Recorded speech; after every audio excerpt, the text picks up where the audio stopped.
High School, this is Classic Bowl Softball Game 1, featuring the white team coached by Sarah Partain of Merritt against the red team coached by Aaron Ruiz of Hooker. Classic Bowl Softball is brought to you by Dream First Bank, helping you move forward with confidence. Moore's Roofing, quality you can count on. Harper Sanitation, serving Northwest Oklahoma with dependable hometown service. And Northwestern Electric Cooperative, powering the communities they serve. We are set at Boomer Softball Stadium for Classic Bowl Softball. It's the pregame show as the Tri-States All-Star Girls athletes take to the field.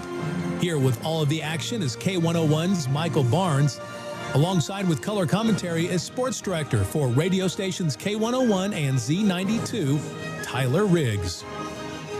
We are set at Woodward Softball Complex for Classic Bowl Softball Game 1. Here now is Michael Barnes. And a very pleasant good afternoon to you as we are at Boomer Softball Field. Sean Kelly with the introduction. Sean, thank you for the great job you do for us, and welcome to the opening salvo of week-long festivities. Classic Bowl 38 has arrived. I'm giddy. I'm excited, and I know Tyler Riggs is as well. Tyler, you and I got here shortly after noon. There were people already. The bench jockeys were here with their lawn chairs, finding locations around the home plate area so they could be a part of today's bowl games. We've got two of them, a double dip this afternoon on a glorious Sunday. Oh, what a perfect day for softball. And you mentioned the lawn chair jockeys, if you will, as we're dunking balls over here in the hot zone. But, this is one of those events that capacity-wise, Michael, does probably as good as any event in Class Bowl. These communities show up, show out to support their softball players. Well, the fans continue to file in here. And you want me to turn you down a little bit? Which one are you in? Me? I need to go down. I'm loud. Shocking. I've never been accused of being loud on any broadcast. You talk about the overflow crowd, if you will, and they've brought in temporary stands down the right field line, down the left field line. They're beginning to fill up here this afternoon. Oh, and they will throughout the day, no doubt about it. And it's great for the community to be able to do that. I mean, we're lined up to the flagpoles, pretty much is how it goes. So you can't beat that, Michael. We've had the opportunity to visit with all of the coaches for the two bowl games here this afternoon, and I love it. They all kind of downplay things. They're kind of laid back. We're not going to get too excited about this, and we're not going to get too enthusiastic. Bowl. I'm telling you, when they start playing for real and the runs count, it will be the competitive spirit that will come through, and I look forward to this. This will be a lot of fun. Oh, for sure. And what's great about this, too, is as we were talking to our coaches today, you had coaches from other communities, obviously Luke Thompson, Arapahoe Butler, Frank Howard come to mind. They're here, they're talking, chatting it up with those coaches and, giving them some of the same type of, hey, how you playing this one? So it's always a fun conversation seeing all the coaches come together, too, for this event. I did get tickled. We were visiting with Coach Partain over there on the white squad, and I said to her, now, Coach, when you get your lineup card ready to go, make sure you get it to me so I can get the lineup in the books. And then she said, well, that won't be any problem. She looked at the girls. She said, girls, you're making up the lineup. And they're like, what? We've got to make the lineup up? So did you witness that? Did Coach Partain do it, or did she have the kids actually do it? Yeah, no, they held court, kind of figured out how they want to go about the lineup and go from there. Well, I mean, and Coach Partain sets it up perfectly. She's kind of like, well, if we don't do well, it's not on me, it's on you. By the way, good to remember Sarah, then Lewis, now Partain. I thought I recognized her and did the introduction. She goes, I'm from the Mangum class of 02. Oh. Sarah Lewis. I'm like, oh, okay, yeah, for sure. So great to have her. She's now coaching at Merritt, and Emma Partain is joining her as well as one of the coaches here this afternoon. So that is a great opportunity for young Emma to get her teeth cut in an all-star game.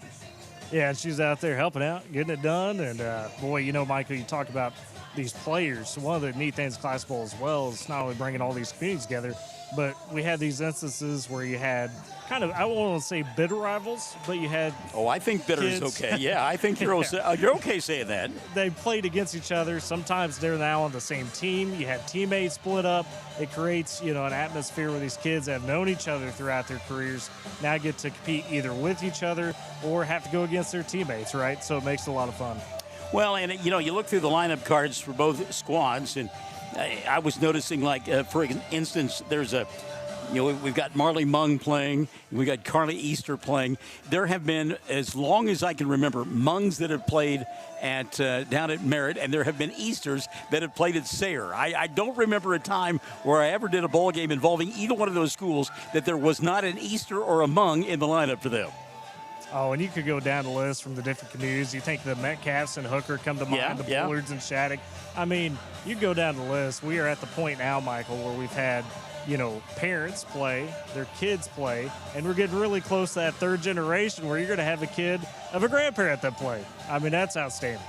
Yeah, it's funny that you mentioned that. I was talking to Jeremy McIntosh, who'll be coaching in the second contest. And he was telling me that his wife, he believed that she played in the first ever Classic Bowl girls basketball game back in the day. And now his daughter will be playing on Tuesday night in the Classic Bowl contest. So you talk about that generational stuff certainly coming to fruition.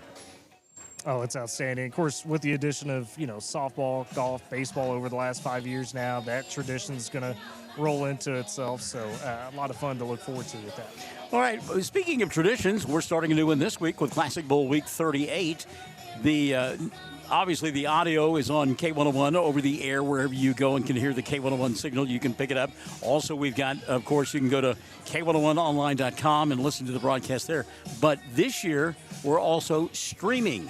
And give me that address. If folks want to be able to stream the audio and the video, where do they go to find that? So for the Squirtle side, we go to 101classbowl.tv. And then we've also got it up on the YouTube at 101 Class Bowl. If you just search that, you'll find that page. Our good guy, Eric Scott, with the ceiling side of things, still in public schools. He leads Wildcat TV usually. He's helping us out all week with that. And on top of that, he has organized a media team. Yeah. Team Michael. So they're going to get content on Facebook and through all our various channels. So that's going to be a lot of fun all week, having different kids represented through the communities on the media team side of things.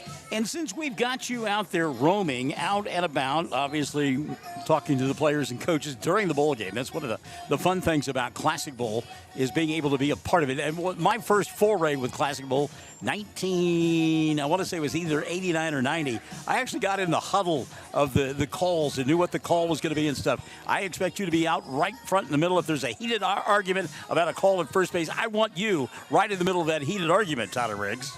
I will be running around, zooming around, doing the best I can to live up to that precedent you set, Mr. Barnes, all those years ago. We certainly look forward to that. And in all honesty, also want to get at you talked about the media team. We want to make sure that if we can find those young people, get a chance to talk to them throughout the afternoon as well, because we are jet set excited about having that media team helping out and the video that they're able to produce and be able to send back home to parents and grandparents wherever they may be out there in the world. And today, Eric's brought help for him with his own family. Ariana Scott joining him today for that, and we'll have multiple kids throughout the week and identify those. I believe we'll have at least one or two tomorrow, and it'll be sprinkled throughout. So, but Miss Scott's sitting right next to you, Michael, so don't be afraid to put a microphone in her face. Well, and I do have an extra headset here, so I'm sure that we'll be able to slap that on her head and get her to visit with us. She's a very personable young lady, and we know that she'll do a great job. And from what I understand, maybe in the second bowl game, the Puffenbarger kid not going to get a chance to play because she got surgery scheduled for later in the week. I'm going to give her a headset. I want her in the broadcast booth with me. So I need you to talk to her agent between now and then and get her in there. It is a fun day. It's a great day. Got the first bowl game. We take a break, hand out awards and scholarships, and then we will have the second contest here this afternoon. So a full day of softball, Tyler, right in the middle of the super regionals taking place throughout the country, including down the road at Norman. And we'll keep you up to date on that score between Mississippi State and the Oklahoma Sooners. But this is perfect. Absolutely picture perfect. Couldn't get any better than this. No, can't. Hot enough. hardly skies in the cloud. They're going to cause factors, light wind. I mean, it is a Chamber of Commerce type Sunday out here for Classic Bowl softball. You mean C.J. Montgomery is the one who ordered this up? I would assume so. He'd been pushing for it hard all week. So, well, he pushes for a lot of things, and it doesn't happen. Kind of like Nebraska eliminating the Oklahoma State Cowgirls from the postseason party. Right. You knew that I talked about Oklahoma. I was going to have to get Oklahoma State in there as well. Our countdown to the first pitch continues as we are enjoying a glorious Sunday afternoon at Boomer Softball Field as we get set for the first of 2 bowl games here. And it's Classic Bowl Week 38. We're getting underway with K101 and K101online.com. Big dreams start in small towns. From the athletes competing under the lights to the families and businesses supporting our communities every day, Dream First Bank is proud to be a part of the journey. This week's Classic Bowl coverage on K101 is brought to you in part by Dream First Bank. Whether you're planning for today or building for tomorrow, Dream First Bank is here to help you move forward with confidence. Dream First Bank, banking built around you. Member FDIC. Local sports, local communities, local pride. This week's coverage of Classic Bowl on K101 is brought to you in part by Harper Sanitation Services. Whether you're needing residential pickup, commercial waste service, or roll-off containers, Harper Sanitation Services proudly serves Northwest Oklahoma with dependable hometown service. Call Harper Sanitation Services today. Proud supporters of local athletics and the communities that cheer them on, it's Harper Sanitation Services. Hi, I'm Corey Krutzinger with Windy Nissan in Elk City. Been denied financing? Don't worry, we have several credit solutions designed to help you get approved. Plus, choose from a large selection of new Nissans with payments starting as low as $279 a month with only 10% down and over 100 quality pre-owned vehicles all ready for the road. Windy Nissan in Elk City, helping you drive home today. Tired of your devices throwing tantrums over who gets the Wi-Fi spotlight? Say goodbye to sibling rivalry with Pioneer Fiber Internet. Our device prioritization feature ensures that your Netflix binge doesn't get interrupted while your roommate shops online. Because let's face it, your streaming session is way more important than their impulse buys. Ready to end the internet turf wars? Head over to gopioneer.com to sign up today. Pioneer Fiber Internet, unleashing tomorrow's potential. And welcome back to Boomer Field as we get set for the first of 2 bowl games here this afternoon on K101, K101online.com. And we're also streaming on the internet on the YouTube page and also on a hookup with Squirtle. Do I have that right, Tyler? Is that correct? That's correct. All right. Our game officials are here. I want to make sure that you visit with him and get a conversation. We'll have an umpire behind the plate and then 2 field umpires. Also, because you're out roaming about, I want to make sure that you talk to the fans in the stands as well. Make sure you talk to the folks that have come to be a part of Classic Bowl 38 and the softball games. And by the way, I tip my cap to you. Thank you. Thank you for wearing Hey Dudes today and not Crocs. Because if you'd had on Crocs, I'd have sent you home, plain and simple. I thought about it super hard, Michael. I got the cameras ready to go whenever. I might have to wear them golfing one time for us. Well, you won't be playing with me. So go there and talk to our head coach from Hooker and have a little conversation with Coach Ruiz and get a feel for. We had a chance to talk to him, 30 minutes ago when it was just everybody standing around like a bunch of good old boys talking sports. But now suddenly it's getting closer to the ball game, and the hour at hand is nearly here. So let's hear from Coach Ruiz. Coach Ruiz, how are the girls feeling? They're loosening up now. They seem ready to go. How are you feeling about this All-Star Conference? I'm feeling pretty good. It's a little toasty out here, but other than that, it's a great day for it. We could have kept that little coolness, that rain, not rain, but that wind for the other day would have been nice. I mean, we were talking about the other moment, me and Michael with you. Just what's your message to these girls in this All-Star setting? How they, get them loosen up and have fun? Just they're here for a reason. All these girls are really good at this game, so they just, this is here for them. They had to just relax and go have fun and compete and get after it. So. And, of course, you're getting to coach one of your players, and Kinley. Talk about her a little bit and what makes her special. Well, Kinley and I have Yeti also. I got 2 girls. both of these girls have been starting for me since they were freshmen, and have just been incredible teammates, incredible leaders, just everything you could ask for, and girls coming through your program. So it's been an honor coaching them, and they're both really good at this game too. Absolutely. What's the message to your first batter today? We swinging away, bombs away? We're going to keep them guessing. I told them they can, if they want to lay a bunt down, do it. If they want to hit a home run, that's great too. Hey, Tyler, Coach Ruiz. Tyler, do me a favor. Ask Coach Ruiz, what's the secret sauce in the water out there at Hooker? Because they are so successful in all of their programs. It's unbelievable. From fall to spring, everything is so good. Now, you may not come off the secret, Coach, but you guys, at Hooker, got something going with your athletes. Seems like every program's up and rolling. What's the secret sauce there? We've had a bunch of great kids and a bunch of coaches that want to work together, and we all want to win. So we're all rooting for every program to be successful. So we're sharing our kids, we're pushing our kids, and it's just we're just trying our best to stay as positive and competitive in everything that we do. So. Coach Ruiz, we appreciate you and look forward to great success with the softball program out there at Hooker as it continues. I'm going to let you wander over to the other side and grab Coach Partain. She's already rubbing elbows with the game officials, maybe trying to get in a couple of extra, hey, guys, if something's close, make it go my way. I'm a good person. I'm a decent human being. I won't argue a whole lot with you. But you talk about success. Well, they certainly have had it down at Merritt, where Coach Partain is part of that coaching staff. Coach Partain, we had already a meeting with the officials over here. Everything's squared away. We're good. I think we're good. Okay. I mean, you guys, we just talked about me and Michael. A lot of success with your program there at Merritt. Talk about that program and what it's like to be here at an all-star game where you get to coach some of those kids. That group has been really, really good for a while, and they had a really good year this past year. Blessed to be a part of it, and getting a chance to coach a couple of these girls one more time is pretty special. Well, and obviously, we talked about this as well. Throughout the season, you get into battles, rivalries, if you will. You know of some of these other teams. What's it like getting to meet some of these other girls a little bit more close and personal, or is there anybody kind of watching out for today? Not really. These all-star games is just a chance for these girls to showcase everything that they've got, and you got to tip your hat to every one of these girls. They've worked hard in their program and for 4 years, and now they're getting to just go out and have fun. What's the strategy on your side to begin this game? Keeping it close to the vest? What are you doing here? Hey, I told them go have fun and leave it all out there. So ask her for me on my behalf, since she's at Merritt, not that far away from Mangum, what it's like to be able to coach in her own backyard, if you will, and have family and friends they're fairly close by. Well, and Michael brings this up. Obviously, we were talking pregame. You are a Mangum graduate. Now you're at Merritt. Kind of, being able to still have a lot of family, friends, support system, if you will, in your backyard. What's that like to be able to coach around that area still? Oh, it's fantastic.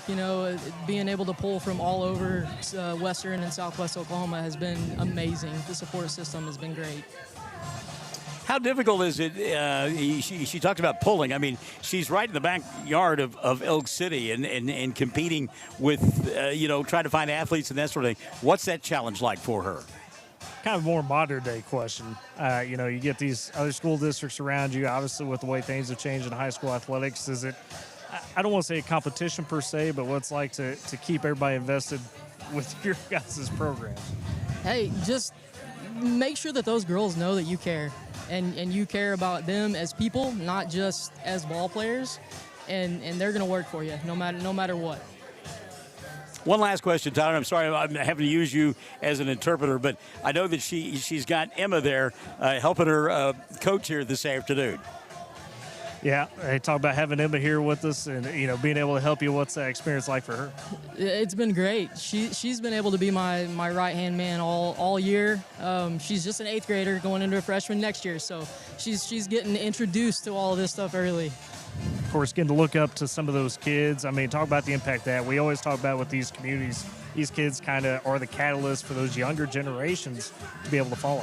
Yes, she has been able to learn from two of these. I've got one on each team, so I'm kind of torn here. But she's been able to learn from these girls and about being a good person, not only on the field but off. These girls have always been some that I want my kid to be like. and I'll give a shout out to my younger two boys that are not here, but they have grown up with these girls and they've really taken them in and really been big sisters to them. So it's been pretty special. Awesome. Thanks, Coach Barton. Thank you. Well, our countdown to the first pitch continues, and I want to make sure that we get be able to be a part of the coin toss, if you will, or the final instructions with the umpires. And I think they're probably getting ready to do that maybe now, or maybe you can have word with them right now. To talk to our home plate umpire and our field umpires there, Tyler, as you guys meet at home plate here this afternoon. Got our final meeting here with the umpires. Got Mr. Gregory with us as he's going through that, getting the lineup sheets, if you will. And, you've been at this a little bit with the All-Star side of things with us. What's it like to be out here umpiring these games? Oh, it's always great to be with the best players around. Really appreciate them and their effort that they give to represent their schools and their communities. Talk about your crew that's with you here today. Introduce them a little bit. Maybe say a kind word or two if you can. Mendez, great umpire from the Elk City area. Jeremy Justice from the Elk City area. Also, he's a UIC down there, so he's got to be the top dog. So, does a good job. Absolutely. As we're exchanging those lineups. So. Get them. Any game, no run rule, hustle them in, hustle them out. Probably going to be a little lenient on strike zone. Tell them to swing the bat. All right? Good luck. Congratulations. Have fun. So, Tyler, we might have missed it. I missed it, and maybe some of our folks listening and watching missed it. What did he say about leniency? I missed that part. I tried to catch that too, Michael. Missed it maybe with a little bit the substitutions probably was at. So, as we let them move kids around as they need be. Everybody's getting a chance to play. All right, we'll take one final timeout, come back, and we will get our starting lineups after this on Cable 1 and Cable1Online.com. When North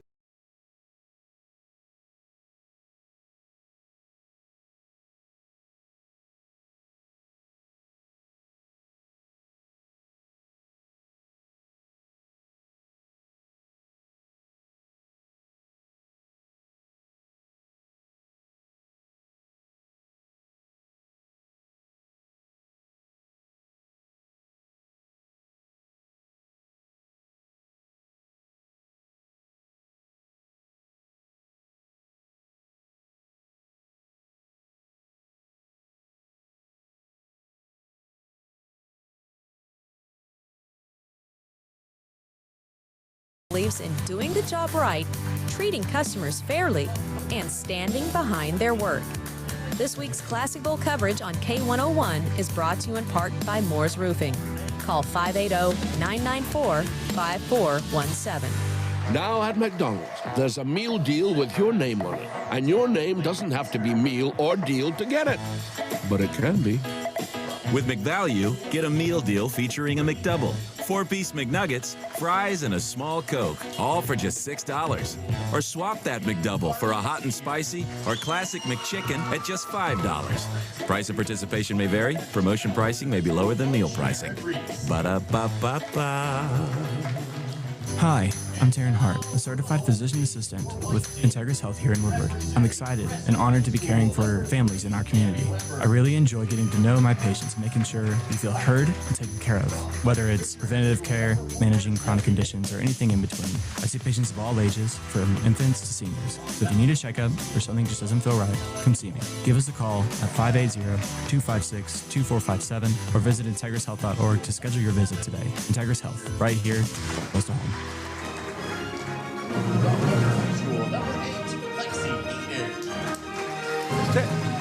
Players being introduced here this afternoon. And we'll get a chance to run through those players again in a moment. Douglas, number 11, Kimber Cook. From Oakeen High, number 12, Mackenzie Morrison. From Guyman High School, number 14, Brooklyn Tuttle. And from Sealing High School, number 23, Katie Griffin. Coach for the white team from Merritt High School is Coach Sarah Bartain. I'm a little surprised the young ladies didn't just jet set out of the dugouts to the, they just kind of sauntered out there. Here's our national anthem on a Memorial Day weekend. Remove your caps. to face the flag high above the center field wall.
And on a Memorial Day weekend, doesn't get much better than that, the Star Spangled Banner. Good afternoon and welcome back to Boomer Field as we get set for the first of two bowl games here. Classic Bowl 38 about to get underway as we will go with the red and white. White team is the home team first. And Mickey Gregory and company being introduced here is we've got for the white team leading off here, actually for the red team, leading off this afternoon will be Katie Griffin. She'll be out in center field. She'll be followed by Lexi Adair. Adair, the second baseman this afternoon. Shelby Davis will hit third, and she will be a roving player, if you will. Cammie Weber is the catcher this afternoon, batting fourth. Brooke Tuttle is at third base, batting fifth. The sixth place hitter is the first baseman, Kimber Cook. Over at shortstop, batting seventh, Marley Mung. The eighth place hitter is the right fielder, Mackenzie Morrison. Ella Cowan will play left field and bat ninth. And batting 10th and pitching will be Addison Fisher. So it'll be Griffin, Adair, and Davis, Weber, Tuttle, and Cook, Mung, Morrison, and Cowan, and Addison Fisher for the team in red here this afternoon. Set the team for you in white. And it'll be Carly Steers in the circle this afternoon for the white team. Her battery mate is Kinley McGahey. Over at first base, it's Allie Toon. The second baseman this afternoon, Carrie McBride. Lainey Easter is at third. Yedlin de Herrera is at short. And the outfield from left to right, Addison Stavig, Addison Carnes, and Piper Riley. Tyler, you ready to go, bud? I think so. I think we could step in here real quick with Yeti Deal. You're going to lead this thing off for the red team, Class Bowl 38. What's the nerves like? How we feeling? It's actually a lot worse than I expected it to be. How much time did you get to prep? Have you swung a bat in a good minute and organized? I haven't touched a ball or a bat in a month. So, some honesty. Ask her what she says it's worse than I think. Have her explain what that means. So you said it's worse than you think. What does that mean? I didn't expect it to be this bad. Like, I was just expecting to come out here and have some fun, but now I want to win it, and I'm getting nervous. There you go. The competitive spirit's still coming across. It's exactly what I told you, yeah. It does. It's all fun and games until they put time on the clock or the innings on the scoreboard, and then suddenly it becomes reality. And these kids, because they are all-stars, they have been competitive. They've probably played ball for at least a dozen years. Some of them may have started before they ever got into kindergarten. So you don't just shut that off. And you know, you think about when you're in college and you play intramural sports and you think you're playing for the World Cup. I mean, it comes to fruition. Well, and these are all kids that are highly successful, right? That's why they're here. So yeah, they want to go get it done. So Yedlin will lead it off here. De Herrera, the shortstop this afternoon, as Carly Steers and company. Addison Fisher, first pitch upstairs for ball. 1-0 on De Herrera. I love that honesty on her part. How come it got quiet here all of a sudden? 1-0 pitch on the way. Upstairs for ball, 2-0. I mean, everybody's waiting with bated breath. Seriously, I mean, It is dead silent here. Dan Patrick used to say on ESPN SportsCenter, quiet as a church mouse. 2-0 pitch on the way here. Swing and a miss. 2-1 now on De Herrera. Natty Fisher, she's a girl. I mean, you want to talk about some innings for Sealing. She could eat them up. She was fantastic this year for them. Helped them win a lot. We'll catch Coach Frank Howard here probably in a bit. 2-1 pitch. Foul on the right side. Tyler could have made the play there, but he's got a microphone in his hand, and it's 2-2. This isn't banana ball, Michael. I can't catch it being out. It's one of the rules. Yes, I know that. There is a bit of a breeze blowing in from center field and towards the left field corner as well. 2-2 pitch on the way here. Foul back behind us. It'll stay 2-2. So good job there by De Herrera to fight off a couple of good pitches. And a better job by Fisher to kind of get in her groove, her release point. Those first two pitches way high, but better off now. 2-2 pitch here, off speed. Oh, my goodness. De Herrera, frozen pizza. The backwards K in the book, and there's one gone. That's what we're talking about with Natty Fisher. I mean, a consistent, solid pitcher. And even an all-star game, probably hadn't played a month or so. It comes out, hits the off speed. May I help you? No, thanks. Just looking. Addison Carnes now steps in, the left-hander. One gone here in the first, playing center field for the Red Squad. And she showed like she was going to go each row and slap it, but took upstairs for ball, 1-0. I'll tell you what, Fisher popping the mitt there of Cammie Weber behind the plate. 1-0 pitch on the way. Ball outside, 2-0. Well, and I know in talking to players in the past, Michael, when they know they're going to be in a big spot, they've warmed up a little bit, kind of the week before, 2 weeks before, try to shake off some of that rust. 2-0 pitch, lifted foul and out of play, and it's 2-1. I'm sure glad there's the roof over my head. That would hurt otherwise. Just underway. Thanks for joining us on K101, K101online.com, and also on the streaming services out there and available for you. 101 Classic Ball on YouTube, 101classicball.tv on Squirtle as well. 2-1 pitch down from Addison Fisher, about to be delivered to the left-handed hitting Addison Carnes. Downstairs for a ball, 3-1 now on Carnes. Tell Fisher not maybe quite the spot she wanted there, a little lower, trying to get her chase a bit. Catcher Kylie McGahey waiting in the on-deck circle for the Red Squad. There's a slap on the right side or left side. That's fouled out of play and runs the count 3-2. Hey, we're talking about people lined up to the foul poles. You got to be on a swivel over there as well today. Yeah. And there's an all-star swing right there by Carnes. If this is a regular season ball game, 3-1, that pitch outside like that, coach is telling her to take it. But here in the all-star game, you take a hack at it. I like it. Payoff pitch on the way here. Back to the pitcher, fielded by Fisher. She'll throw to first in time for out number 2. So 2 up and 2 down here in the first inning. For the Red Squad, Kylie McGahey now will step in. And we've had some fantastic pitcher performances over the last few years, Michael, when it comes to this type of game. Obviously, with how things go, sometimes pitchers maybe have a little bit of an advantage, getting looser quicker. And that's Kinley, by the way. I said Kylie, but it's Kinley. And McGahey gets plunked. Ow! Can't rub it. You can't rub it. You can't rub it. Don't rub it. No! Where did that catcher? Because the catcher and the umpire were in front of me, and I didn't see it. I heard it, though. Right in the square of the back. She ducked it, and it hit that back. But she walked it off. That was a thump indeed. So it keeps the inning alive for the fourth place hitter, Piper Riley. Riley, the right fielder here this afternoon. This one back to the screen and advancing. They will throw behind the runner, but in there safely is Kinley McGahey. She's in scoring position now with 2 gone. It's a wild pitch, by the way, if you're scoring along at home. Or if you're like Keith Overman and you're by yourself. Do you send the runner to third base here? Why not? It's an all-star game. Go for it. Pitch inside for a ball, 2-0. Girls, do we send the runner here? Do we send her off second? I don't know. I think depends on the pitch. Tyler in the dugout asking the players what their thought is. Swing and a miss here, 2-1 now. Good cut by Riley, but late on the fastball. If you didn't catch that, they said, change up maybe. It really is pitch dependent, Michael. That was the consensus. Okay. 2-1 count here. Runner at second base, 2 gone in the first. Line shot. That will be caught by the left fielder. Good job by Ella Cowan to be Johnny on the spot and make the catch. So the top half of inning number 1 in the books. No runs, no hits, no errors. A runner left on board as we had a hit batter. And at the end of the first half inning of play, there is no score with the white team coming to bat. Tyler Riggs. Here with Kinley. Kinley, we okay after that, I bet? Yes, I am. Just took a little hit, got to get over it. She didn't rub it, that was for sure. Yeah, no, she didn't. I'm going to give her credit. I watched her, and she did not rub it. And that, you get hit in the middle of the back like that, you're going to, it kind of takes the wind out of you.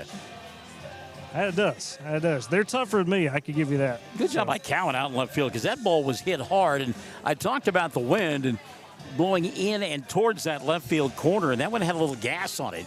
Cowan did a good job of staying with it. Those are the hard ones to catch. If you are an outfielder, those line drives right at you. Speaking of the girls warming up here in the inning, I was going to see if we get Frank Howard. We will track him down. I saw him working over here down first base line. We'll see if we track him down. Maybe get Coach Thompson at some point, too, in this game one. Carly Sears in the circle this afternoon for the Red Squad. She'll be paired up with Kinley McGahey.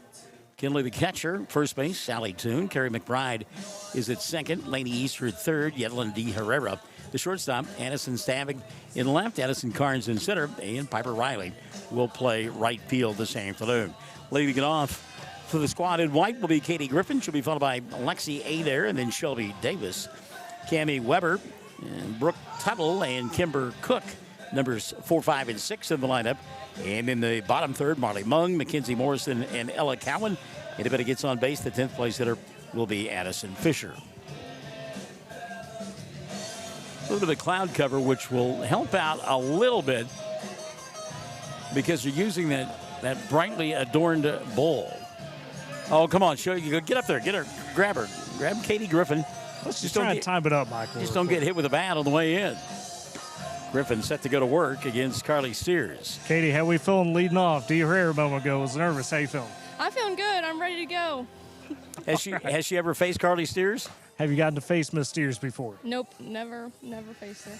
First matchup, Michael. She seemed awfully calm.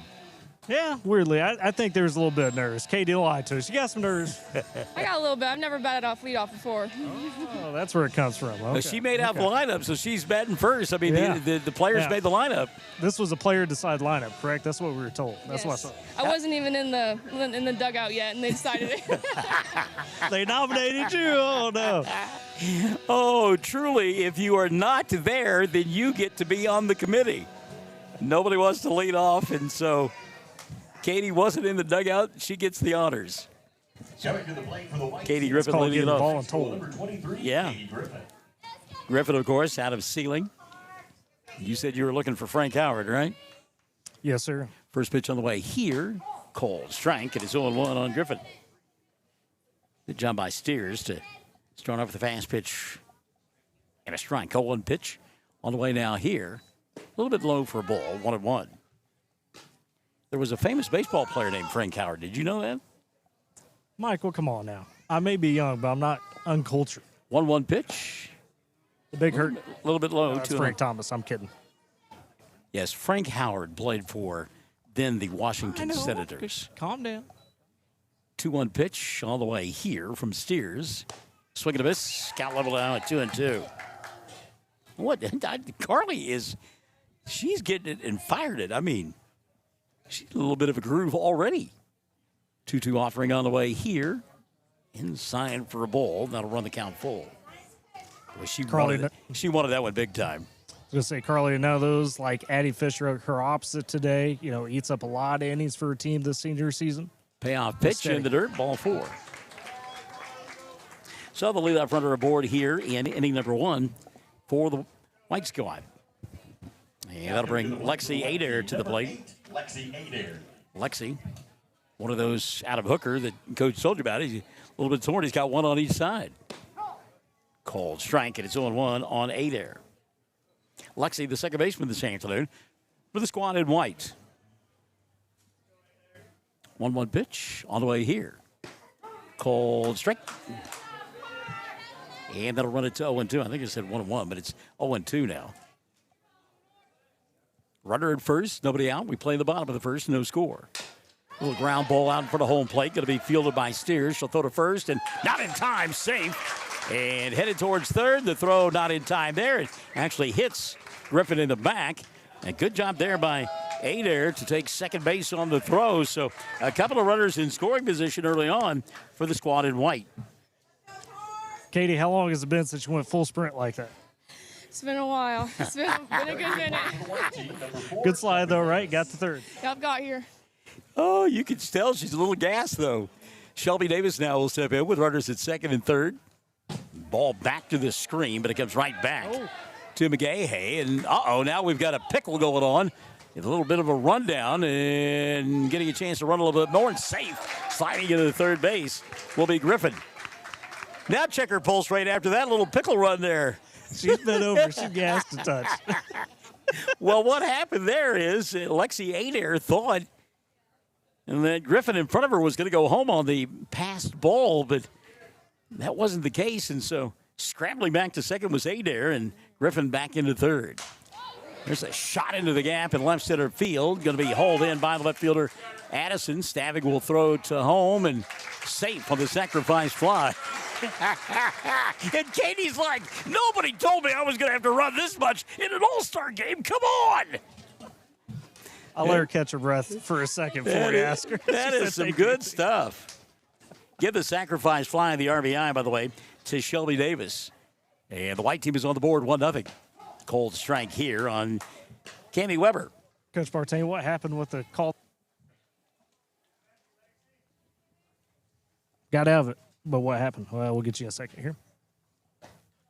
Pitch Anyways, downstairs what happened on the for pick? ball. I think it hit the brick back there and bounced off a little bit further than we anticipated. And so we kind of got hung up there between third and home, and of course, the second we were trying to get over here and take that extra base and just got in a little trouble. There you go. Weber now 2-1 on the count. Runner at second base, one gone, 1-0. White team on top. Play here in the bottom half of inning number one. Swing and a miss. And they'll level the count at 2-2, I believe. That's what I've got in the book. Let's see if Blue agrees with me. And he does. 2-2 pitch on the way here. Rolled foul. And it'll stay 2-2. And Tyler, it's worth noting that there is some concrete and some brick around the area, and the ball can take an awkward carom. That time it came right back, though, to Kinley McGahey on that wild pitch a moment ago. 2-2 pitch here, rolled foul, stays 2-2. And to your point, Michael, over the last few years, the community Woodward does a great job. They've stepped up, really helped improve some of that padding, that bricking you're mentioning. Mm-hmm. So a lot of very small improvements to this softball field. It's looking great. Again, a 2-2 pitch on the way from Carly Steers. Downstairs for a ball. That'll run it full. So do you send the runner here? You try to make something happen? 3-2 pitch? I mean, I know that they're at second base. I mean, hey, we'll see. Payoff pitch on the way. Ball four, runners at first and second. Still just one out in the inning. Okay, I believe Katie has finally caught her breath. Katie, you scored the first run of Class Bowl 38 softball. Congratulations. How'd that feel? It feels really good. It feels nice to get a score on the board. There you go. She's still breathing hard. Brooklyn Tuttle now steps in, takes downstairs for ball. 1-0 on Tuttle. Tyler, let's be honest. If that were you, I'd be passed out. You would need oxygen. I mean, come on. Get the stretcher. Get the stretcher. Tuttle ahead in the count, 1-0. Runners at first and second, just one gone in the inning. And the white team has pushed across the run here in the first. Inside for a ball.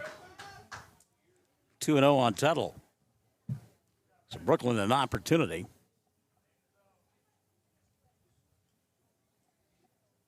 To look for a pitch here.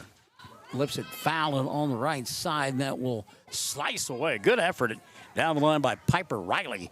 She made a diving effort for the ball, but just a little bit out of her reach. 2-1 now. Zawoski went full send on that for sure. 2-1 now.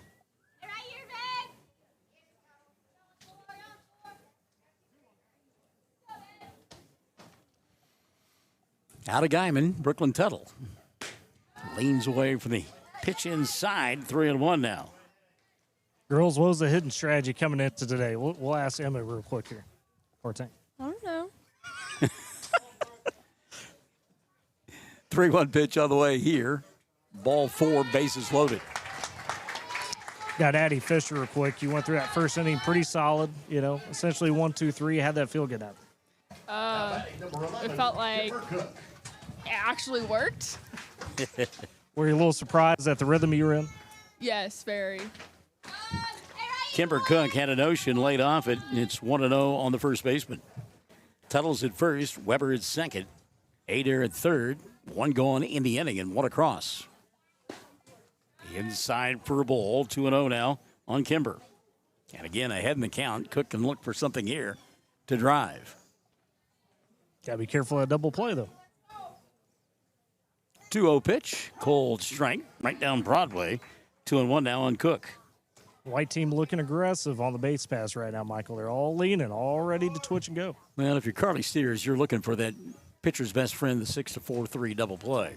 Pitch in the dirt, they'll throw behind the runner, hit her in the head.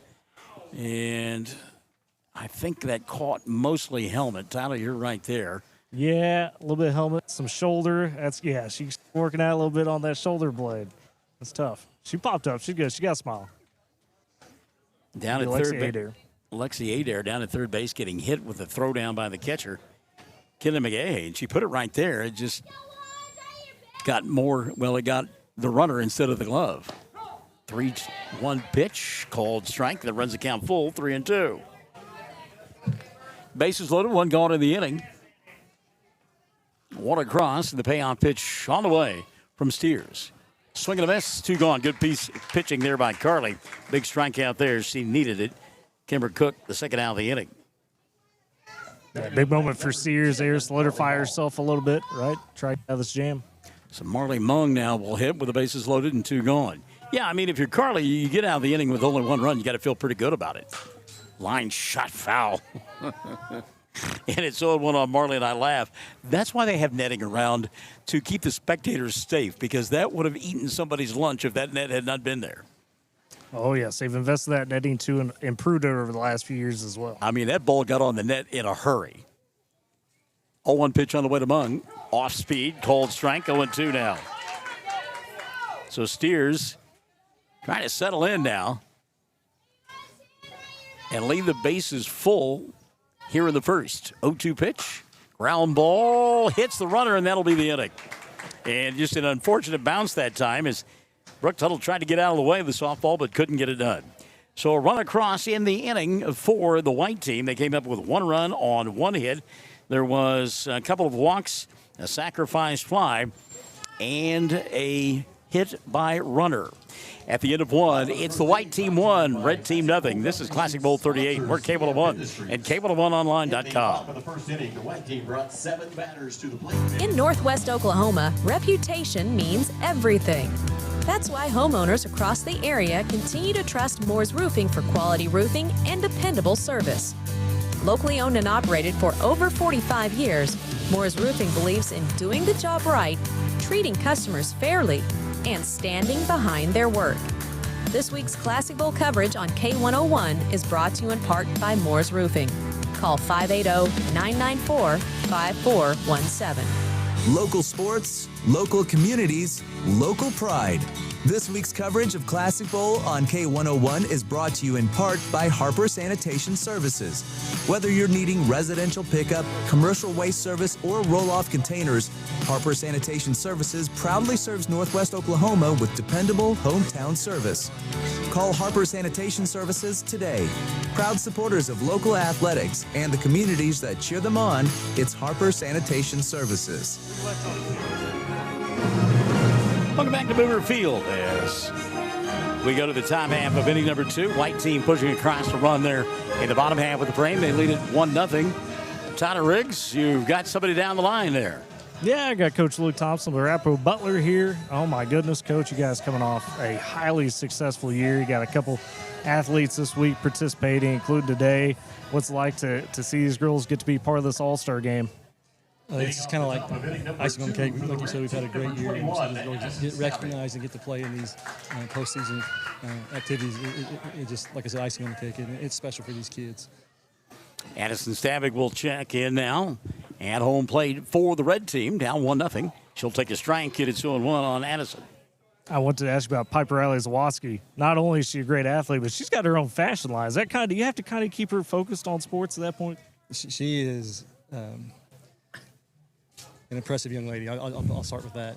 And she's got her irons in a lot of different fires, but her priorities are so put together. I mean, she's a straight A student, valedictorian, has her own business.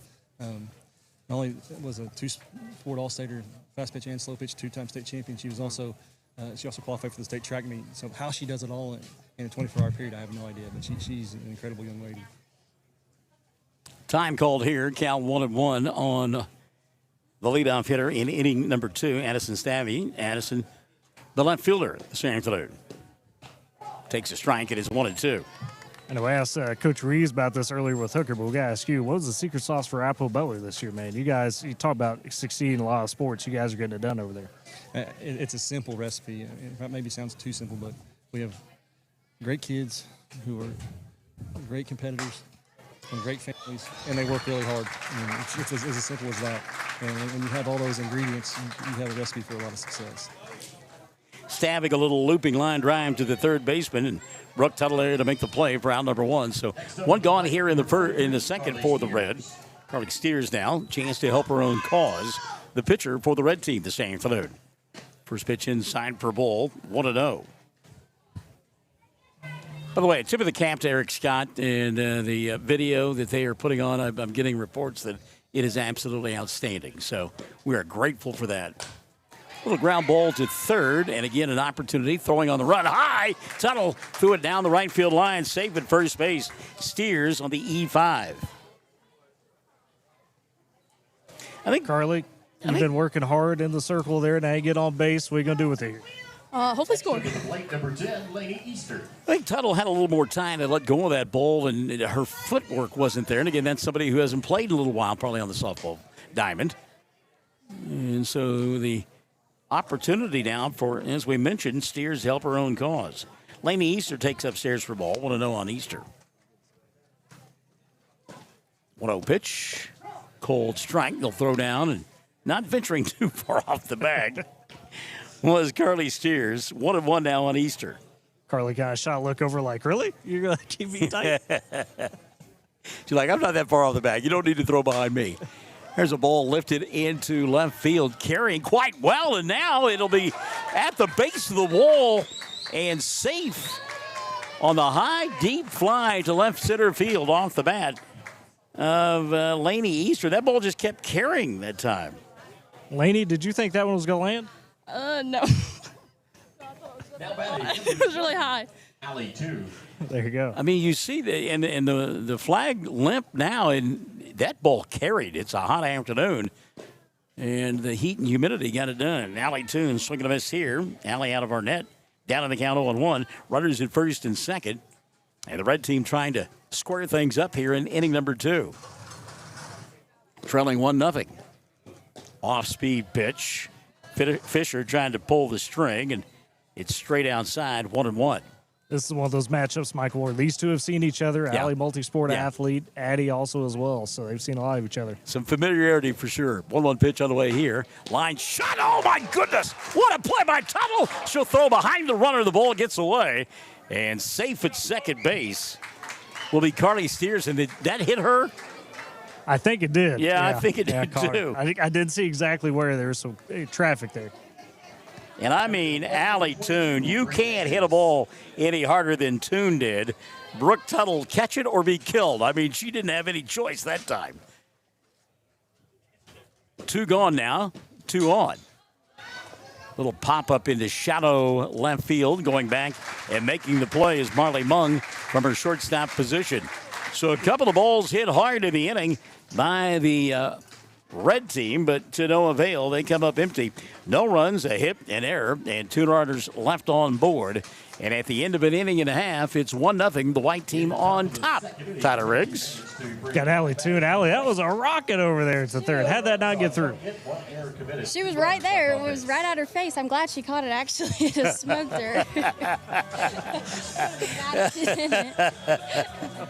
Let you meet with Coach here for a second. Goodness. They're discussing lineups, maybe substitutions. So Well, I mean, she's right. I mean, she hit that thing on the button, and it was a great job by Tuttle to protect herself, essentially, on that play.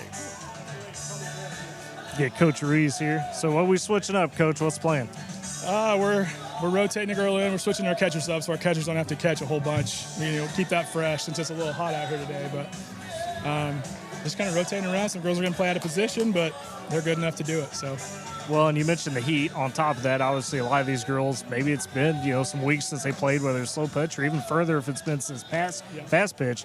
So is that something you're kind of keeping top of mind of, hey, like trying to keep everybody fresh, knowing it's been a minute? Yeah, for sure. Last week it was cool all week, and now it's super hot today. So just got to make sure we're staying fresh and, ready to go. Yeah.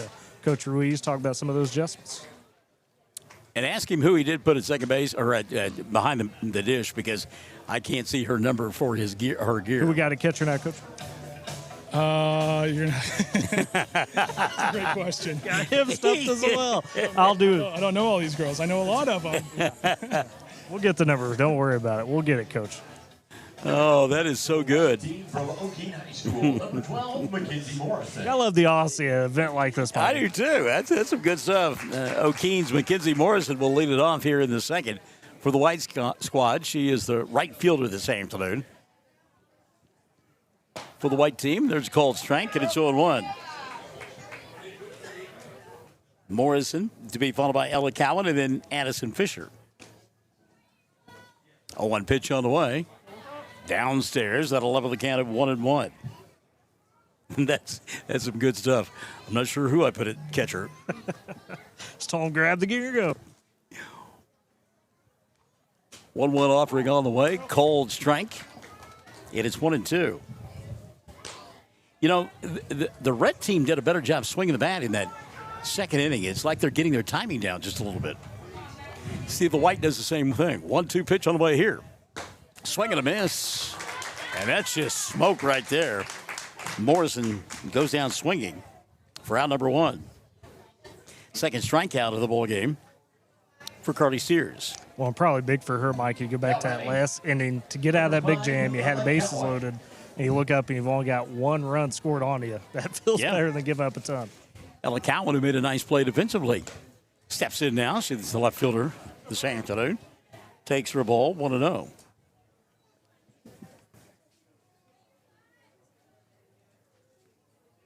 One-0 pitch downstairs for ball, 1-1. Check that, 2-0 now. I'm sorry, 2-0. Oh, I tell you what, the brainchild of a couple of guys that are gone, who I love to death, but also argued with incessantly. Downstairs for ball 3-0. Mike Mitchell, J. Douglas Williams, and of course, Gary Mitchell still with us, and C.J. Montgomery. The brainchild to come up with swing and a miss here, and the count now 3-1. But to come up with first the All-Star football game, and then to fast forward and add golf and basketball and now softball and baseball, I am so grateful. 3-1 pitch, ball 4, runner aboard. Cowan at first with 1 gone. And again, Tyler, I can just tell you, number 7, Addie Fisher. If you look at the players and you look at the coaches now, the difference from when we started, I mean, it was loosey-goosey. We're suddenly in the middle of a ballgame. The competitive juices have certainly taken over. Well, we heard it with Yedlin, right? She said, hey, we'll come out here and win. Like, the nerves hit you, and you say, all right, it's fun, I get to be an all-star, but I want to go out here and win this game. 1-0 pitch now as Carly Sears steps in. Or check that. Addie Fisher. Fisher ahead in the count, 2-0. Addie a chance to help her own cause here. Her team up 1-0. Runner aboard with 1 gone here in the second. Addison, left-handed swinger. Takes outside for ball 2. Or check that, ball 3-0 now on Fisher. So Addison can set on something here. With a runner at first base. It's Ella Cowan. Ball 4, runners at first and second. So Fisher aboard. We go back to the top of the order now. And Katie Griffin. Katie Griffin. Katie walked in the first and came around to score the only run of the ball game. First pitch swinging here. Ground ball to second. Throw to first for the out. And good job there. And he had to dive back. Well, Fisher rounded the bag a little bit too far and then tried to scramble back and fell down and had to do a little swim move in the dirt to get back. For being, out of practice, so to speak, great job by her. So 4-3, Griffin retired for out number 2. Advancing to third, Cowan. Fisher at second. And here's Lexi Adair. Adair, first pitch swinging, foul on the right side, and it's 0-1. And again, as we've gone on a little bit, you can see the kids getting their timing back just a bit. Early on, the timing was not there, but it has certainly changed here as we play in the bottom half of inning number 2. Like riding a bicycle, Michael. Just comes back to you always. Pitch downstairs. The count 1-1. When you say stuff like that, you pretend like you're old. You're not. 3 decades does not qualify you to be able to use phrases like that. A little chopper behind home plate, and that's foul. The count 1-2 now on Adair. It's all about perspective, Michael. To you, I'm a youngin', I'm a kid. To the high schoolers, I'm Unc, I'm Grandpa. It's a weird spot to be in when you're 30. Good Lord, I must be Tyrannosaurus Rex then. Oh, yeah. If you're a grandfather, come on. Dinosaur. 1-2 now. Pitch on the way. Ground ball again to second. That's going to get a run home. The throw gets away from the first baseman. And coming in from third base, sliding, save from the plate with the third run of the ball game for the white squad is Addison Fisher. Love the effort by Fisher. As she hustled into third base and then saw the ball get away and wound up scoring the third run of the contest. So that'll track her down. She's running. So that'll be E4. And she'll have to catch her breath and get ready to get back in the circle here when the third out of the inning is made. 2 gone as it is. This one lifted high on the infield. Calling for it is the second baseman, and it gets over her glove. A little confusion here. Yep. They will throw to second base and get the force out. So that actually will go 4-6 if you're scoring along at home, as retired Lexi Adair on the play for the third out of the inning. But a couple of runs across for the team in white. 2 runs on one hit. There are a couple of errors and a runner left on board. We've played 2. It's the white squad 3. Nothing on the board for the red team here on K101 at K101online.com. Big dreams start in small towns. From the athletes competing under the lights to the families and businesses supporting our communities every day, Dream First Bank is proud to be a part of the journey. This week's Classic Bowl coverage on K101 is brought to you in part by Dream First Bank. Whether you're planning for today or building for tomorrow, Dream First Bank is here to help you move forward with confidence. Dream First Bank, banking built around you. Member FDIC. When Northwest Oklahoma comes together for the Classic Bowl, hometown support matters. This week's coverage on K101 is brought to you in part by Northwestern Electric Cooperative, serving and powering communities across Northwest Oklahoma. From the field to the fans, Northwestern Electric Cooperative is proud to support local athletes, schools, and communities across the tri-state area. Northwestern Electric Cooperative, powering the communities we serve. Tyler Riggs, Michael in the morning, and a veritable cast of thousands here. Classic Bowl Week 38 underway. K101, K101.com, and streaming worldwide. 101 Class Bowl on YouTube and 101classbowl.tv on Squirtle, and proud to have them along. Eric Scott helping lead that effort for us with Sealing Public Schools and doing a great job. Along with the hosts of Social Media Kids throughout the week, we'll see content develop there. All right, so we go to the third inning now. 2-0 ball game. And a pitch upstairs for a ball. Is checking my book. We've got so many different lines. Annie, it's Addie, isn't it? Yes, Skuvenek. Skuvenek takes a strike here, and it's 1-1. And on deck is Karen McBride. She was the catcher we were trying to figure out, being Coach Ruiz. She gave me a smile here, Nash. Glad you two were able to work that out. Yes. Downstairs for ball. She's probably thinking, well, if you really want to know who I was, you just could have walked over to me and asked me. Yeah.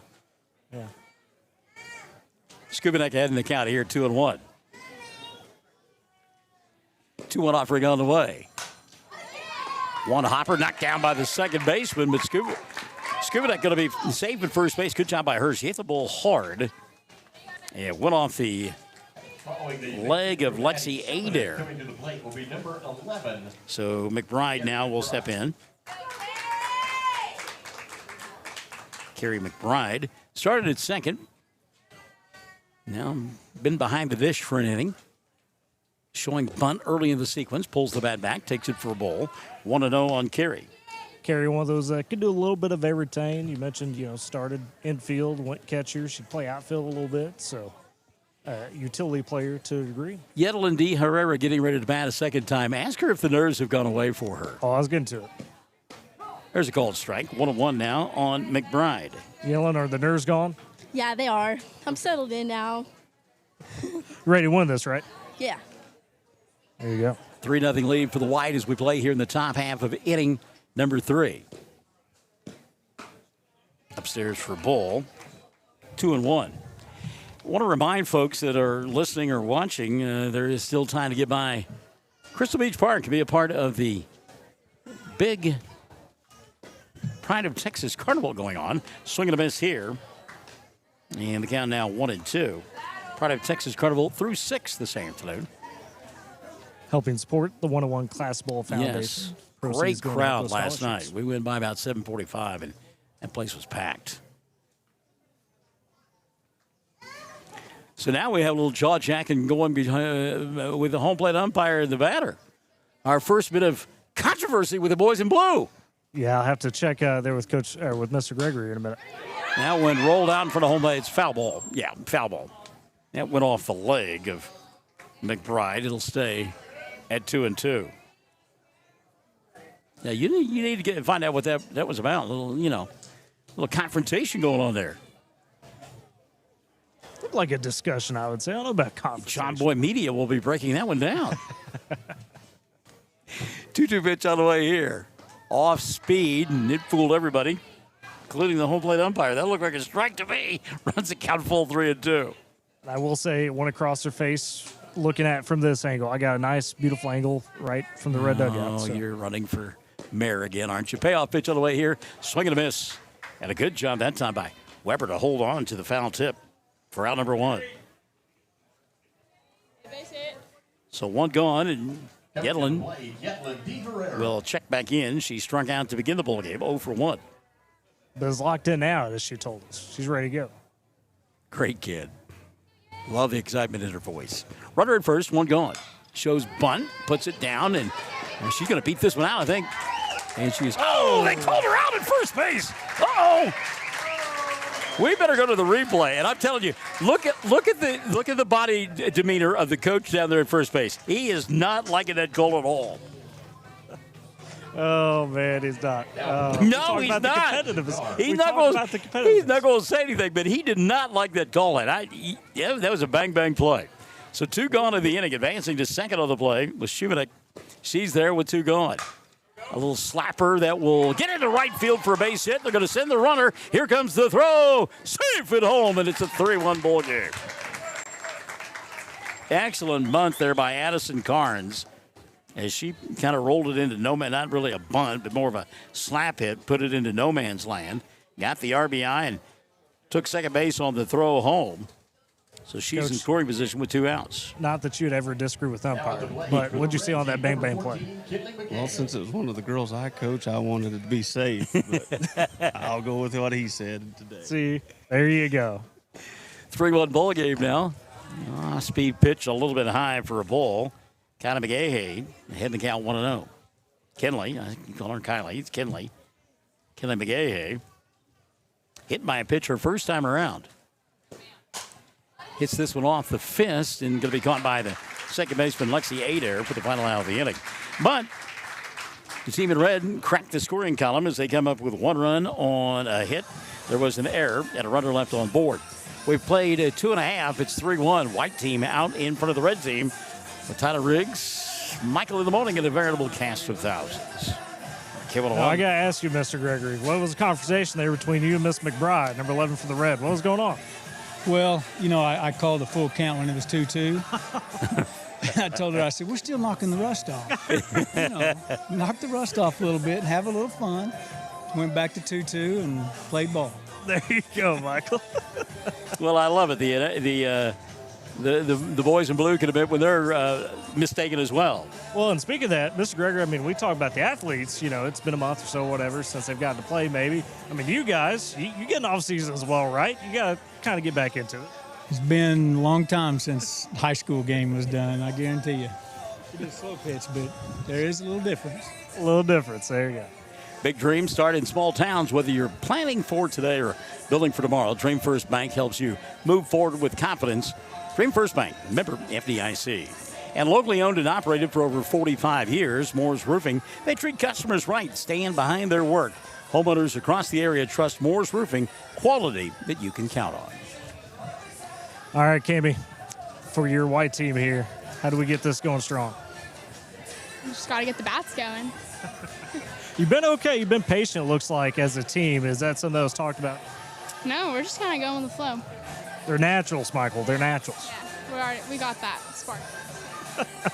You can get your 101 Classic Bowl merchandise at all of our events. T-shirts are on sale. Souvenir programs, hats. They've got trucker hats, cloth hats, your choice. You can get it at each event. The souvenir programs are $10, $25 for the cloth hats, $30 for the trucker hats, and T-shirts are $10 a piece. So make sure you get your 101 Classic Bowl merchandise at each of the events. Go to the bottom half of inning number 3, and a call strike, and it's 0-1. Cammy Weber, who walked her first time around and was left stranded, down in the count 0-1. Fastball for a strike, and it's 0-2. Got Brooklyn Tuttle here in the on-deck circle. How's it feel to get back on the base paths and try to stretch out for a play? I know. That was pretty nice. I liked it. I mean, only so much I can do, right? Ground ball towards you guys. You might want to. Yeah. You might want to not fly. turn your back to the field, Tyler. Apparently not. And it didn't look like Brooklyn was going to do anything to get in the way of the ball either. She could have let it thump you in the back of the head. Well, she had to take one a moment ago on the base pass. She did. 0-2 pitch on the way here. Lifted high behind home plate and out of play. It'll stay 0-2. Ask her where that ball hit her specifically. I couldn't tell you. Where'd that ball get you on the base pass there? Right on the top of the left foot. Oh. Yeah. It didn't feel very good, but. 0-2 pitch. Hey, you like those moves? You like those moves, don't you? Oh, my goodness, folks. I hope they got that one on TV. Tyler Riggs hasn't moved that fast since they tried to get the last slice of pizza at the local K101 party. My goodness. Great moves there. Hey, I was a youth dodgeball champion, Michael. Little known fact about me. Pitch here, swung on, miss, gets away from the catcher. And safe at first base will be Cammy Weber. And that will go as E2. So she's on board for Brooke Tuttle. It's funny. I mean, there hadn't been a ball hit that way all day long, and you're standing there, and you nearly wear 2 of them. I'm a magnet, I guess. So Brooklyn Tuttle now steps in. Tuttle walked her first time around and then gets hit here. I mean, Just after we talked about she gets hit on the base pass. She nearly gets conked a couple of times while she's talking to you, and now steps in and gets plunked. Gonna have to get her an ice bath after this game. Jeez. Number 11, Kimber Cook. Kimber Cook now will step in with runners at first and second, and nobody out here in inning number 3. First pitch on the way downstairs. Good job by the catcher to knock that one down. Wow. 1-0 on Cook. It's a great play by McGahee behind the plate. Ooh. Ooh. Ooh. Let's talk to these catchers because they 2-0 look Cook. like they're mid-season. That looked framed pretty well. 2-0 pitch on the way here. Back to the screen. 2-1.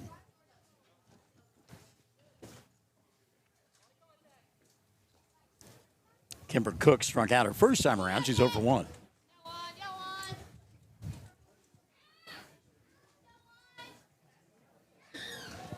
What's the energy level out like? It seems like maybe the sun is beginning to get to folks. Well, that one hit off the fist, fouling out of play. It's We were laughing about a moment ago. Coach Ruiz, we felt that breeze come along. We were like, there it is. Any little breeze is helping right now, Michael. So the flag out in center field is just all but limp. It does occasionally get a little puff of wind.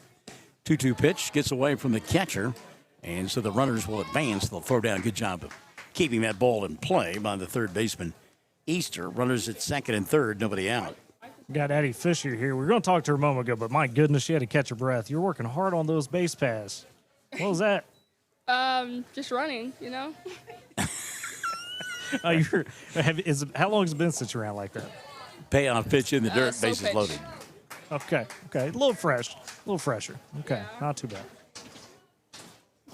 I'm guessing the legs feel like they've been running in sand. If you've ever had to do workouts in sand, I mean, your thighs start to burn, and you're like, why am I doing this?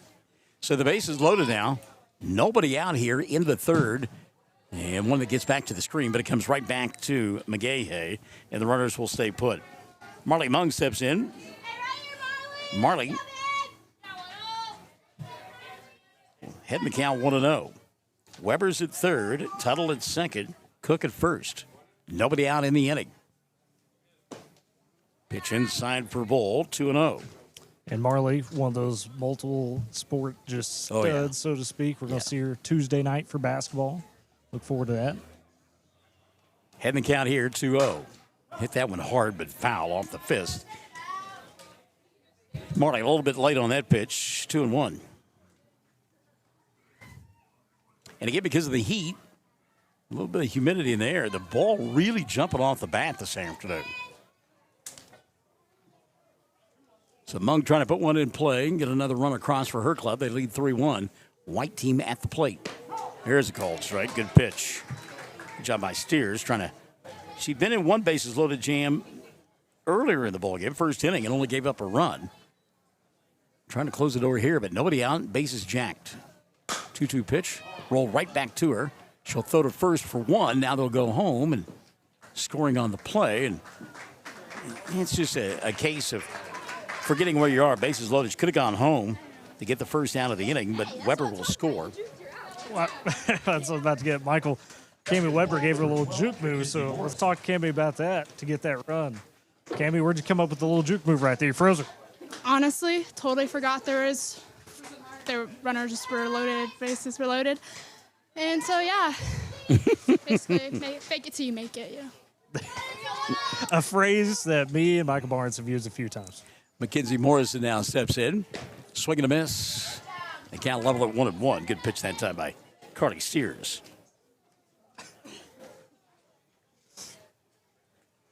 So 1-1 the count on Mackenzie. Struck out her first time around. Fouls this one back to the screen. It's 1-2. Here with Ella Cowan, Balco. You're in the on deck. How tough is it to get your timing back when you've been out of it for a month or so? It's pretty tough. Just trying to stay as accurate as I can. She sounds like she's out of breath. Pitch downstairs. They'll throw back behind the runner. Boy, it's a great play by Lainey Easter. Keep that one from going down the left field line. She did. A little backhanded play there.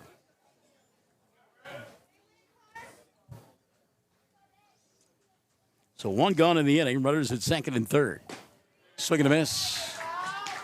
And Morrison got on strikes for the second time this afternoon.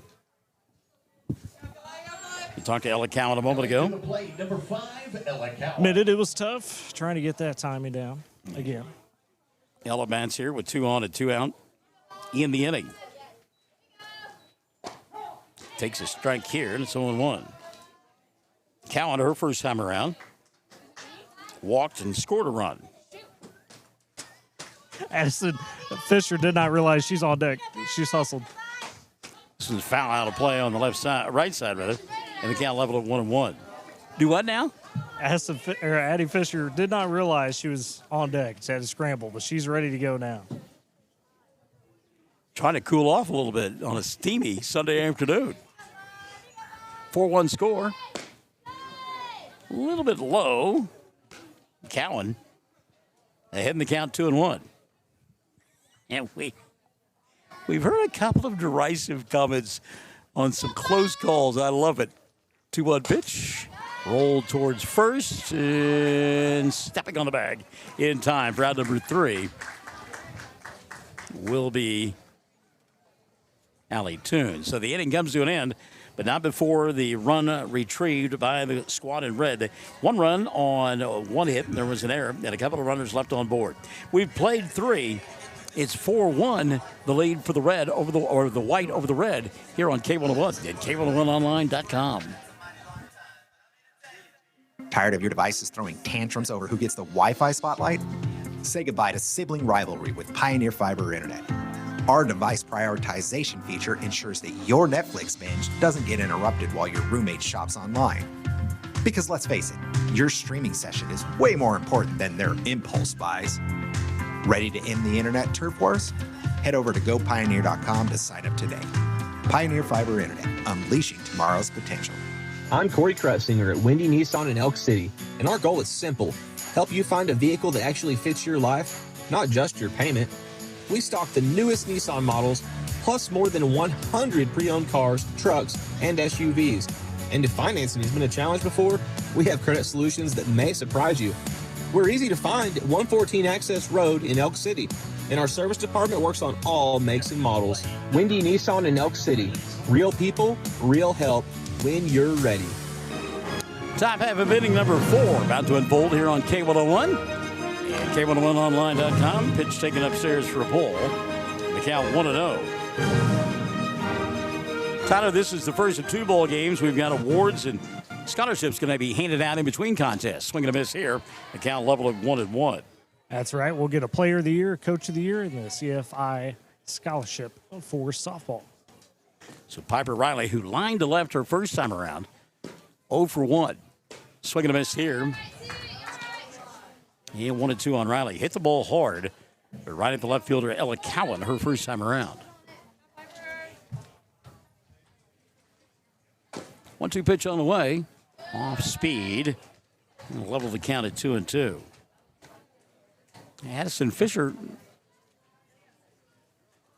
her fingers like maybe she's got a little bit of a blister developing.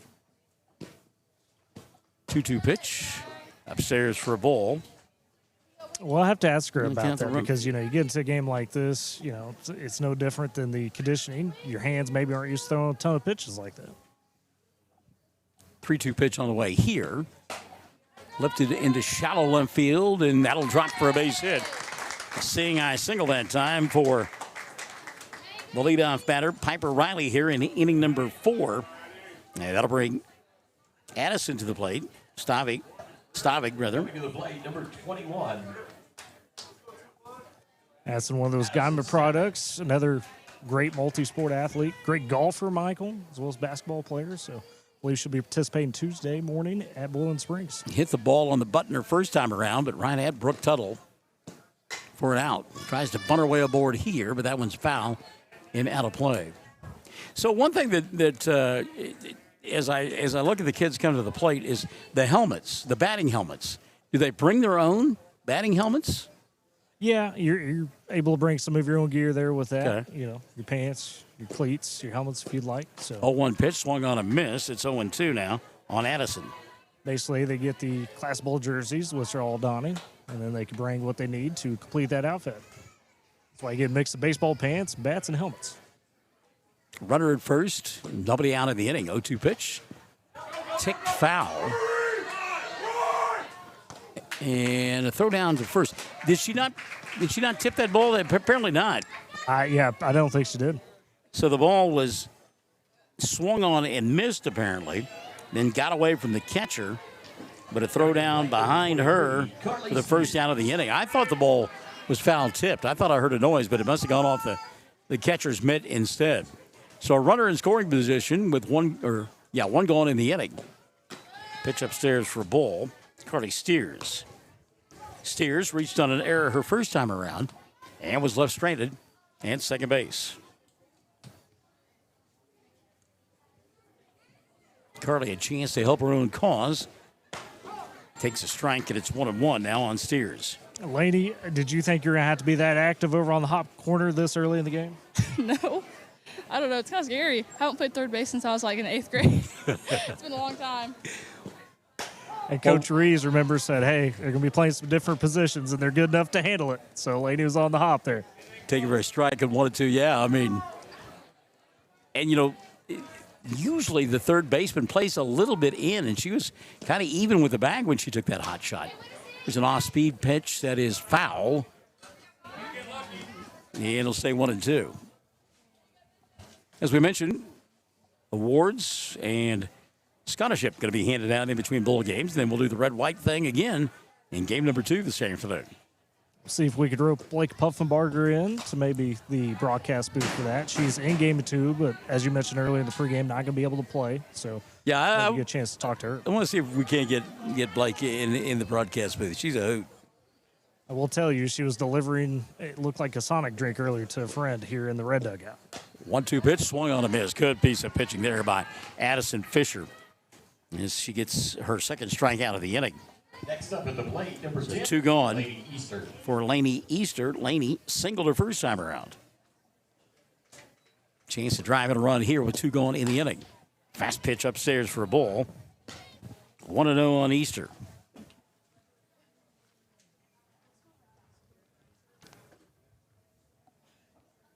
A 4-1 bowl game. Top half of inning number 4. Upstairs for a ball. Count 2-0. Addison Fisher has worked pretty quickly throughout the course of the ball game. 2-0 offering on the way here. Inside for a ball, 3-0. Mentioned her working quickly. A lot of pitchers have their own paces, so to speak. She doesn't mess around, Michael. She just goes after it. Down in the count, 3-0 here. Pitch on its way. Cold strike, and it's 3-1. And you might be able to hear that pop right before she delivers the ball. She got that timing mechanism where she slaps her glove against her leg. 3-1 pitch on the way here. Ball 4. Runners at first and second now for the Red Squad. And that timing is so important to pitchers in that fast pitch era. Allie Toon now will step in. Toon, who made the final play of the bottom of the third inning. Swinging at the first pitch, little looper into left field. That will fall. Here comes the runner. Here's the throw. Safe at home. And it's a 4-2 ball game. And it's an RBI single for Allie Toon. The runners move up on the throw home. So Piper Riley comes in to score the second run of the ball game. Easter winds up at third, and Toon at second. Give her an RBI single. And 4-2 the score. A couple of singles into left field. In the inning off the fist. Good job of muscling it out there. Bree Hedges now will step in. Bree popped out to end inning number 2 to the shortstop. 2 gone here. A couple of runners in scoring position. Well, that's a nice job by the catcher to go up and get that one, keep it from going to the screen. Michael got Piper Riley-Zwoski here after scoring that run. Piper, we were talking to Coach Luke Thompson earlier. How do you stay focused on everything? You got everything going on, business, high school career, all that. I got a lot going on, but I guess I'm just used to it. It's kind of how I live, just putting on so much stuff, getting busy, and I guess it's life. Now, did I hear him say earlier that she's got her own line of fashion clothing? She does. I believe it's Get Drippy, right? Is the name of that? Yes, Get Drippy's my apparel brand. Apparel brand. How'd that start? Oh, I was wanting to take on an SAE from FFA into college with me, and it was something that I could carry on. And so that's something I started, but yeah. Get Drippy. I just, I like the Vice golf balls that are the drip. Right, yeah. which, could say I have the drip for sure. Yeah. But, Michael, we haven't talked a lot about the merchandise yet for Class Bowl. You get shirts, hats, that program, and you go look at that program, these biographies of all these players. I mean, they are active in just about every facet of their school. FFA, FCCLA, National Honor Society, on top of their athletics, and they're involved in 2, 3, 4 athletic adventures. All right, 3-0 on the count now to the batter. Bree Hedges takes a strike here, and it's 3-1. Hedges trying to keep the inning alive. Runners at second and third, and 2 gone. Run across in the inning for the Red Squad. They've trailed throughout the ball game. There's a line shot towards first, and it gets underneath the glove of Cook. 1 run will score. They'll send the runner from third, and we're tied. How about that? A 2-out rally here by the Red Squad in inning number 4 as they've tied the ball game. Both Easter and Toon score on that base hit to right. That was some teammate crime there, Bree Hedges, usual teammate of Addie Fisher. How'd that feel? Felt pretty good, honestly.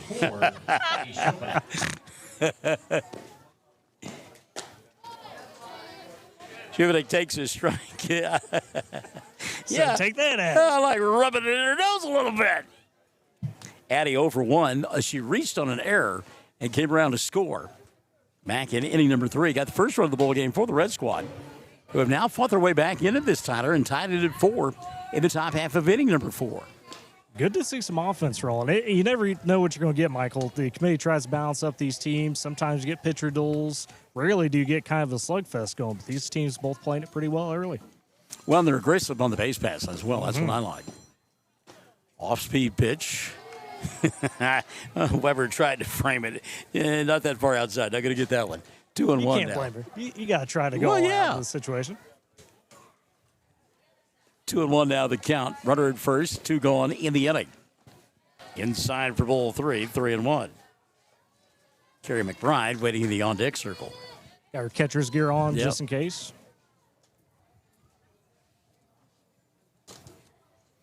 3-1 offering on the way here. Lifted high in the air on the left side. Should have been an easy play for Ella. Cowan will make the catch and left. Round number 3, and the inning will come to an end. But not before the Red Squad comes up with 3 runs in the inning. 3 runs on a couple of hits. There were a couple of errors and 1 runner left on board. We played 3.5. 4 for the white, 4 for the red. It is Classic Bowl Week 38. We're K101, K101online.com. Tyler Riggs. Looks like we got CJ Montgomery lurking. Oh, my goodness. Getting ready for some announcements, maybe. Some awards here soon. We got to grab Addie Fisher real quick because Bree got that hit on you. What was that about? What happened there? I'm tired. Said only got it because she's tired. I'll let you know. She said it felt good to get that hit. Is there a little rivalry there? I mean, I didn't give her any breaking pitches, so she should have hit it. Tell the truth. Oh, my goodness. Harper Sanitation serves Northwest Oklahoma with dependable hometown service. Find out more about residential pickup, commercial waste service, or roll-off sanitation services at harpersanitation.net. And Northwestern Electric Cooperative, powering the communities that they serve. And all proud sponsors of our broadcast here on K101 and K101online.com, and then the streaming as well. That is 101classball.tv and 101classball on YouTube if you search it. So, be here with Coach Partain real quick for the White Squad. At base pass, everybody's been aggressive both sides. I mean, what are you seeing out there? What are you liking from your team so far? I'm liking the fact that these white uniforms are getting dirty. That's what I like. I like to see it. Girls aren't afraid to come out and compete, right? That's right. And, you know, it's been a minute since they've been out here, so that's pretty impressive that they're aggressive and getting dirty and not afraid to. There you go. Coach enjoying it. Yeah, she brings up a good point. You know, those white jerseys have gotten a little bit soiled here this afternoon. Plenty of time to wash them. Emma Partain real quick here. What's this experience been like? Good to help out, be part of this all-star event? It's fun, especially because it's my mom. Talk about some of these girls from there that you've gotten to watch. I think of Marley Mong, quite a few others. They're some good role models, aren't they? What do you enjoy most about them? They're really fun and just nice. What are you going to miss the most about the senior group, you think? I don't know, just they're people I look up to. There you go. Emma contributing, helping out mom, enjoying her, people she's looked up to. Addie Fisher now an opportunity to help her cause. Tied at 4 as we play here in the bottom half of inning 4. Fisher looks inside for ball 1, 1-0. Fisher, her first time around, reached on a base on balls, came around to score a run. Takes outside for ball 2, 2-0. I don't know if Frank Howard over here on this side, did you see him? No, where's he at? He's been slippery. He's sitting over here on this third base side if you'll come this way. Oh, I see him. I got you. 2-0 pitch taken for a strike. It's 2-1 now on Fisher. Katie Griffin waiting in the on-deck circle and back at the top of the order.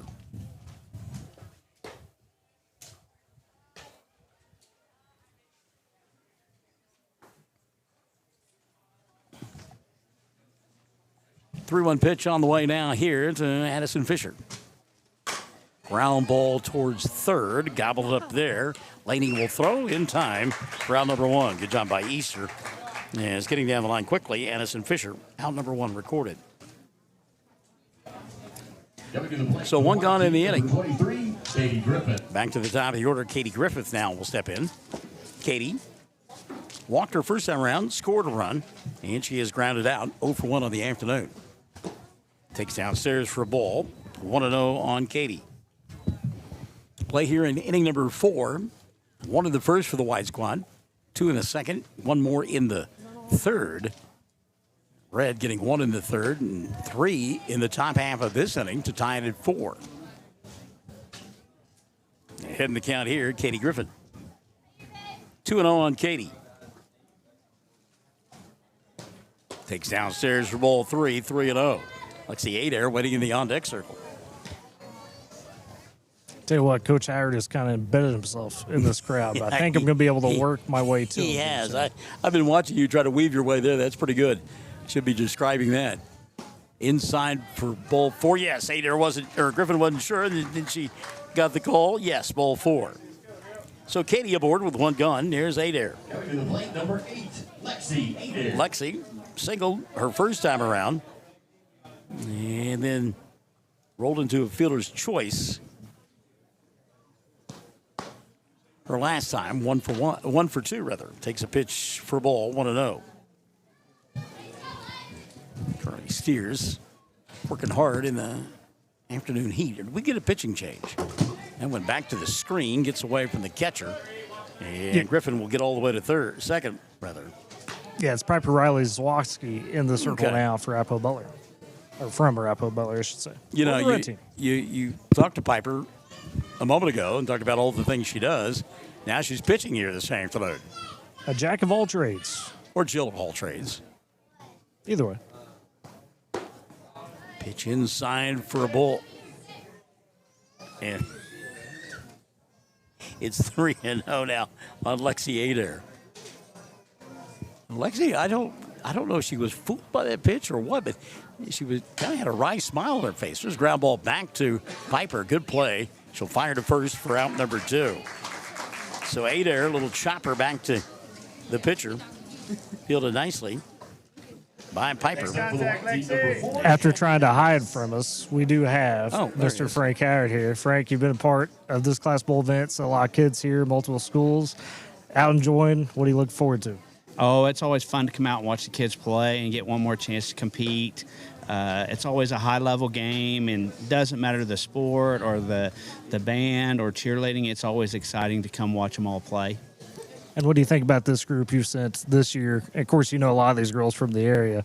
What do you think of this All-Star game? Oh, these girls that I'm coaching from Sealing right now, Addie and Katie and Bree, they did a great job for me at Sealing and played hard and could always count on them, great leadership. So it's exciting to get to see them one more time. There's Mr. Frank Howard joined on the front row. Ask him if he knows who Frank Howard, the Major League Baseball player, was. 3-0, by the way, on Shelby Davis. Michael wants some trivia. Do you know who Frank Howard, the baseball player, was? Yes, I do. I get that all the time. There you go. 3-0 pitch on the way here. Cold striking at 3-1. By the way, Tyler, you don't know who he was, but Frank Howard was a first baseman for the Washington Senators. 6'8". Was a massive man. He and Boog Powell, two of the biggest first basemen ever invented for Major League Baseball. Fouled on the right field line, and it's 3-2 now on Shelby Davis. Davis lined out her first time around.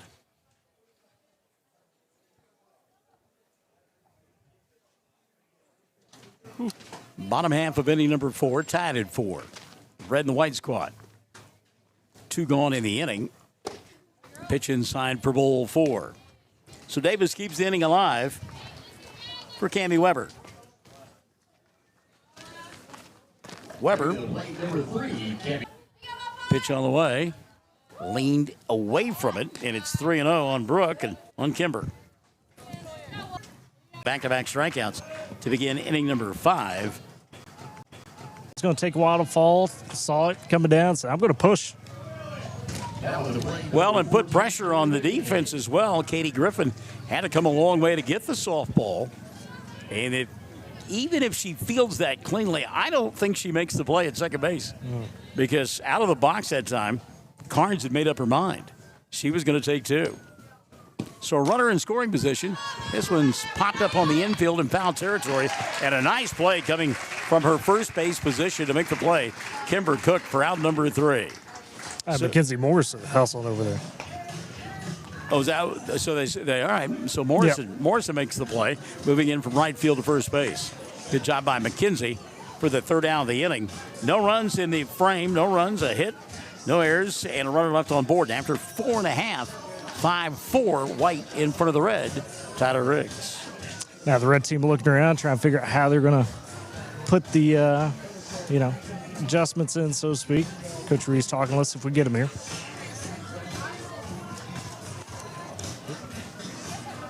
You'll go third? Okay. Letting players kind of pick how they want to go. So we're going to have, going to third, Michael, Kinley McGahey. She'll swap around. NextEra Energy, McDonald's of Woodward, Northwestern Oklahoma State University, the home of the Rangers. Bank of Western Oklahoma, Woodward Tourism, the Woodward Chamber of Commerce, the Northwestern Electric Cooperative. Roll through it. Looks like Piper Riley's Waxy going to stay in the circle. And Phillips 66. I'm listening to the mellifluous tones of Matt Adair, our public address announcer, here at Boomer Softball Complex. We got Mackenzie Morrison over here after running in to make that play in foul territory. He hustled for that one. How tough was it? It wasn't too bad, but it was a struggle. Was it a struggle because you haven't played in a minute, or was it just a tough one to field? Probably because I haven't played in a minute. Saying otherwise, routine play. Yeah. Well, the white team got get the bats. What they got to do to keep them consistent? You guys have produced every inning. Just keeping mentally. There you go, mentally. It's between the ears, Michael. Well, in a lot of our cases, it is. And in my case, there's not much there. So Marley Mung leading it off here in inning number 5. She'll take downstairs for a ball. 1-0 on Mung. Marley grounded out twice to the pitcher. She's 0 for 2. Foul tip. And that'll level the count of 1-1. So, we talk about the helmets. I think they are sharing some helmets. They might be swapping them around a little bit. I think they are. Yeah. 1-1 pitch. Down in the dirt, 2-1. Because there are a couple of them. Well, in fact, the one that Marley is wearing, that's got to be unique to Merritt. And I've seen more players wearing a helmet similar to that. Fast pitch for a ball upstairs, apparently. And again, at 2-1 on Mung. Or 3-1, actually. 3-1 on Marley. You need to find out about the helmets. Oh, I'll ask. May have a lucky helmet situation, right? Somebody gets a hit, says, hey, that's the hot helmet. Might be. Ball 4, Mung. She's aboard. Nobody out here in the 5th. We got Addie Fisher working strong here for the white team, getting some strikeouts down. You got a little refreshment, some water. How are we handling the heat? I just got to drink a lot of water. Swinging a miss here. Fast pitch for a strike. But you look like you got good rhythm going on in the circle. How's that feeling? Honestly. Oh, we lost you. 0-1 on Morrison. Pitch inside for a ball. And the count now 2-1. Yeah, 12, yeah, 12. Will we get you back, Tyler? Yes, I believe so, though. Have to ask about this helmet swap in a second. 2-1 pitch. Cold strike. 2-2 now on Mackenzie Morrison. We got to come back to Alec Allen here. So we're saying, is there some helmet swapping going on between you girls right now? Yes, there is. She says with a big smile and a laugh. Foul ball. Stays 1-2. Is it about who has the hot helmet? Like if somebody gets a hit, is that now the hot helmet, or are we just swapping for fun? We're just swapping. There's not many, so we all just swap. No rhyme or reason. 1-2 pitch on the way here. Again, foul on the right side. It'll stay 1-2. Mackenzie Morrison 0 for 2 in the afternoon. A couple of strikeouts. See, I told you I knew what I was talking about. I pay attention to stuff there, Junior. Every once in a while you do. Runner at first, nobody out here in the inning. Now there is an out, swing and a miss. McKenzie laid on the fastball, one gone. Third strikeout of the afternoon for Morrison. Ella Cowan now will step in. Ella.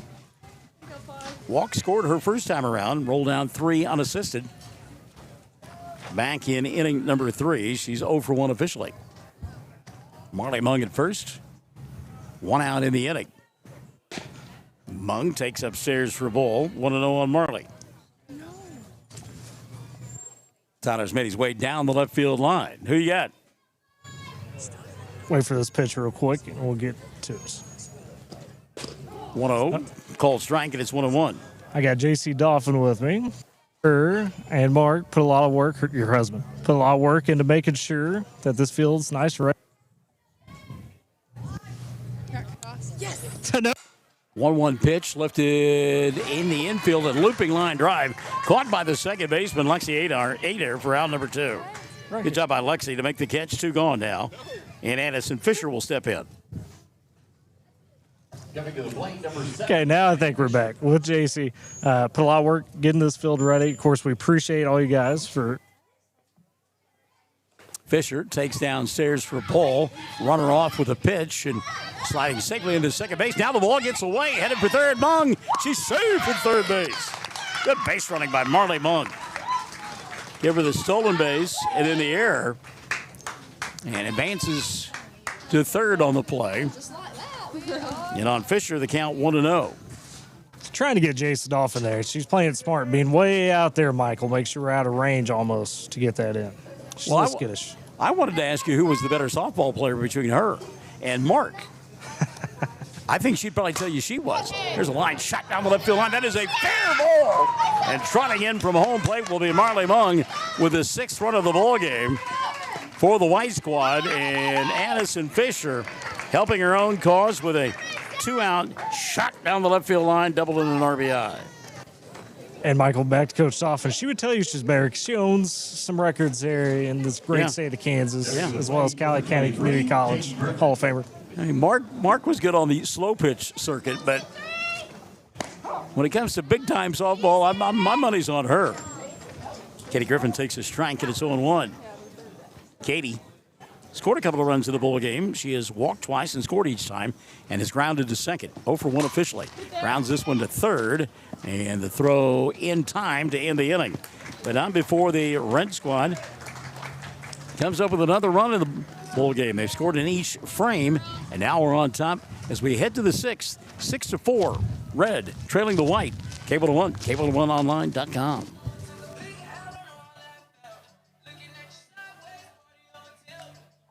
When Northwest Oklahoma comes together for the Classic Bowl, hometown support matters. This week's coverage on K101 is brought to you in part by Northwestern Electric Cooperative, serving and powering communities across Northwest Oklahoma. From the field to the fans, Northwestern Electric Cooperative is proud to support local athletes, schools, and communities across the tri-state area. Northwestern Electric Cooperative, powering the communities we serve. Local sports, local communities, local pride.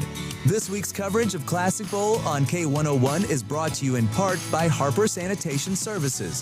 Whether you're needing residential pickup, commercial waste service, or roll-off containers, Harper Sanitation Services proudly serves Northwest Oklahoma with dependable hometown service. Call Harper Sanitation Services today. Proud supporters of local athletics and the communities that cheer them on, it's Harper Sanitation Services. Back at Boomer Field as we get set for the top half of inning number 6. And Harper Riley Zawansky. I didn't have the hyphenated name in my book, Tyler. You didn't tell me that. What do you mean? We've said Piper Riley Zawansky the whole day, Michael. 0-1 on Piper. Pipe down. That's an old phrase from Leave It to Beaver. Pipe down.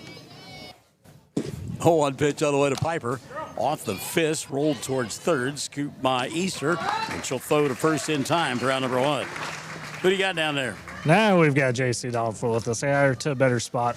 But, Coach, first of all, thank you for letting us, borrow your facility, so to speak, for Classic Bowl week, as you guys put a lot of work to that. I guess the big thing, you're going to see, few of your athletes play out here in game 2. What's it like to get to see this senior bunch of sim along? Yeah, I mean, we're glad to host. We're glad that everybody's here. This is a big deal for Woodward. It's a big deal for the Tri-State. It's just kind of a fun week, and we get to kick it off here on Sunday, and we're glad to be here and glad to see these girls on the field one more time. Well, and you were talking, I saw, to Kyle Wilson over there, father of Holly Wilson. I know he's been super excited. How tough is it to kind of set off these girls like this? Tough.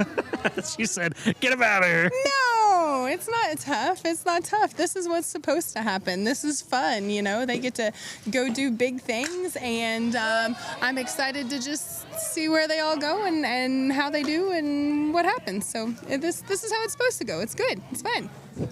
I love JC. She says, push them out of the nest. They got their wings. Get them on the way.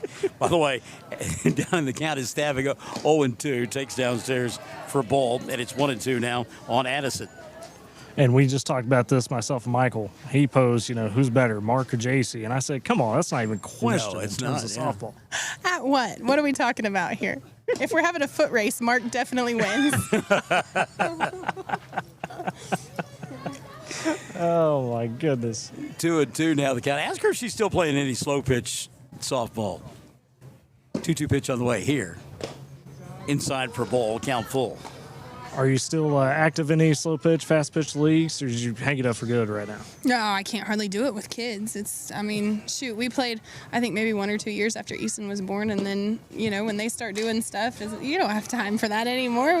No. So we pretty well hung it up. We're chasing kiddos, and that's even more fun. So I love the fact that two people that get together and have children, they name a kid Easton. It's just appropriate. It has to happen that way. Two softball players naming their firstborn Easton. That's perfect. Ball 4 here as Stavik is on base to begin, with 1 out in the inning, in inning number 6. Number 23, Carly Steers. Go, Carly. So Carly Steers now will come to the plate. Carly 0 for 2 in the afternoon, reached in an error in the second and struck out in the 4th. Carly spent some time in the circle earlier in the ball game on the defensive end. Line shot right field. That'll get down for a base hit. Runners at first and second with 1 out in the inning. Bats coming alive for the Red Squad here in inning number 6. Down by 2, 6-4. Got Coach Ruiz on the third base line here. And Coach, you guys started with a little bit of a deficit, but you're waking up now. How do you like your team's fight? Yeah, they're getting after it. I mean, talking to all these girls, there's a bunch of girls going to the next level to play on both sides. Laney Easter Girls now are getting after it. takes a pitch inside for a ball. 1-0 on Laney. Coach Reeves mentioned there, as you heard a lot of girls going to the next level here to play. 1-0 pitch on the ground, knocked down by the shortstop. She'll flip to second for 1. That's all they will get. They're 2 gone now. Runners at first and third. So Steers retired, 6-4 on the fielder's choice. Stavik goes to third, and Easter is at first. Now batting number 20, Allie 2. Allie 2 now, who's got an RBI and a single on the afternoon, and a run scored. Also lined to third in inning number 2. Allie has hit the ball hard twice. Ahead in the count here, 1-0. And again, I think we'll see her on Tuesday night, right? She'll be playing in the basketball game, yeah. One of those going multiple sports in Class Bowl. Ahead in the count here, 1-0. Pitch on the way to Toon. Line shot right at the shortstop. And there to make the play for round number 3. But not before some noise made by the Red Squad here in the 6th. But they come up empty, Tyler. No runs, a couple of hits. 2 runners left on board. And we have played 5.5.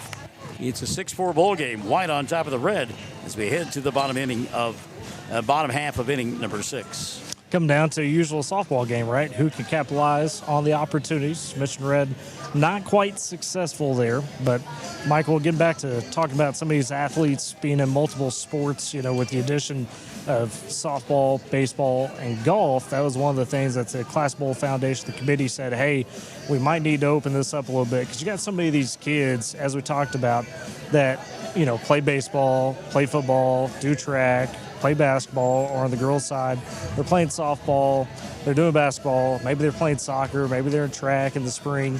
So we were able to open that up and allow some of these kids to say, okay, as long as it's not a conflicting sport, for example, the boys basketball kind of conflicts with football, but you can play baseball, come back and play football on Sunday, or do baseball, do golf. So it kind of allows, kind of a more true representation of how these kids really manage a lot of different hats.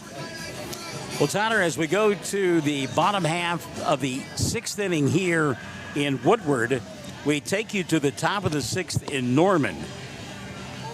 Mississippi State 6, OU nothing.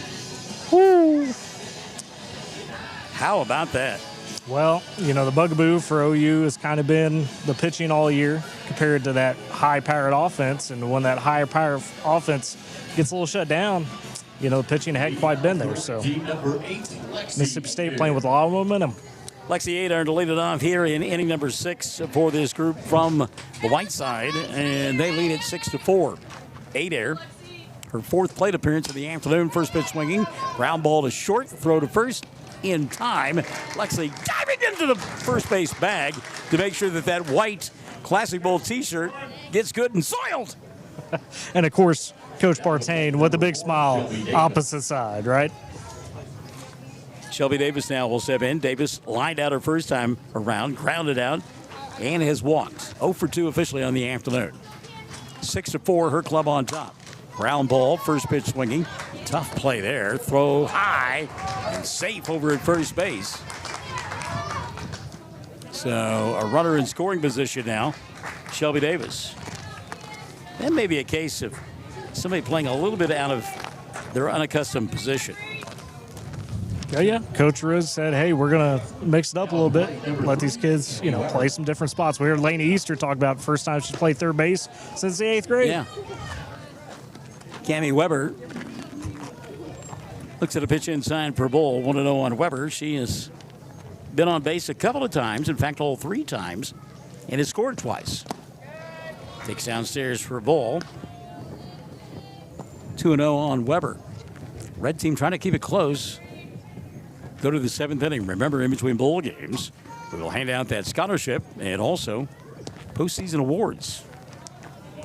A Player of the Year, Coach of the Year, and CF Industries Softball Scholarship. One of 10 $2,000 scholarships handed out this week. And again, that's coming up in between our 2 bowl games. 3-0 pitch on the way here. Ground ball to short. Throw to first, low, and not in time. Save over at first base. Runners at the corners now with only 1 going. Davis is at first, Weber at second. I should say Davis is at third, and Weber is at first. Brooklyn Tuttle now steps in. Tuttle walked a couple of times and has been hit by a pitch. Takes downstairs, ball gets away from the catcher. Here comes the runner, safe at home. Sliding in with the 7th run of the ball game will be Shelby Davis. And taking third on the play, Cammie Weber. There's some tired legs out there right now, it looks like. Here with Camber Cook, representing Covington Douglas in this game. How's it feel to get to represent them? It's good. It feels very accomplishing. How's the nerves been today? They're high. They're high. Kimber sounds nervous. She's been passing some nervous looks as well. Pitch downstairs. Maybe it's being on a broadcast that she's nervous about. Talking to you, that would make anybody nervous. Wow. 2-0 on Tuttle. Runners at first and third. Ground ball to short. Throw in time. Round number 2. So it's an 8-4 bowl game as Weber comes in to score. Give Tuttle the fielder's choice in the RBI. Small ball, if you will. Bringing in runs. Say no home runs today, but it's, a lot of nice hits. So here's Kimber Cook. You just talked to her. Kimber, a couple of strikeouts in the afternoon. Michael, a lot of these girls, when we look at the stats, they're all hitting 300 plus, into the 400s in some cases. They're all accomplished hitters. We're seeing that today. 8-4 now. The lead doubled by the white team. There's a line drive down the right field line, and that'll get all the way to the wall. On her way to second base, Kimber Cook, and she will Cadillac in there with a 2-out double. Kimber looked up and found Coach Partain, and she had already shut it down when she got to second base. There was no way she was going to try to stretch that thing into a triple. I said, I ain't risking it. No, I've had enough. I'm stopping now. Marley Mung now a chance to drive home a run. Marley on the afternoon, 0 for 2 with a walk and a run scored. The wind has picked up a little bit. We've got a little bit of cloud cover, so it has helped some. Of course, I've been bathed in shade all day long, so I'm not complaining. Pitch downstairs for Bull. 2-0 now on Marley. So the white squad scoring in every inning here this afternoon. Here's a called strike. Count out 2-1 on Mung.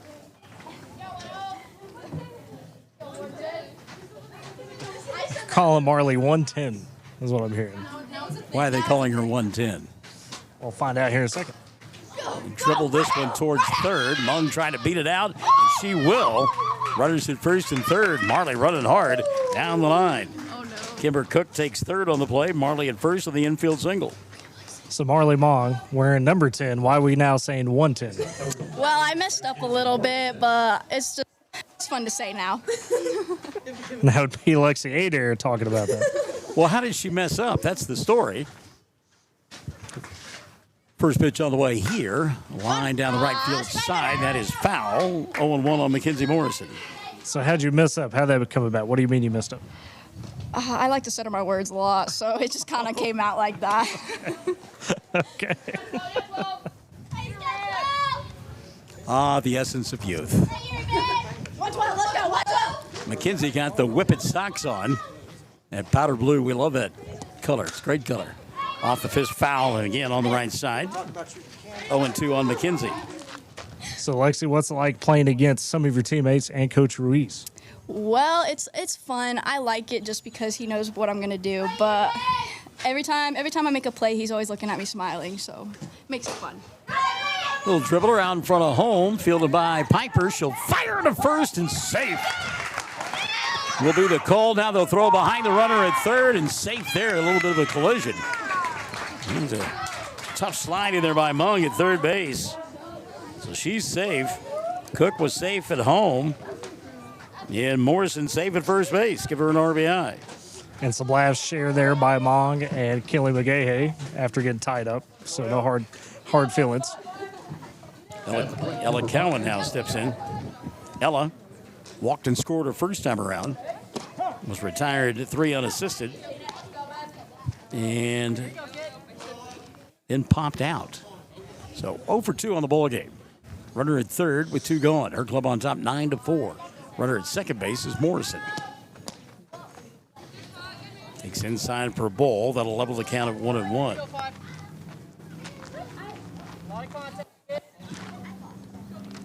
Trying to bat around in the inning is this white squad. Ball gets away from the catcher. Here comes Marley, and she'll score. Mung hustling on the play. And the white team very aggressive here late in the ball game. Any opportunity they're running right now. And credit to L&D Herrera, the catcher, trying to flip that, but just a bit too much there. Cowan ahead in the count, 2-1. Now with a runner at third base. Swing and a miss. Ella out in front of that one, 2-2. 10-4 ball game here in the bottom half of inning number 6. Put it on cruise control in the 7th if you're the white team. There's another ground ball. This one fielded by the first baseman, and stepping on the bag for out number 3, Allie Toon, and the inning will come to an end. But not before 4 come across the plate for the white squad, and they've extended it to a 10-4 lead as we head to the top of the 7th inning. It's Classic Bowl 38 with K101 and K101online.com. Big dreams start in small towns. From the athletes competing under the lights to the families and businesses supporting our communities every day, Dream First Bank is proud to be a part of the journey. This week's Classic Bowl coverage on K101 is brought to you in part by Dream First Bank. Whether you're planning for today or building for tomorrow, Dream First Bank is here to help you move forward with confidence. Dream First Bank, banking built around you. Member FDIC. In Northwest Oklahoma, reputation means everything. That's why homeowners across the area continue to trust Moore's Roofing for quality roofing and dependable service. Locally owned and operated for over 45 years, Moore's Roofing believes in doing the job right, treating customers fairly, and standing behind their work. This week's Classic Bowl coverage on K101 is brought to you in part by Moore's Roofing. Call 580-994-5417.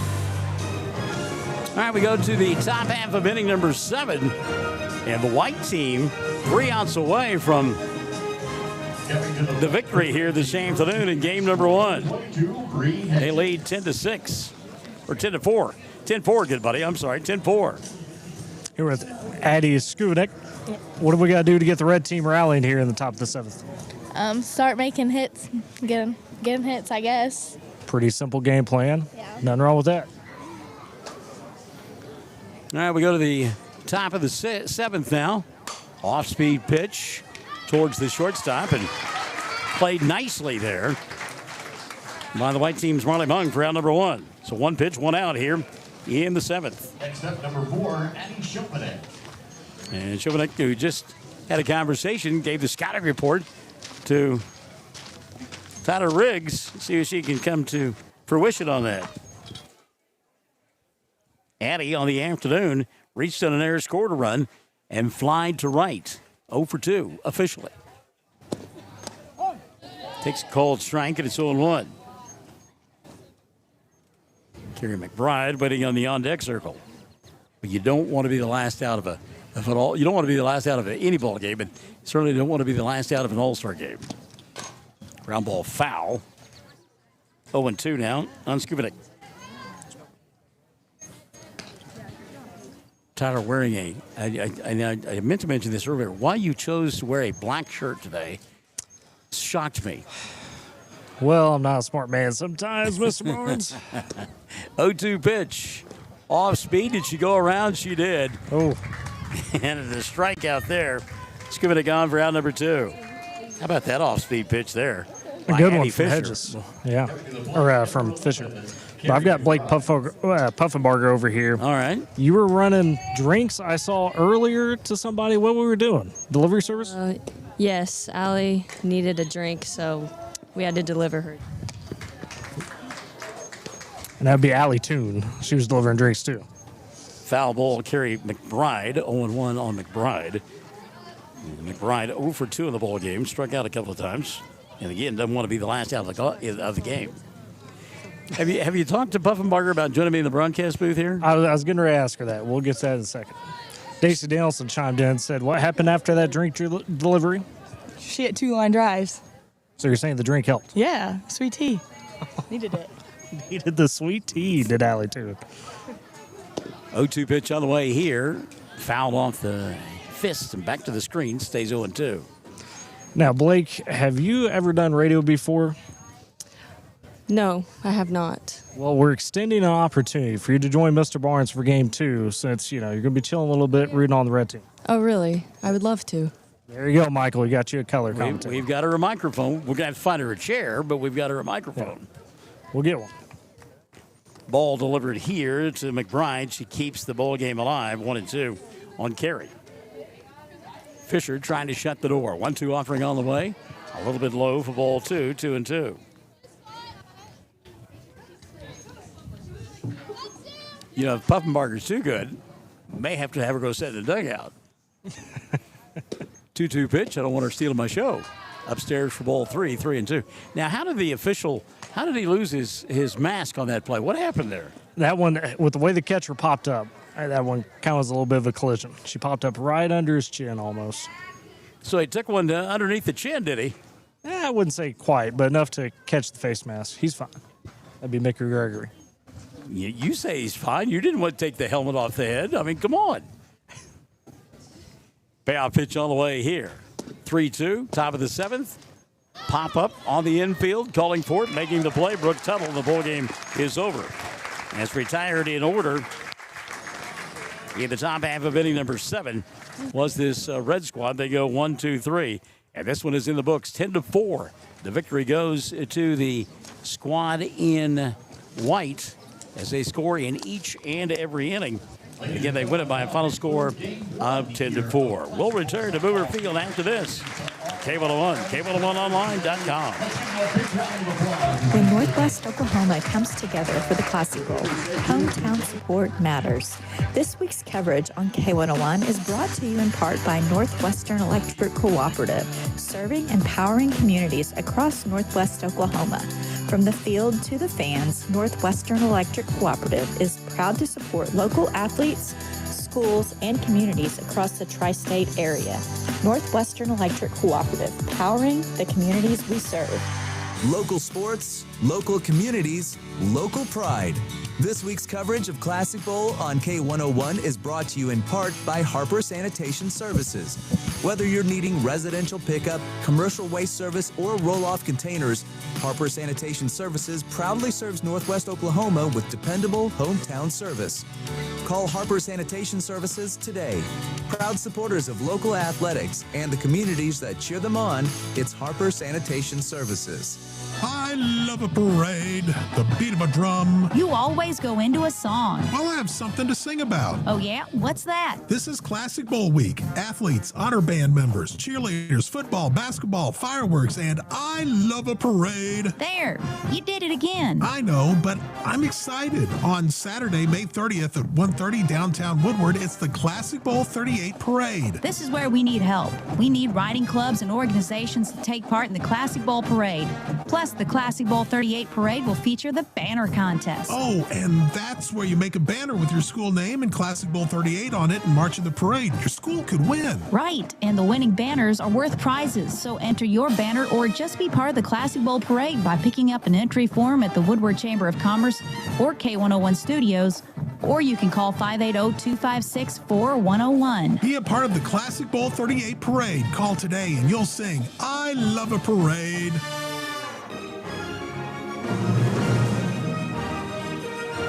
And welcome back to Boomer Field as this one in the books, 10-4, the final score. The white team victorious this afternoon, scoring in every inning. And to win this one going away, Tyler Riggs, Michael in the morning, and a veritable cast of thousands joining you here on radio and also on the internet. Yes, we are. And, of course, in between games now, we're going to get to that special part of Classic Bowl, hand out some Player of the Year, Coach of the Year, as well as a big-time scholarship going on here as well today. One of 10 $2,000 scholarships being handed out across this week. We're just waiting on the official word so we can get that presentation rolling. But how about the one from the white team, 10-4? Well, the aggressiveness that they showed from Jump Street. I mean, they just decided they were going to go out and score runs and get after it the entire time. And I like that aggressiveness. And also the pitching. I mean, give some credit to the young lady in the circle this afternoon for the team in white. Addison Fisher did a pretty good job of keeping the opposition at bay. Well, she found a nice rhythm, gave up some hits, but you're going to when you're in an all-star situation like this and you got a team full of top-tier batters. But for the most part, battled back, controlled, and especially when they're, you get the red team making that run in the fourth inning, right? And then she resettles in, so to speak. Did a phenomenal job to close that game out. Well, you talk about that red team in that fourth inning, they plated 3 runs in the frame. 3 of their 4 came in that inning. And then in the bottom half of the frame, answering the white squad, they came up with 1, and then 1 more in the 5th, and then plated 4 in the 6th inning to put it away at the end. Yeah, that consistency, big time, of course, from the white team there. It's going to help when you put up runs in every inning. Okay. So we're just waiting on the presentation of our awards and scholarship, and I think part of the delay is they're dragging the field right now, so it's a little bit dusty and musty out there. Can't get out there in the middle of things to make that happen. So trying to get the attention of Leland Searcy and others. His presentation is set to get underway here.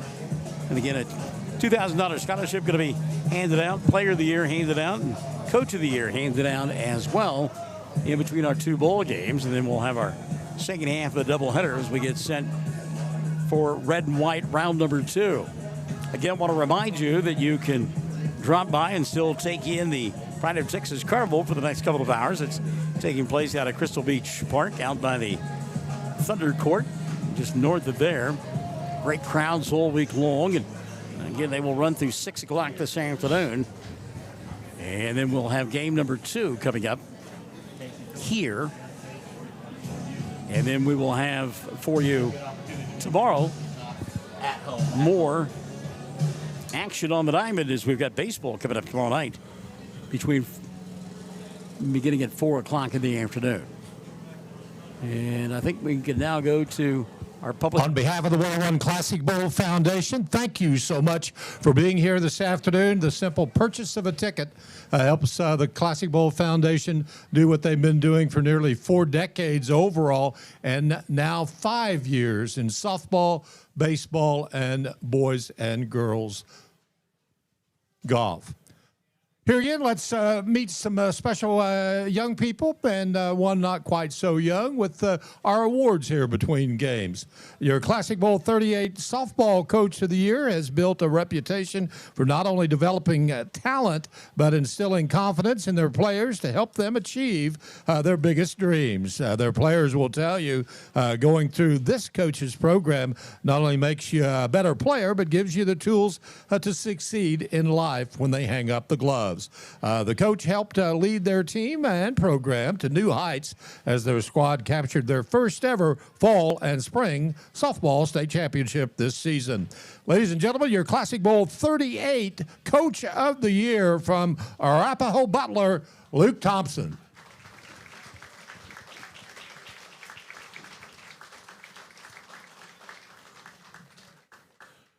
Presenting Coach Thompson with his award, Woodward's athletic director, longtime member of the Classic Bowl Foundation as well, Mr. David Norton.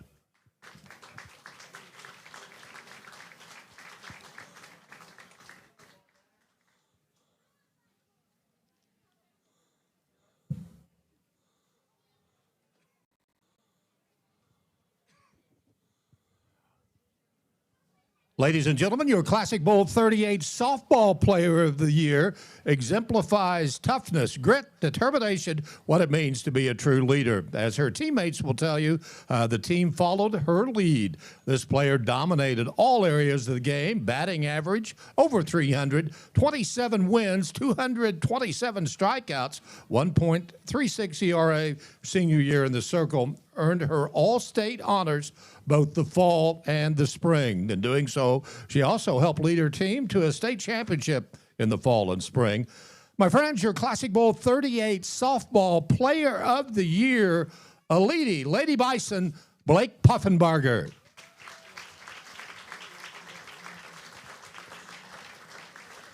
Presenting Blake with her Player of the Year, the Director of Athletic Operations for the 101 Classic Bowl, longtime board member, Mr. Leland Searcy.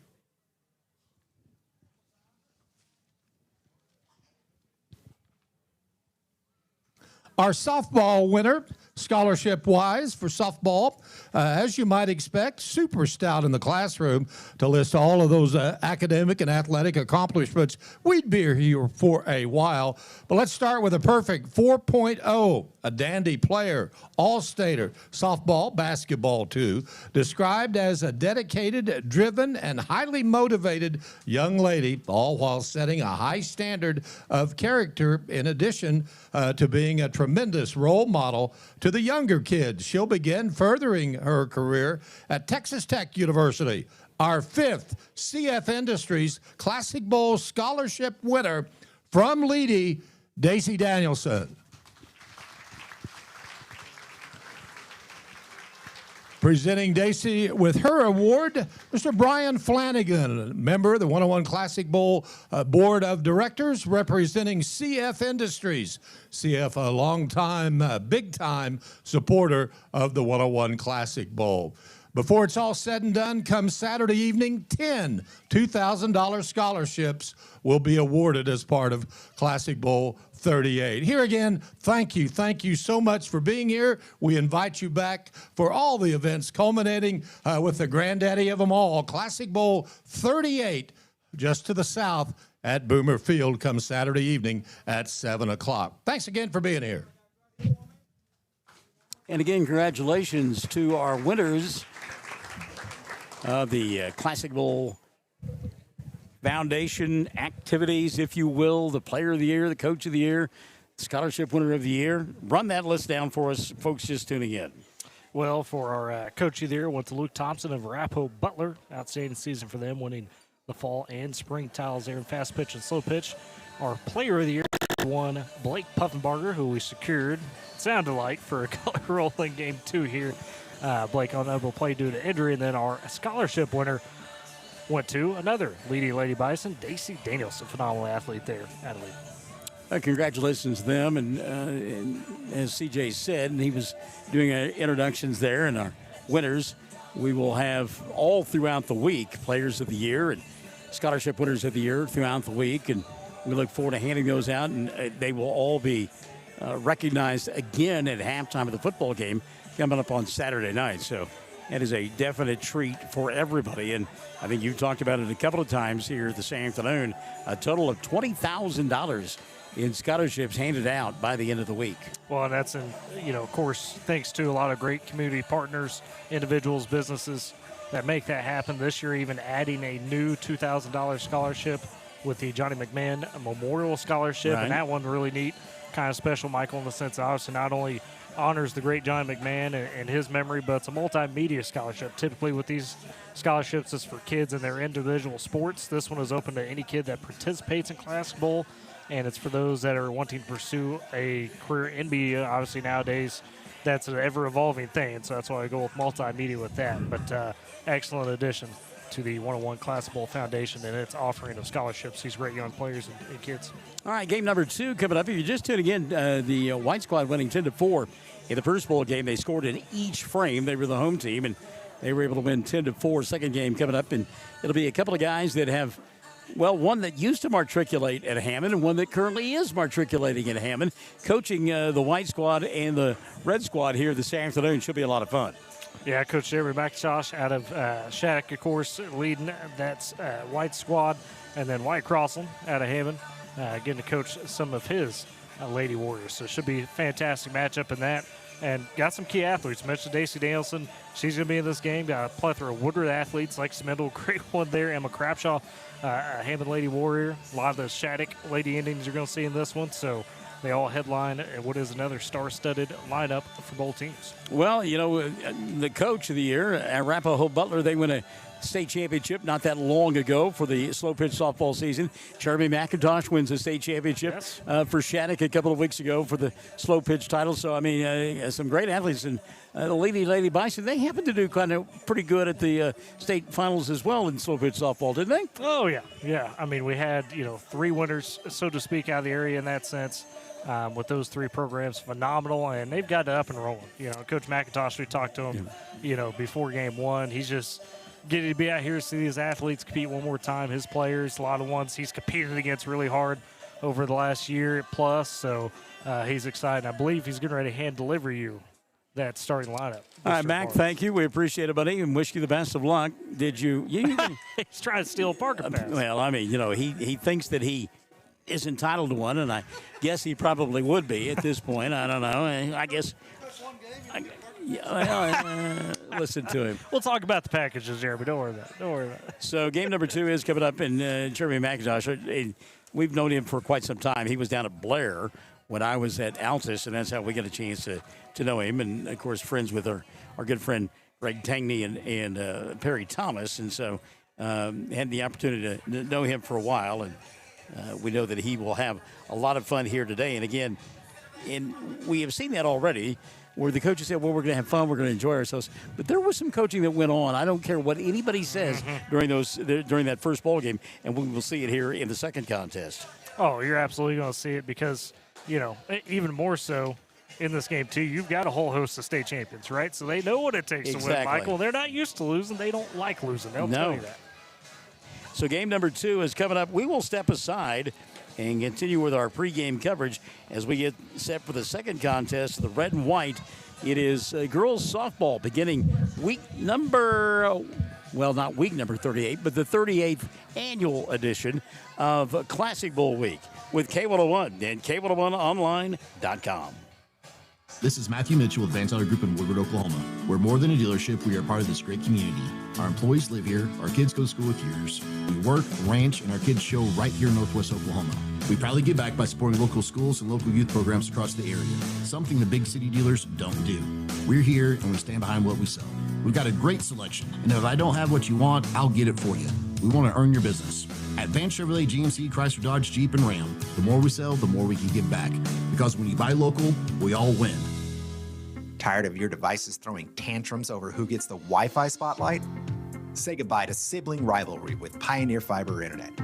Our device prioritization feature ensures that your Netflix binge doesn't get interrupted while your roommate shops online. Because let's face it, your streaming session is way more important than their impulse buys. Ready to end the internet turf wars? Head over to gopioneer.com to sign up today. Pioneer Fiber Internet, unleashing tomorrow's potential.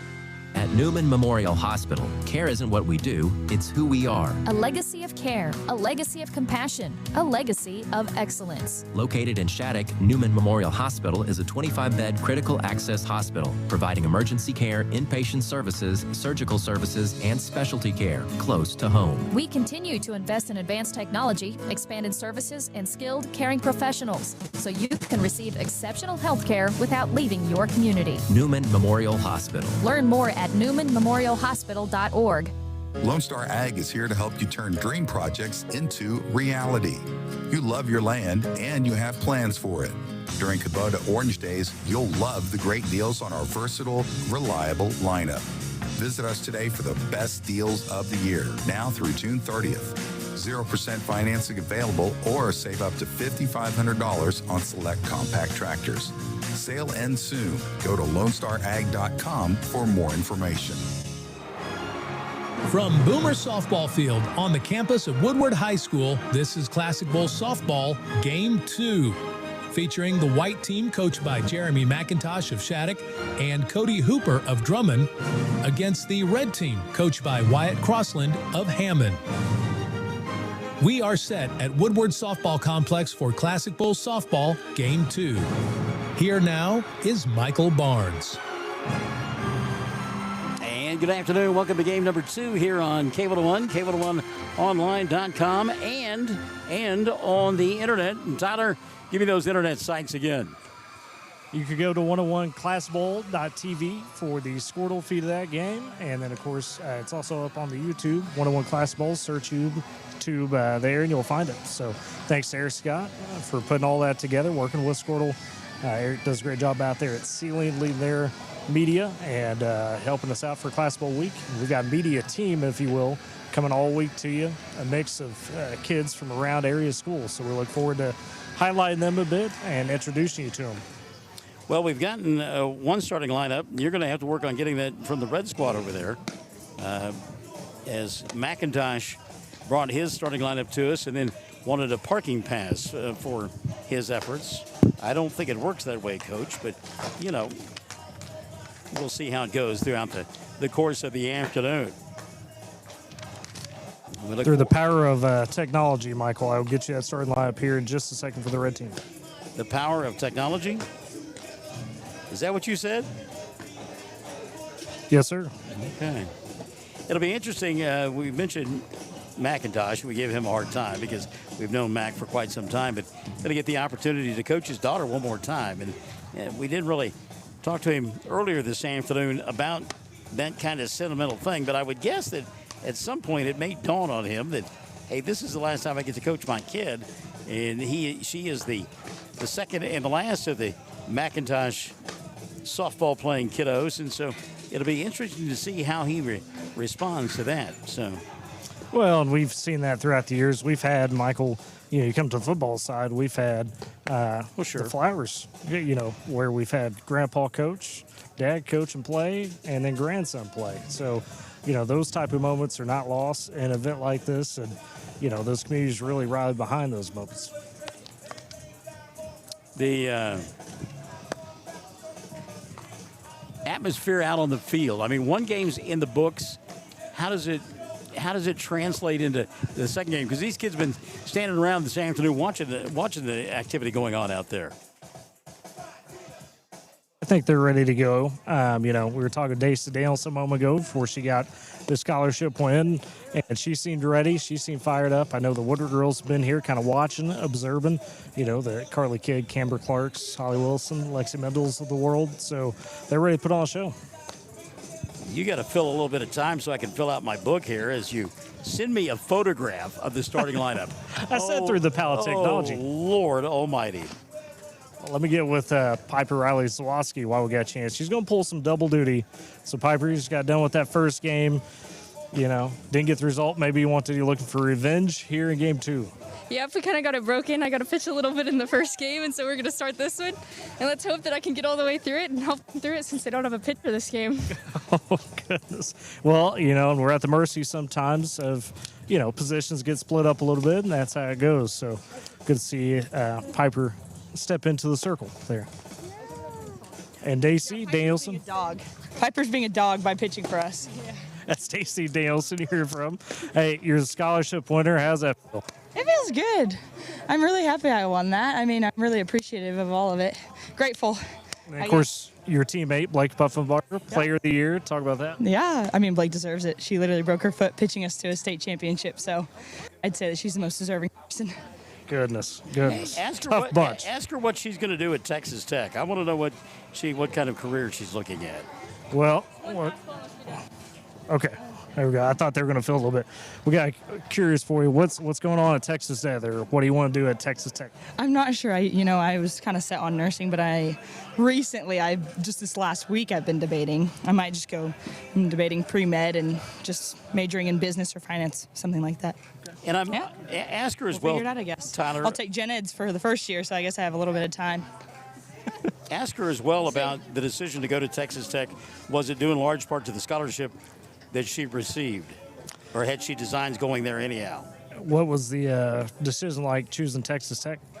Well, I went on a tour of schools last year around this time, actually June, and I went to Texas. I went down to UNT, University of North Texas, and then Baylor. I went and looked at TCU, and I went over to Abilene Christian, and then I was just so close to Texas Tech, I was like, might as well just go to Tech and go home. I really enjoyed the campus when I looked there last year, and I got a pretty nice scholarship that is going to help me afford it, and it's just an opportunity I can't really pass up. So there you go. The decision there. It's interesting that she toured the state of Texas, visiting all the colleges that she talked about. Yeah, how many of Oklahoma schools did you tour in that? How big was the tour? Texas tour.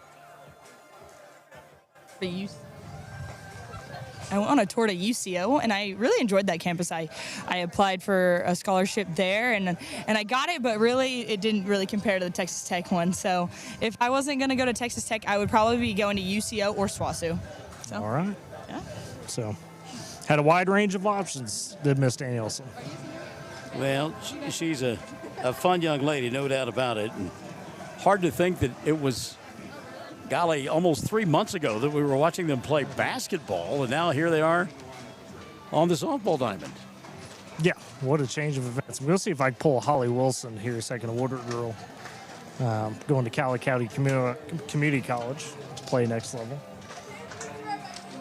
As we continue our pregame, getting ready for game number 2. Game number 1, 10-4 if you're just tuning in. And we've got Holly Wilson with us, and Holly getting to represent the home team here, if you will, Woodward, with some of your teammates, but against them as well. I know you've been looking forward to this. What's this experience like? I don't even know. It feels weird because, well, it feels weird, especially playing against my other teammates. And we were talking earlier, and we were like, we're going to beat you guys and just give each other crap. But I think it'll be a lot of fun. I think it'll just be a good time. Yeah. Well, and how's the family been? I know, Kyle Wilson, he's over there watching. He plays all tough. Has he kind of softened up a little bit to, hey, this is final time getting to watch you at the high school level? No. No, he's still... And that's Kyle way across. You can't hear it. He's yelling, "Go Holly!" So, oh geez. I think it's for game 2. I think it's funny how she throws her dad under the bus. No, my dad hasn't gotten any nicer. Still the mean, tough guy that he is. She ever go out on any of the weather events with him? Oh, that's a good one. Holly, have you got to be chasing with Dad at all, or does he kind of keep you out of that? I've been a few times. We went the other day, but everything kind of just died a lot. And so he's just continually chilling from across the field. We're on the first base line. Kyle's over there in the third base line, outfield, cheering away. So, goodness. Does she have designs on chasing a meteorological career on her own part? What's the plans next level at Cali County? Are you trying to follow the footsteps of Dad or new path? New path. I want to go into nursing, so that's the plan right now. Which, I mean, they're both in the medical field area, so I mean, it's kind of following both my mom and my dad, but that's my plan.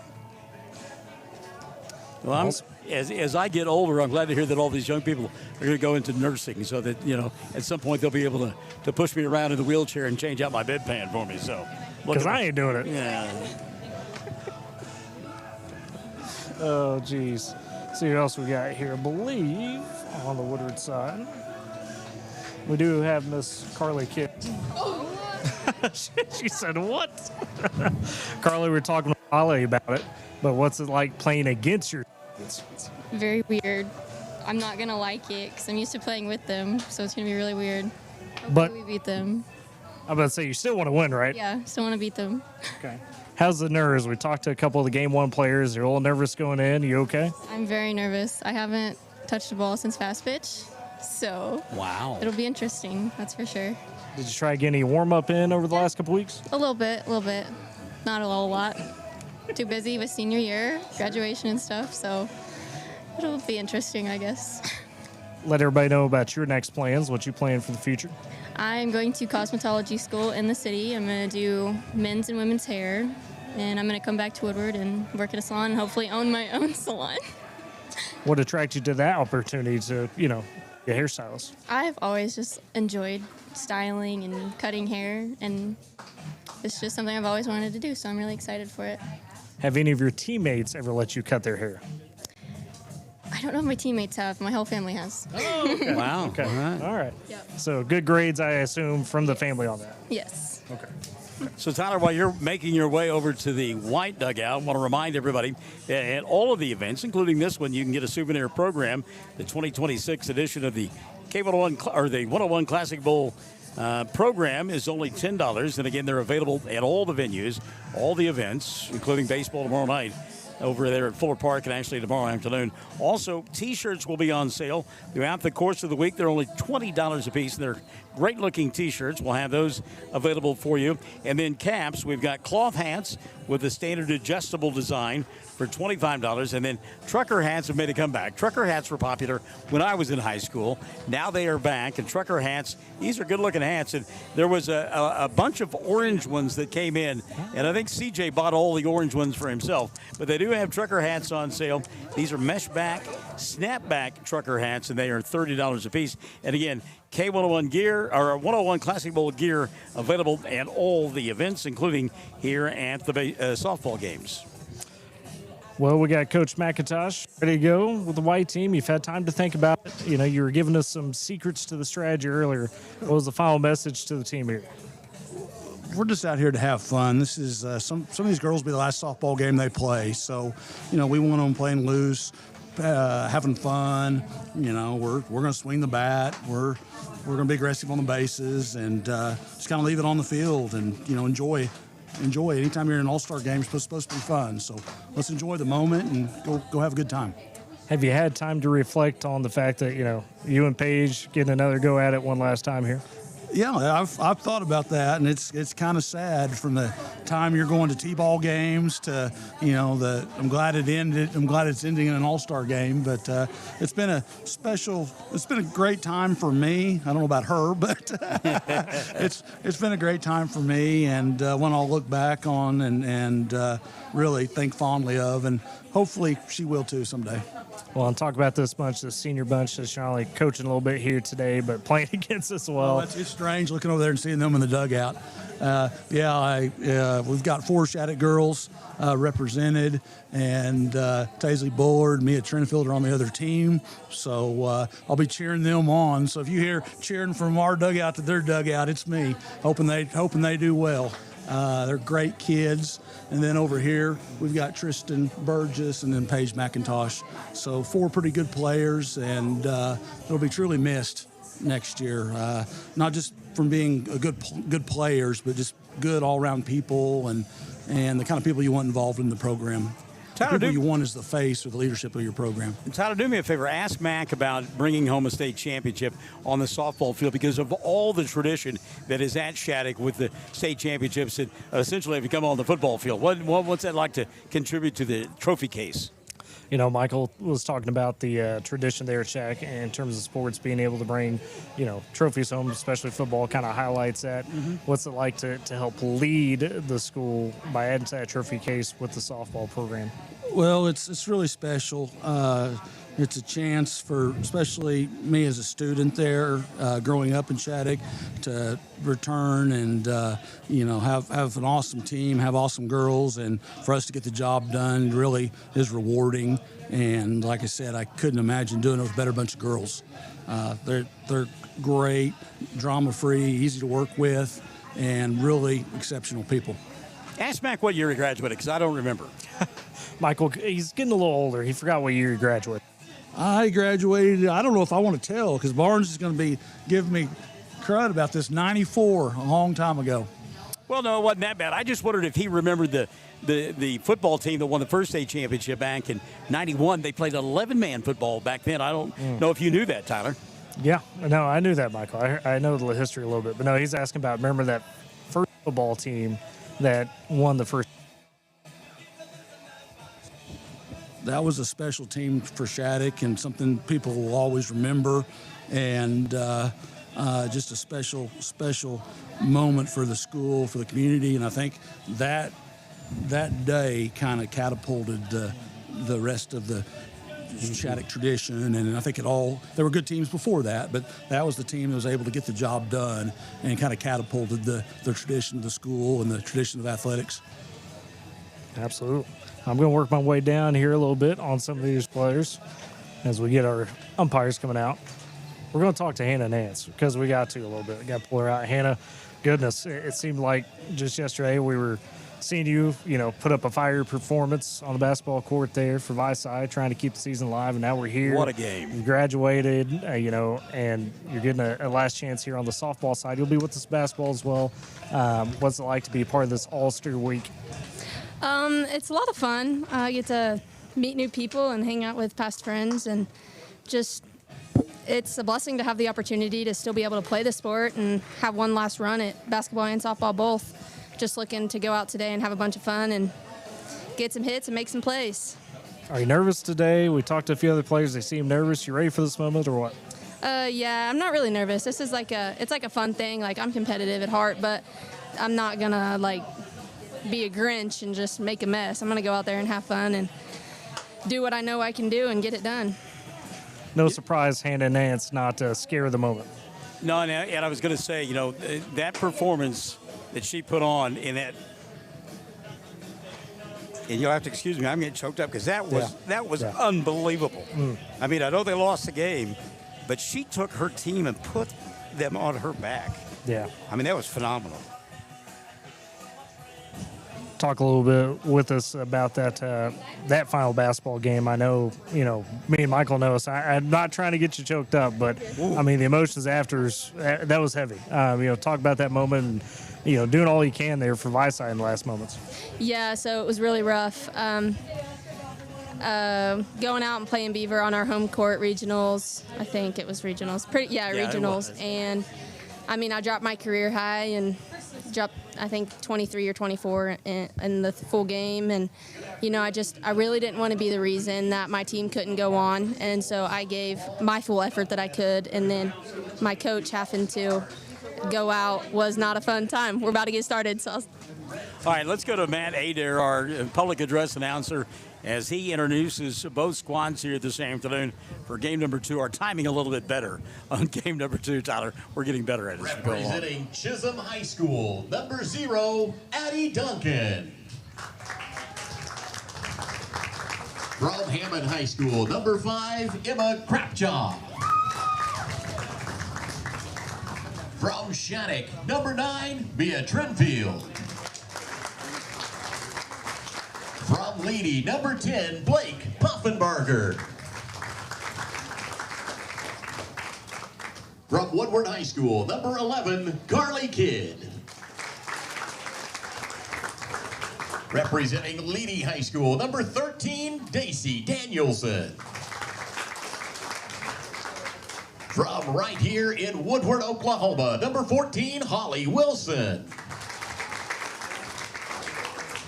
From Cherokee, number 15, Veronica Castro. From Shattuck, number 17, Paisley Bullard. From Timberlake High School, number 20, Lily Johnson. From Cherokee, number 23, Mariela Herrera. And from Arapahoe Butler, number 8, Piper Riley Zawatsky. Your coach for the red team from Hammond High School is Wyatt Crossland.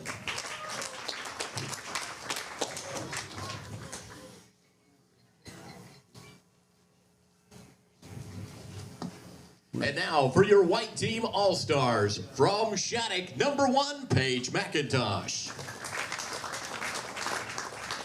From Shattuck, number 2, Tristan Burgess. From Gremlin Hillsdale, number 6, Abby Lacrone. From Leedy High School, number 7, Colby Klim. From Drummond, number 11, Kyra Reyes. From Alva High School, number 19, Asia Blackledge. From Woodward, number 20, Lexi Mendel. From Viceside, number 21, Hannah Nance. From Woodward High School, number 22, Camber Clark. And from Moreland High School, number 99, Emma Case. Your white team coaches from Shattuck, Jeremy McIntosh, and Drummond, Cody Hooper. All right, game number 2 about to get underway here. Tyler Riggs out on the field as he was for game number 1. Love that. Very enjoyable there. Oh, yeah. And Michael, we got a little chime in from CJ Montgomery. OU, if you didn't see it, did fall to Mississippi State. And CJ proposed we have a little mini World Series between OU and OSU. 2 out of 3. Why? They both lost. Why? I mean, no, seriously. I mean, well, you know, they played Bedlam early this year. We won't talk about the result, but, you know, we could decide things for sure now. Well, I'm going to go back to this ball game, thanks, and I'm going to go back to Hannah Nance. And oh, yes. You know, yeah. The reason it chokes me up so much is you see these kids over the years play, and with Hannah that day, that bowl game against Beaver, when it set in for her and she realized this is it, I have given everything that I have, and my high school career is over with on the basketball court. And, you know, you see that realization in their eyes and on their faces, and it is, yeah, it's one of those things that stays with you. Oh, it was. And, you know, Coach Hazelbaker actually very touching tribute on social media about that, talking about her as, you know, remember, she's one of the few seniors on that team, right? So I think she's the only senior, wasn't she? I believe so. And so with that, that's even harder. 'cause Yes. everybody's playing to make sure she gets to play again. Right. So appropriately enough, she's a catcher. I mean, if you're going to be that kind of have that mentality, you might as well be a catcher as well. So we'll have her behind the dish as we get this one underway. And the red team will be the visitors here this afternoon. Taisley Buller, Emma Krapka, and Daisy Danielson. The first three in the lineup for this group from the red squad. And the first pitch on the way. Upstairs for Bull, and 1-0, and we're underway. Thanks for joining us. K101, K101online.com. Emma Case in the circle this afternoon. 1-0 pitch on the way.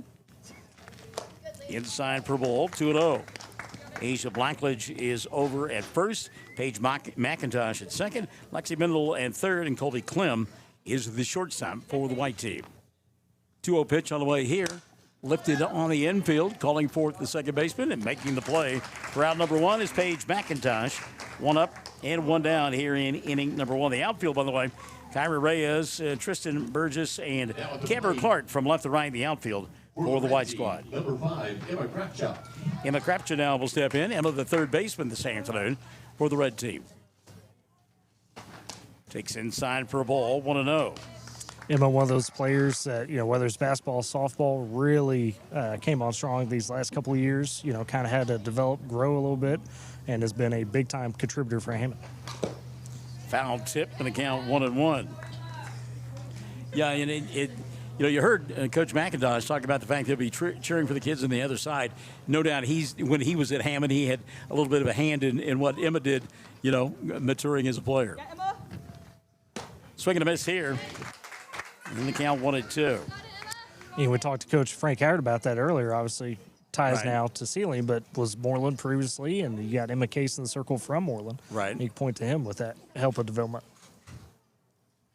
We got a timeout here. I don't know that Emma didn't hurt herself on that play.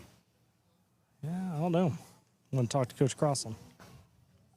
Something happened there, and we'll get I an think it's update. her shoulder. So Yeah, she looked like she's wearing a harness underneath that shirt. Yep, I think that's the discussion. So they'll sub her around real quick. Unfortunate there.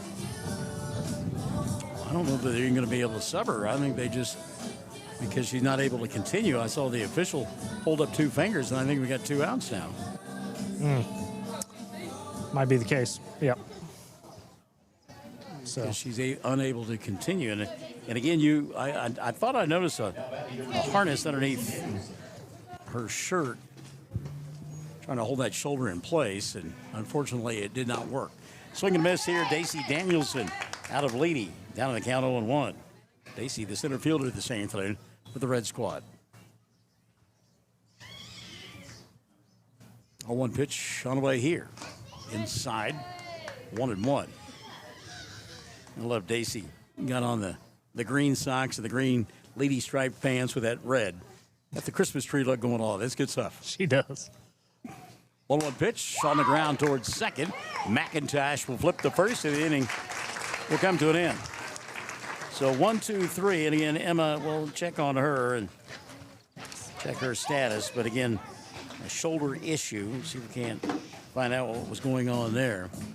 As we Yeah, head that's what to it the is. bottom half of inning number 1. Mr. Ryan Clem, working with her right now, kind of checking that out. So as they're going through it. So we'll just going to try to get one of our Shattuck players here, but they're all towards the outfield. We'll have to ask them about playing against Coach McIntosh and some teammates. Yeah, well, we got plenty of time to talk about him. But you mentioned Mr. Clem, and we do have athletic trainers here that help out throughout the course of the week, and we appreciate them being a part of it. And yes, Tyler, you probably don't want to stand right there in case one of the throws gets away. You will get conked in the head standing on first base like that. And Holly Wilson turned to me and said, "Hey, Tyler, watch out." Just a heads up. So, yeah. I'm glad that Asia said, "Get out of the way there." But we got Piper Riley. Talked to her a second ago about pulling double duty. Sometimes that does happen with this All-Star game. So she's looking to maybe, get a little revenge, so to speak, right? From game one. Second chance. Okay. She mentioned it. You're right. A bit of a competitor, so. Our coverage of Classic Bowl brought to us in part by good friends over at Harper Sanitation. They serve Northwest Oklahoma with dependable hometown service. Find out more about residential pickup, commercial waste service, or roll-off sanitation services, harpersanitation.net. So Lexi Mendel to lead it off here in inning number 1. And Lexi playing third base. Takes a ball, 1-0. Had a chance to see Lexi play basketball several times this past season. And just a gamer. Gets after it. Plays hard. Downstairs for a ball. 2-0 now on Mendel. And the same way in softball. I mean, she's detailed about her and her dad spent hours in the cage working together, right? Trying to improve over those last couple of years. 2-0 pitch. Inside for a ball. It's 3-0. And a classic one, Michael, where, nice to you off the field, off the court, but boy, when she's on there, fire it. Ball 4, she'll get the leadoff walk. What do you want to bet that McIntosh is aggressive? Now at the plate, number 2, Tristan Burgess. Tristan Burgess will step in. Burgess playing center field for this white squad. Inside for a ball, 1-0. Got Colby Clem of leading the on deck. What's like going against Stacy? It feels really weird. I just caught her out, and it was really hard not to cheer her on when she was hitting, but I had to remember that we're not on the same team anymore. Ball 2 in the dirt, gets away from the catcher and allows Mendel to take second. She's in scoring position with nobody out here in the first. Just on the way, game number 2. Game number 1 going the way of the white squad, 10-4. Downstairs for a ball, 3-0. Piper having a hard time getting into a rhythm here in the early going. 3-0 pitch. Ball 4, runners at first and second. Back-to-back walks to begin the inning. Well, again, competitor, right? She wanted to come back and have a good performance here. So she was working hard on it a moment ago, but maybe you got to relax yourself a little bit, get a little too intense. Colby Clem now steps in from the left side. Shows bunt, takes it for a strike, and it's 0-1 on Colby. One of those that was part of that Lee Bear basketball team down there she was one of those that she just did the dirty work all night long. Played hard, rebounded, played tough defense. Outside for a ball. And the count level at 1-1. Boy, talk about a secondary lead. Lexi Mendel is halfway to the shortstop position, coming off the bag there at second base. Pitch in the dirt, and because of that secondary lead, she's able to trot into second base or third base easily. Burgess will take second. And the count now 2-1 on Colby Clem. Hitter's pitch Lexi, here. An aggressive player. That's what she does. She's not going to let up. Clem tried to slap at that one. Swings through it. 2-2 on Colby. Emma Case waiting in the on-deck circle.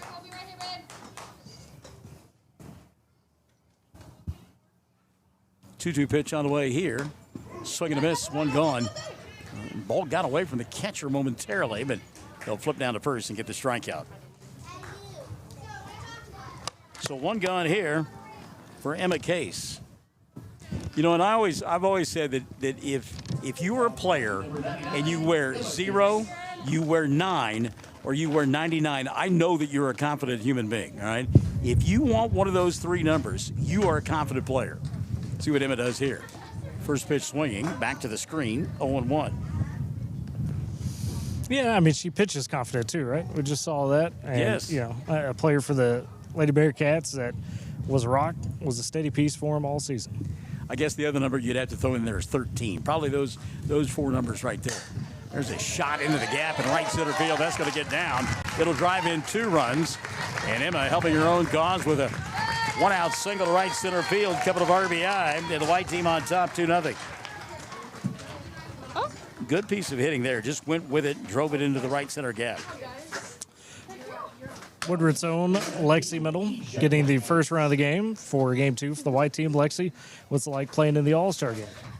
It's only been one inning, but it's fun so far. Sorry. Her own teammate telling her, get out of the way. Camber Clark. Camber Clark. So just pushed her out of the way. Just push her. I don't care if you're a media star. Get out of my way. I got to go hit. 1-0 pitch, taken for a strike. The count level at 1-1. Camber, you excited to hit, I guess? I'm pretty nervous, but we'll see how it goes. Well, you shoved your teammate out of the way there. What's that? I just need to give her a little love tap. Little love tap. Little love tap. Line shot down the third base line. That is a fair ball. McIntosh has got the arm moving. He's going to send Clem. Here she comes. No throw, and it's 3-0. Emma Clem scoring from first base on the line shot down the line by Blackledge. Give her an RBI double. She's in scoring position, still just one gone. So Emma Case for the white team got the first hit for him. He come around to score. A little out of breath. How long has it been since you've been on the base pass? I don't know, last slow pitch game, so a month and a half ago. Are you feeling that? Uh-huh. Definitely am. Ask her about McIntosh sending her home. I think she was wanting to set up shop at third base, and Jeremy sent her. 1-0 pitch on the way. Upstairs, ball 2. Did you have plans to go home there, or was it because Coach waved you home? He just told me to go home, so I just ran. I'm telling you, I was watching her. She was ready to drop anchor at third base, and Mac's like, no, we're going. Pitch in the dirt, gets away, back to the screen, and moving up to third base will be Blackledge. She's there with one going. Paige, what's it like getting to play under Dad final time? Well, I honestly didn't know that he was the coach till last night, so I thought I was done, but no. But one more time, he'll be good. 3-0 pitch. Ticked foul back to. Did she really not know he was coaching this team until last night? Is that surely you're being that sarcastic, right? Yes, I'm joking. I'm joking. Were you kind of like, oh dang, when he got announced? Yeah. But I'm ready. I'm going to enjoy this last day, so it'll be fun. I think she's going to play collegiately, isn't she? Again, ball back to the screen, and coming home, Blackledge sliding in safely head first, and it's 4-0.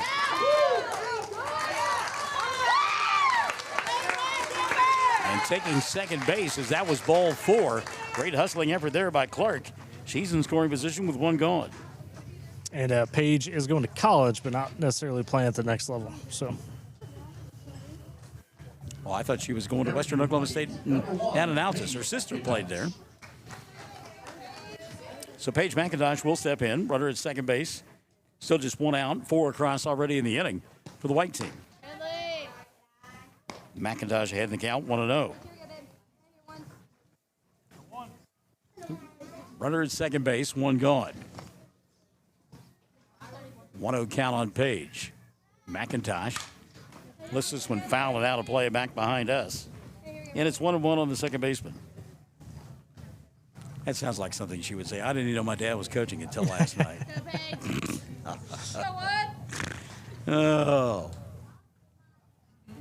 1-1 pitch on the way here. Swing and a miss out in front of that off-speed pitch. Good job by Piper that time to pull the string. And it's 1-2. Runner at second, one gone. We play here in the first. Bottom half of the frame. Foul back to the screen. And it'll stay 1-2. McIntosh just a bit on, just missing on those last 2 hacks. Yeah, timing hasn't been bad. No, but, it hasn't. With a lot of these kids, you're just shaking off a little bit of the rust. Pitch in the dirt. Good scoop behind the catcher. Get back in there, kid. Get back in there. You got it. And that'll level the count at 2-2. A bit of a breeze now coming in from center field, and the patrons are appreciating that. High fly ball center field, going back, and making the catch at the base of the wall. Round number 2. Boy, McIntosh just missed on that one. Got a good piece of it. Just did not carry far enough. Usually get that Western Oklahoma win. That might carry a little bit. We don't have that today. Noisy second out of the inning. Kyra Reyes now will step in, the left fielder. Reyes batting with 2 gone, runner at second. First pitch swinging. Lazy fly ball down the left field line. Great job by the shortstop to go make the play for out number 3. But the white team strikes first. They come up with 4 runs on a couple of hits. There were a couple of walks and a runner left on board. At the end of 1, it's 4-0. The white team in front of the red team. K101 and K101online.com. Local sports, local communities, local pride. This week's coverage of Classic Bowl on K101 is brought to you in part by Harper Sanitation Services. Whether you're needing residential pickup, commercial waste service, or roll-off containers, Harper Sanitation Services proudly serves Northwest Oklahoma with dependable hometown service. Call Harper Sanitation Services today. Proud supporters of local athletics and the communities that cheer them on, it's Harper Sanitation Services. When Northwest Oklahoma comes together for the Classic Bowl, hometown support matters. This week's coverage on K101 is brought to you in part by Northwestern Electric Cooperative, serving and powering communities across Northwest Oklahoma. From the field to the fans, Northwestern Electric Cooperative is proud to support local athletes, schools, and communities across the tri-state area. Northwestern Electric Cooperative, powering the communities we serve. Every day starts somewhere, taking the kids to school, heading to work, or getting out of town for the weekend. The vehicle you drive is part of it all. Hi, I'm Corey Krutzinger at Wendy Nissan in Elk City. If you're thinking about your next vehicle, we have a full lineup of new Nissans, plus over 100 pre-owned cars, trucks, and SUVs are ready to go. And if financing hasn't always been easy, we offer credit solutions designed to help. Stop by and see us at 114 Access Road in Elk City. And remember, our service department works on all makes and models. Wendy Nissan in Elk City, ready when your next drive begins.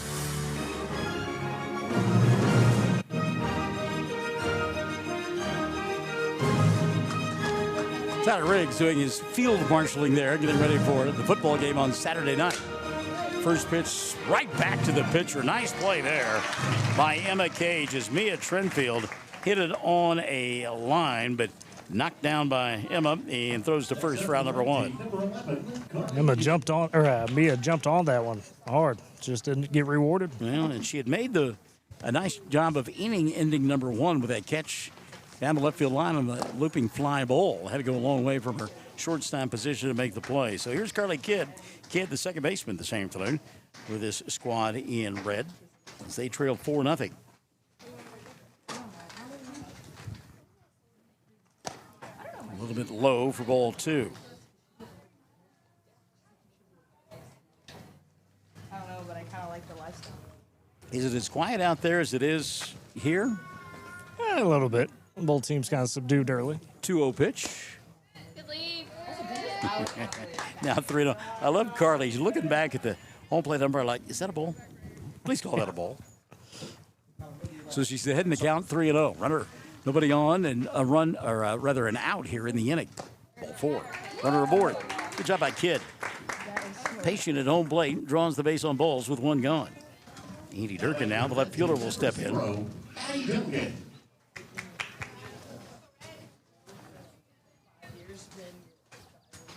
So Duncan with a runner at first, and 1 gone. First pitch swinging, back to the screen, it's 0-1. Not a bad hack getting into it, just a little under it. So Holly Wilson, what's the strategy to try to get this first hit? Hit it if it's there. Any certain pitch you're looking for? Little outside, pretty much kind of at the knee. That's my perfect pitch. 0-1 pitch here, back to the screen, 0-2 now. On Durkin.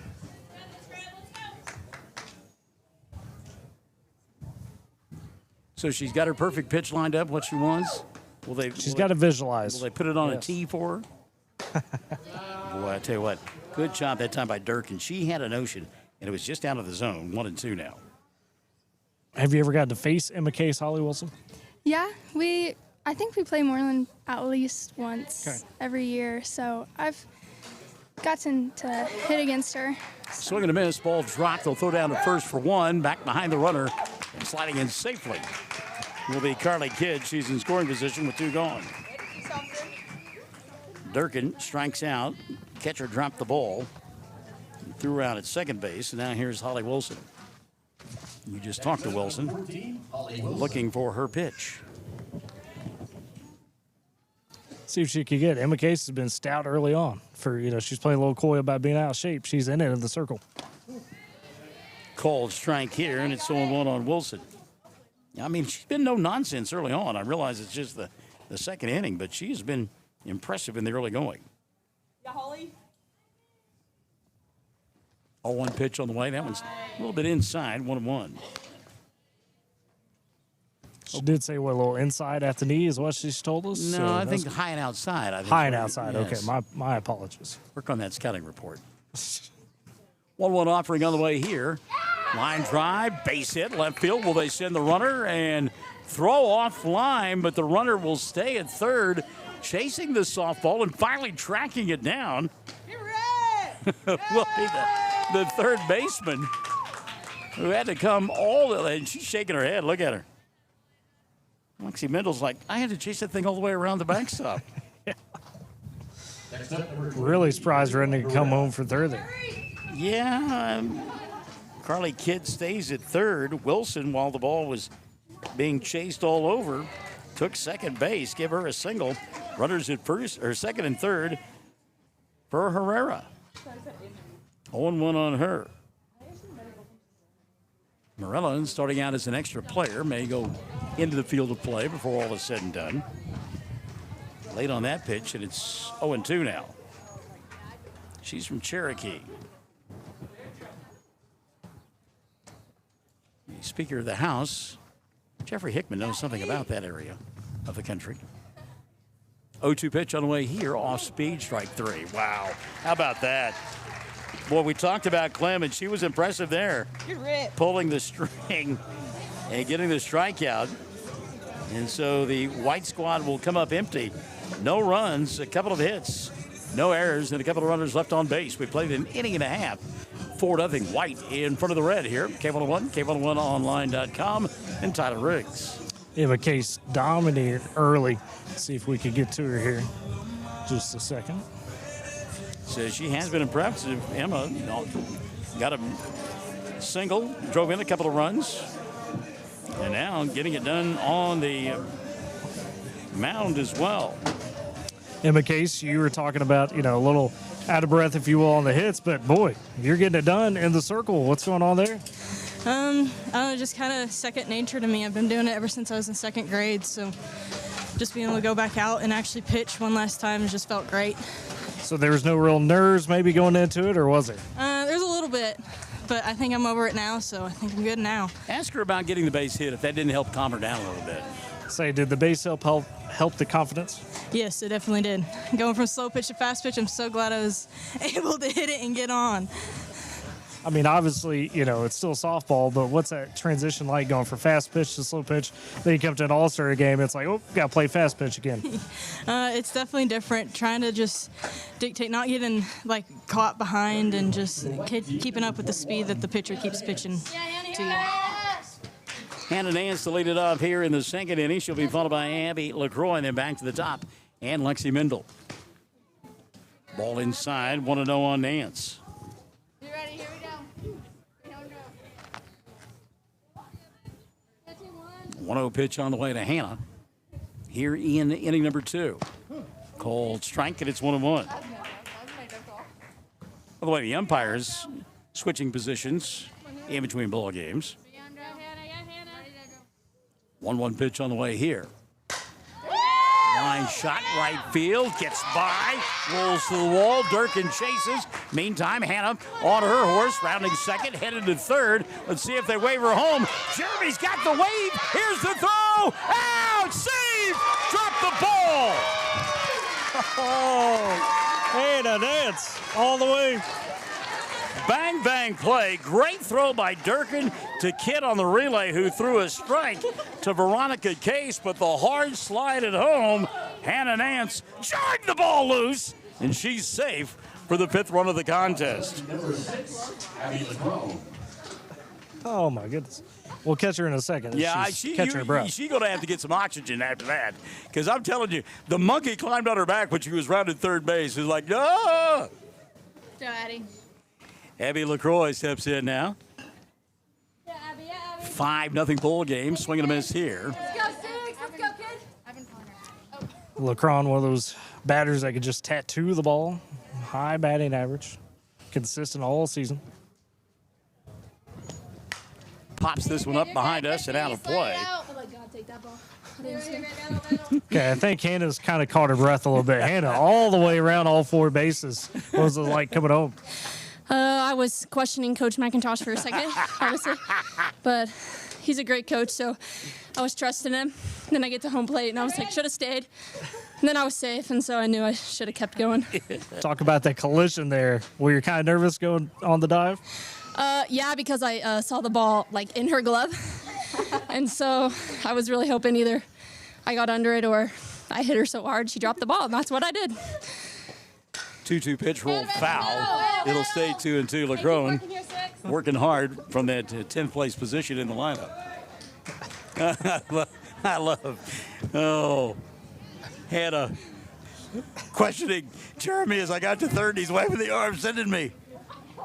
There's a ball in the dirt, 3-2 now on LeCron. You gotta talk to McIntosh and ask him, he keeps waving that. He thinks he's a windmill.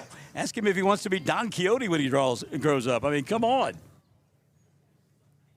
Payoff pitch all the way here. Bowl 4, LeCron is aboard. So, Coach Jeremy McIntosh, you're getting accused of being a windmill over there at the broadcast booth. Is that Barnes? Yes. Is that Barnes? Yes. Oh, yeah. Got to get my exercise in somehow. Did you have any question about sending Hannah home there? No. Nobody remembers a triple in an all-star game. You remember an inside the park home run, though. Running. He apologized as well. She said she questioned you. Huh? She said she questioned you. She had every right to question me, yeah. Cal 1-0 now on Lexi Mendel. Back to the top of the order. 5-0 ball game. Swing and a miss here. 1-1. Yeah, I mean, he doesn't care. He's not the one having to run. Sending everybody else. Nobody remembers a triple in an all-star game. Wow. Pitch inside for a ball, 2-1. Great quotes with Jeremy McIntosh. 2-1 count now on Lexi. Scored the first run of the ball game. Looks at the ball in the dirt, gets away from the catcher, and it's 3-1 on Lexi. Taking second base on the play. LeCron. Abby in scoring position. Nobody out here in the second. Let's go, Lex. 10 runs in the first game for the white team. And white team here in game number 2 already with half of that.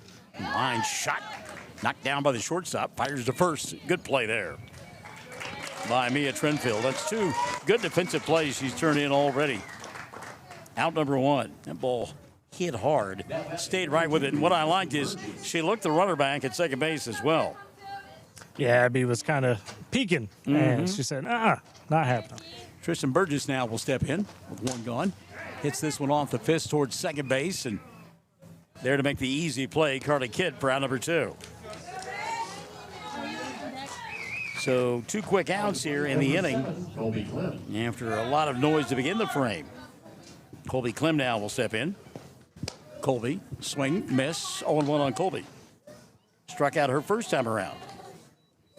Emma Case set to be in the on-deck circle, but she still may be catching her breath over there. Now she gets out of the dugout. There she goes. Pitch in the dirt, and the count 1-1 now on Colby Clem. She's ready to go. She took her time, got breath. They've all got those, drink cups, Michael, over here. So it's a little relaxed rules on that. So you get your drink cup of choice and be fine. Pitch in the dirt. Good job of blocking it by Veronica Case. Count now 2-1. Probably haven't said enough about the catchers here this afternoon. You talk about timing and getting back into things.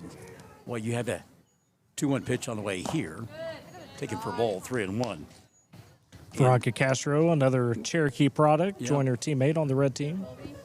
They used to call it the tools of ignorance, catchers wearing that gear back there because such a difficult position. But actually the smartest folks on the diamond normally aren't catchers. Ball 4 going to be delivered here. Colby Clem aboard. Runners at first and second out. 2 gone for Emma Case, who singled and drove in 2 her first time around. But you look at all the former Major League players that manage now in the big leagues, the majority of them were pitchers. Ground ball towards third, knocked down. The tag is made. And a good play there to end the inning by Emma Krapka. Emma did a good job of knocking that one down. So a lot of noise in the frame, but just one run in the inning. One run, couple of hits. There was a walk and 2 runners left on board. We have played at 2. It's a 5-0 ball game. The white in front of the red. It's Classic Bowl softball on K101 and K101online.com. When Northwest Oklahoma comes together for the Classic Bowl, hometown support matters. This week's coverage on K101 is brought to you in part by Northwestern Electric Cooperative, serving and powering communities across Northwest Oklahoma. From the field to the fans, Northwestern Electric Cooperative is proud to support local athletes, schools, and communities across the tri-state area. Northwestern Electric Cooperative, powering the communities we serve. In Northwest Oklahoma, reputation means everything. That's why homeowners across the area continue to trust Moore's Roofing for quality roofing and dependable service. Locally owned and operated for over 45 years, Moore's Roofing believes in doing the job right, treating customers fairly, and standing behind their work. This week's Classic Bowl coverage on K101 is brought to you in part by Moore's Roofing. Call 580-994-5417. Big dreams start in small towns. From the athletes competing under the lights to the families and businesses supporting our communities every day, Dream First Bank is proud to be a part of the journey. This week's Classic Bowl coverage on K101 is brought to you in part by Dream First Bank. Whether you're planning for today or building for tomorrow, Dream First Bank is here to help you move forward with confidence. Dream First Bank, banking built around you. Member FDIC. Well, Field Marshal Tyler Riggs holding up the proceedings here. We need to get you one of them orange oven mitts that those guys that you see in the NFL. They wear those, they tell them when to go to commercial break and when to come back. Either that or where they have in golf, they got the little sticks, right? The quiet sticks. Well, that's true. Lily Johnson leads it off here in inning number 3 for the red team. Johnson will be followed by Veronica Caskell and then Piper Reese-Sawatsky. 5-0 bowl game. Pitch inside per ball, 2-0. By the way, did we get an update on Emma? How she is? Yeah, she got an ice pack. I think she's done for this game. Okay. She was at third base. And I said that third base would make the final out of the inning. We need to find out who we have at third now. Is Lily Johnson. She's Lily's the one that wanted to make that out. Who's batting right now? Kind of what I was wondering. All right. So Lily Johnson now at third base. Made the play to end inning number 2. Takes a strike. She was headed to first base, and the umpire said, "Not so fast, my friend." 3-1. She thought the pitch was a little high. Yeah, help yourself. Pitch in the dirt, gets away for ball 4. So I'm joined in the broadcast booth by the player of the year. Hi. How are you, kid? Pretty good. Okay. Introduce yourself to everybody. They may not know who the player of the year is. Okay. Hello, my name is Blake Puffenbarger. I'm from Lady High School. And I am currently watching my team play. There's a throw down to second base and a stolen base. Will be credited to Lily Johnson. She's in scoring position with nobody out. So the Red Squad, which you're a member of, down 5-0. What do they need to do to get back in the ball game? Well, they need to figure out how to start racking up some hits because the white team is getting a lot of hits. And, yeah. Well, Emma Clem's a pretty good pitcher. She is. You ever faced her before? We've faced her many, many times. Is that right? Okay. Yes. So anybody that's in a lady uniform shouldn't be surprised by what she brings to the table. Oh, definitely not. We've played Moreland probably close to 20 times in our careers. 2-1 pitch on the way here. Castle will roll it foul. It's 2-2. Well, I know you were disappointed didn't get a chance to play in this ball game. You were nominated for the squad, but a postseason injury in basketball and then an even bigger postseason injury in slow pitch softball kind of curtailed things for you. You can't play in this game, but still here nonetheless. We're glad to have you. Yep, thank you. Pitch inside for a ball and taking third on the play. Stealing another base, Lily Johnson. So Getting the red team some energy. Yeah. Well, I was going to say, we've got Puff here in the broadcast booth. trying to get the red team going. Foul tip, it'll stay 3-2. So the difference, you know, and again, it's certainly different sports. We get that, we understand that. But the coaching styles between your basketball coach and your softball coach, document that for me, because I know it's a big difference. Yeah, it's honestly, it's kind of cool how having different coaches, like how coaches can just be so different. Yeah, getting Coach Beer and Coach Miller my sophomore year, it was kind of a culture shock, I guess. But, Culture shock. How so? Tell us how so. well, they're just very intense. Yeah. Very on it, and that's a good thing for basketball. But Coach Castle, he's always been super chill, and he just has trust in us. He doesn't have to say a whole lot. Now, does he coach both the slow pitch and the fast Yes. pitch? Okay, he's got both of them. So that transition, you have him in the fall with fast pitch, then you go to Coach Beer on the basketball court, and then back to coach in the spring. What's that like? Yeah, I mean, it's always fun because, there's different parts to all this, having different coaches and, like, playing different sports. It's really fun, actually. Tell me what it's like, your dad, who had a great deal of success as an athlete as well.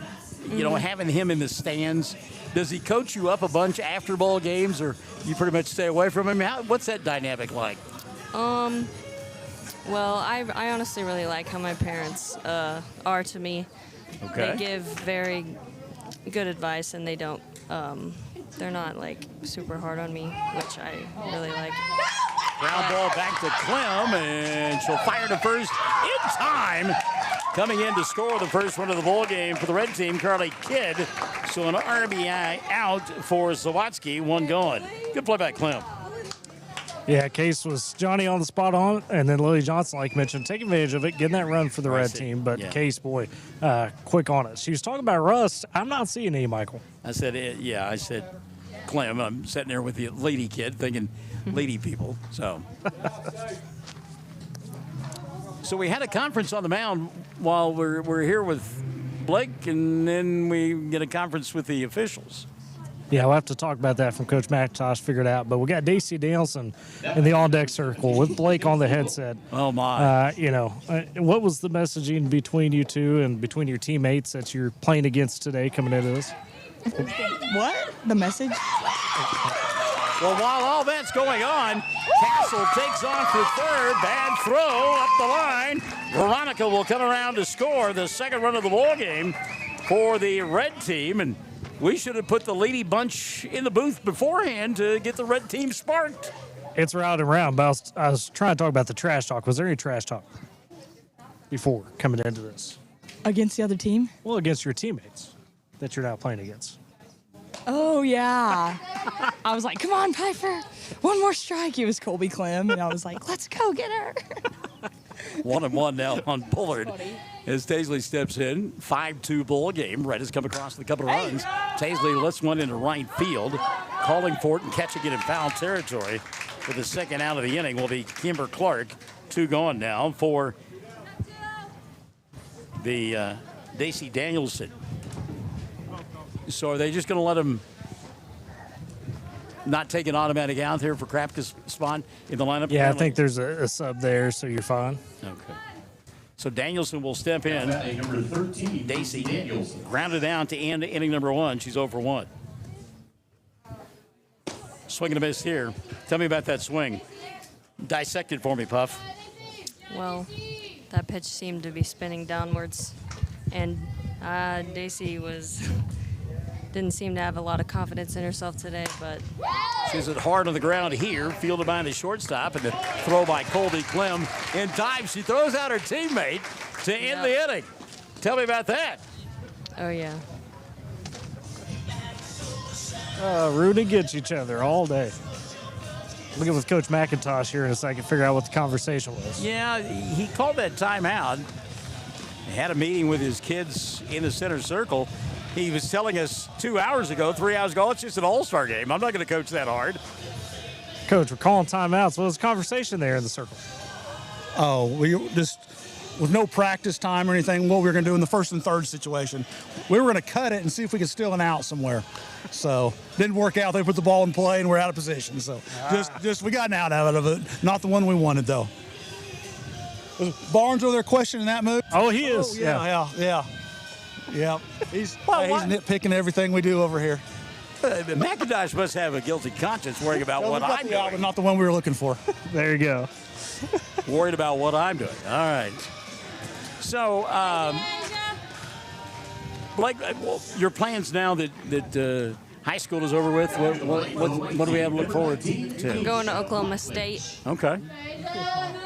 What are you going to do there? I'm going to study nutrition. Blackledge now stepping in, takes upstairs. Asia had an RBI and a single her first time around, came around to score a run.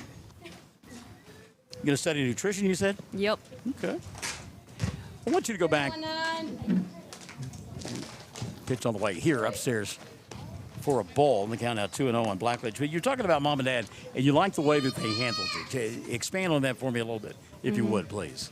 Yeah, they don't say a whole lot, but when they do, it's good advice. Okay. If you know what I mean. What's some of the best advice that they've given you? Just do your best, and whatever happens is what's happening.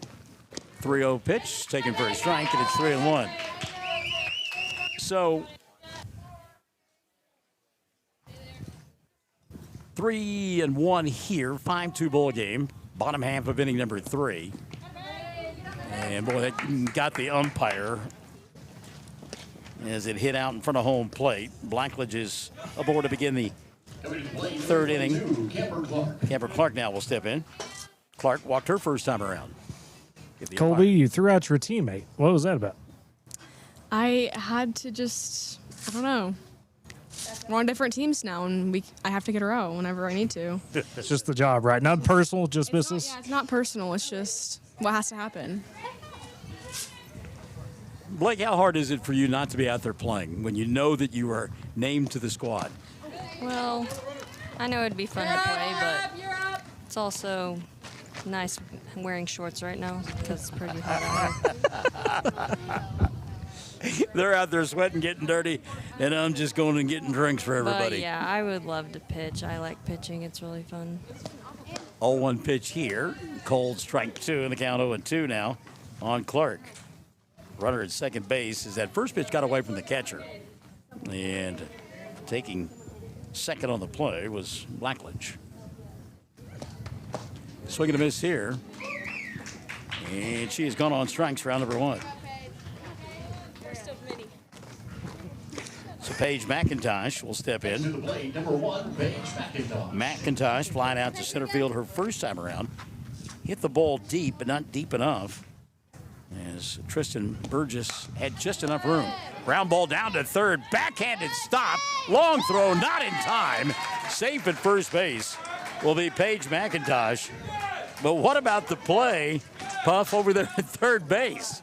Little backhand behind the back. Pretty nice snag. Kyra Reyes now will step in. And you told me at third base now? Lily Johnson. That was Johnson at third base making that backhanded play. Let's go, Ones. Big six right here. 5-2 ball game. We play here in the bottom of the third inning.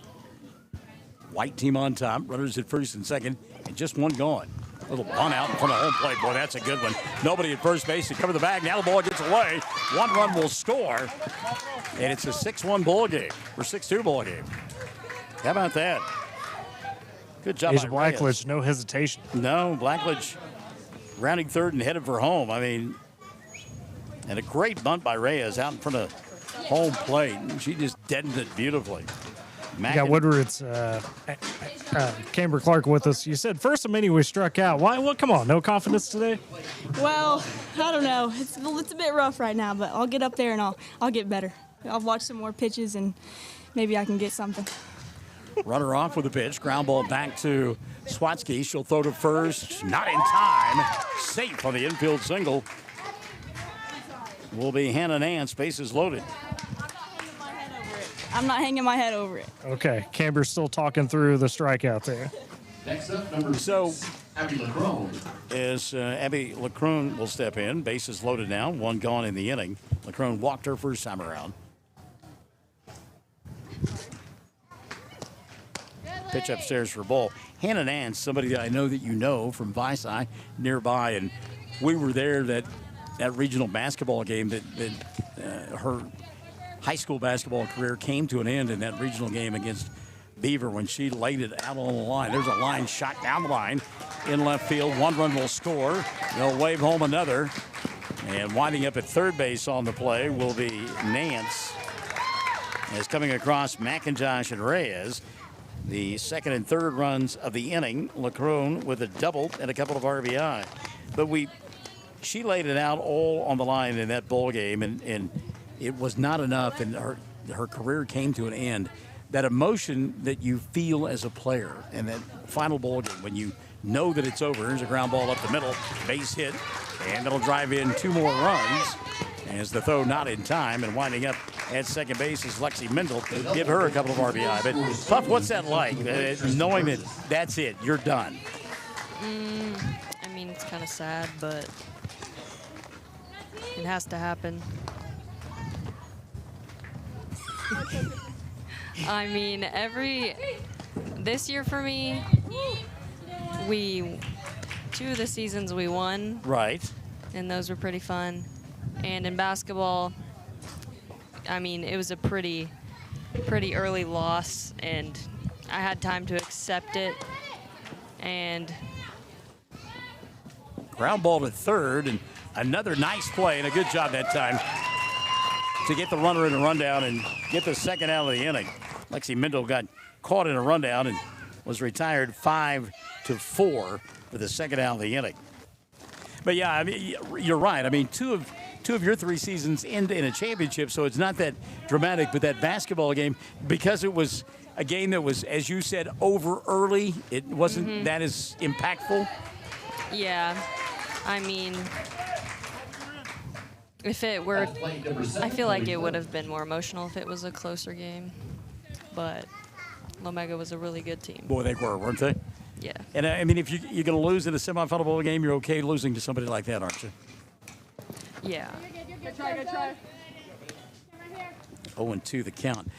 So the other side of that, you winning the championship in the fall and then the championship in the spring, is one bigger than the other? Yeah, absolutely. Personally. Winning, really? Yeah. I mean, slow pitches, it was fun, but nothing will compare to winning in fast pitch. Okay. That, it just comes with so much more intensity and emotion, for me at least. Why the difference? Because in slow pitch, you can't really, juke the batter out at all. You just kind of throw it. But me pitching, I threw 12 innings first game, 5 the next game, and then 7.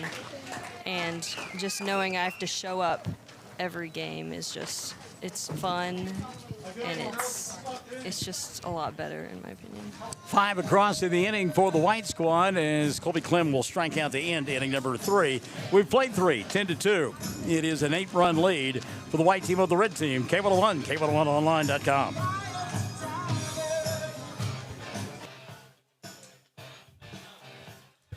I remember you commentated at the Tri-County basketball tournament a couple years ago. I remember we were rewatching my brother's game.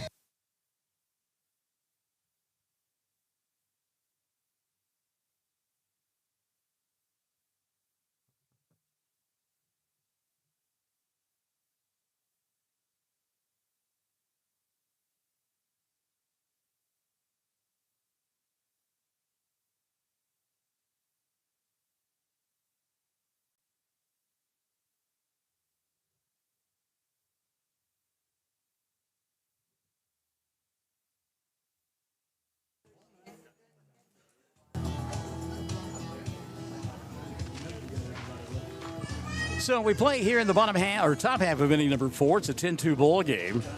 And we appreciate Blake Puffenbarger joining us in the broadcast booth. A couple of innings, going to let her go back and be in the dugout with her teammates. And a lot of fun to have her here. And enjoyable indeed. We appreciate the good folks at Moore's Roofing, locally owned and operated for over 45 years. Moore's Roofing, treating customers right, standing behind their work.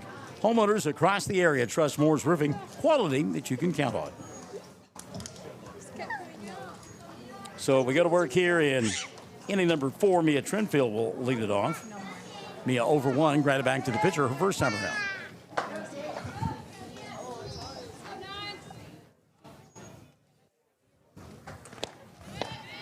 Pop in the mid there, cold strike, and it's 0-1. See if the red team can get that going again. Got some success last inning, right? Can you get Emma Case kind of crack a little bit? 0-1 pitch, taken for a ball, 1-1. Well, give credit to the white squad. I mean, they gave up those 2 runs in the top half of the inning and countered with a 5 spot in the bottom half. And they have been aggressive all day long. And it has paid off immensely. There's a ground ball towards second base. McIntosh will flip to first in time, round number 1. So 1 gone here in inning number 4. Now batting number 11, Carly Kidd. Carly Kidd now will step in.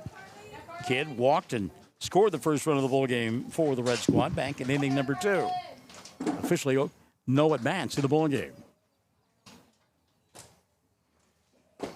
Takes a strike and it's 0-1. A reminder for you, we've got baseball coming up tomorrow afternoon and evening. Pair of bowl games, 4 o'clock start time over at Fuller Park.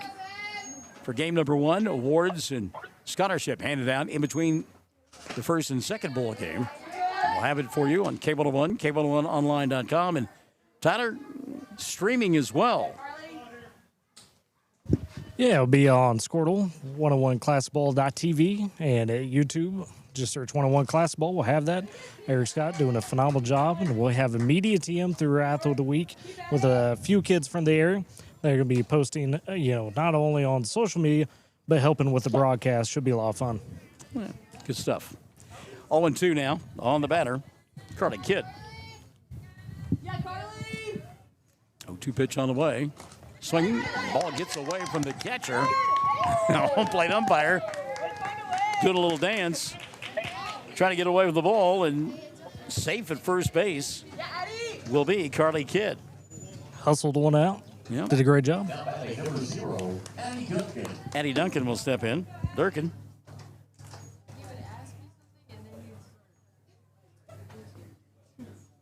Duncan, Addie, out of Chisholm. Fouls this one over our head, and it's 0-1. Trying to play small ball. Let's get back into it. So, I talked about a moment ago, Michael. Some years you have kind of a home run hitter lineup, right? Some kids with some serious power. And then you get some years where a lot of these kids can just hit. And that's where we're at this year. A lot of these kids can put it in play. And they've done that this afternoon, for sure. Swinging a miss here. And the count 0-2 now on Duncan. Holly Wilson waits in the on-deck circle. 1 gone in the inning. Runner aboard on a strikeout that got away from the catcher and allowed the runner to make it to first base safely. Pitch upstairs for a ball. 1-2. Daisy, you're in. There we go. You've got Daisy Danielson down there, and we'll let you talk to her in a moment. Pitch out in front of the plate. And count now 2-2 on Duncan.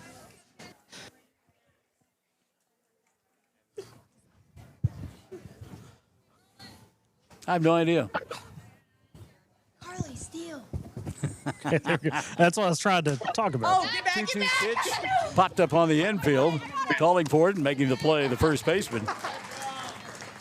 Asia Blackledge for round number 2. I was trying to talk to you. The girls, they're all trying to instigate steals over here, Daisy. Why is that? Nothing to lose. Well, they've seen McIntosh over there at third base with the windmill arm just sitting at everybody. Yeah. Why not? I love her. Yeah. So here's Holly Wilson. Wilson takes a ball. 1-0 on Holly. Blake was sharing with me a story about her brother listening to old broadcasts, and it's funny that People tell you that all the time. Pitch out of play on the right side, and it's 1-1 now on Holly Wilson. And on that swing, Carly was trying to actually go and get the steal, and of course it fouls off after hesitation. Well, when you're down 8, the book would tell you not to try to steal, but this is an all-star game, and got to get something going. This one's popped up into shallow center field, and wow, almost coming into the infield to make the play is Tristan Burgess for out number 3. So the white squad will come up empty in their half of the 4th. No runs, no hits. There was an error and a runner left on board, and we have played 3.5. It's 10-2, the lead, the white team in front of the red team on K101 and K101online.com. More you waving at me? Big dreams start in small towns. From the athletes competing under the lights to the families and businesses supporting our communities every day, Dream First Bank is proud to be a part of the journey. This week's Classic Bowl coverage on K101 is brought to you in part by Dream First Bank. Whether you're planning for today or building for tomorrow, Dream First Bank is here to help you move forward with confidence. Dream First Bank, banking built around you. Member FDIC. Local sports, local communities, local pride. This week's coverage of Classic Bowl on K101 is brought to you in part by Harper Sanitation Services. Whether you're needing residential pickup, commercial waste service, or roll-off containers, Harper Sanitation Services proudly serves Northwest Oklahoma with dependable hometown service. Call Harper Sanitation Services today. Proud supporters of local athletics and the communities that cheer them on, it's Harper Sanitation Services. When Northwest Oklahoma comes together for the Classic Bowl, hometown support matters. This week's coverage on K101 is brought to you in part by Northwestern Electric Cooperative, serving and powering communities across Northwest Oklahoma.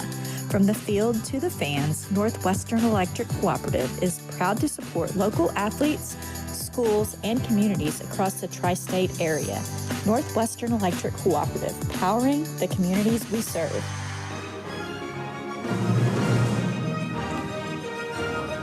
He's Tyler Riggs. I'm Michael of the Morning. Good to have you alongside as we roll through the second of our 2 bowl games here on the softball diamond this afternoon. Tyler? Having a lot of fun. This white team getting it done and trying to add to it. Had that big 5-run inning. And see with Emma Case, she's been dominant in the circle. It's been good at the batter's box. All right, so Emma steps in, had a single that drove in 2 runs her first time around, hits this one down the right field line, and that is going to stay fair. How about that?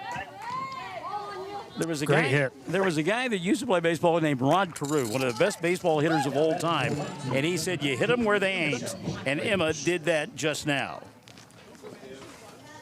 And Rod, not a powerful guy, but that average was up there. He knew how to get on base. Oh yeah, Rod Carew was a marvelous hitter. Pitch inside for Bowl here. Asia Blackledge, who's had a great afternoon. Blackledge, RBI, single, scored a couple of runs, drove in a run, served some popcorn in between innings. Pitch upstairs for a ball. Count 2-0 on Asia. Now we're going to get a Kersey runner.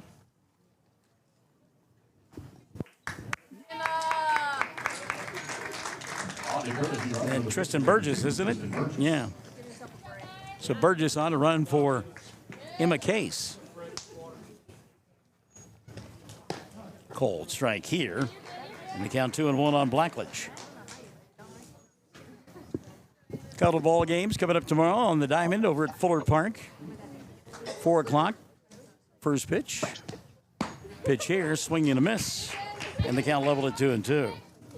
Should be another great day for that in terms of weather as well. So. Yeah, looking at the forecast. And midweek, we've got some showers and thunder showers in the forecast, but it's on a day when we don't have any games.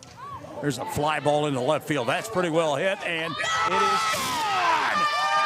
Home run!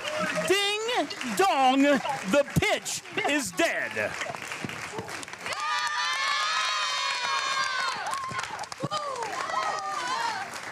As the white team jumps out and crowds Asia Blackledge.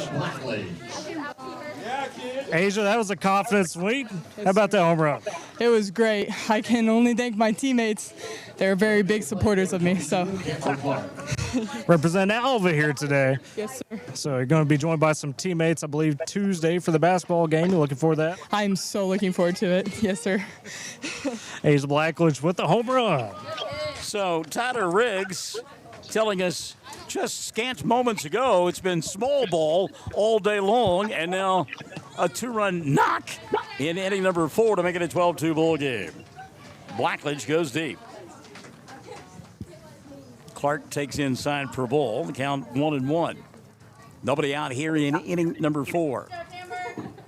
Camber Clark looks outside, ball 2.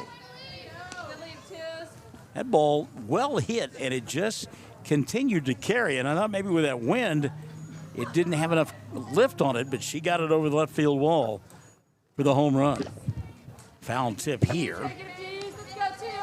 And that's some real power because we got wind kind of coming in on us right now. Not heavy, but as you mentioned, no help from it.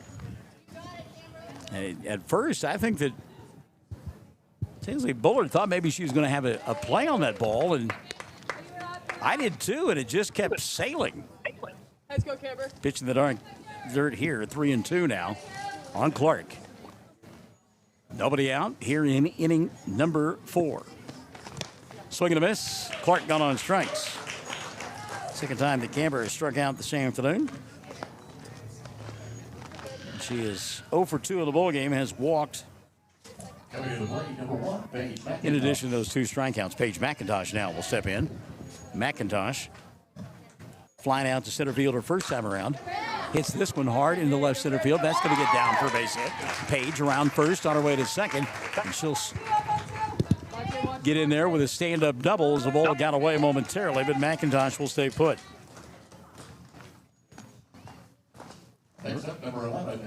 Earlier today, I was listening to some tunes as I was getting ready for the broadcast, and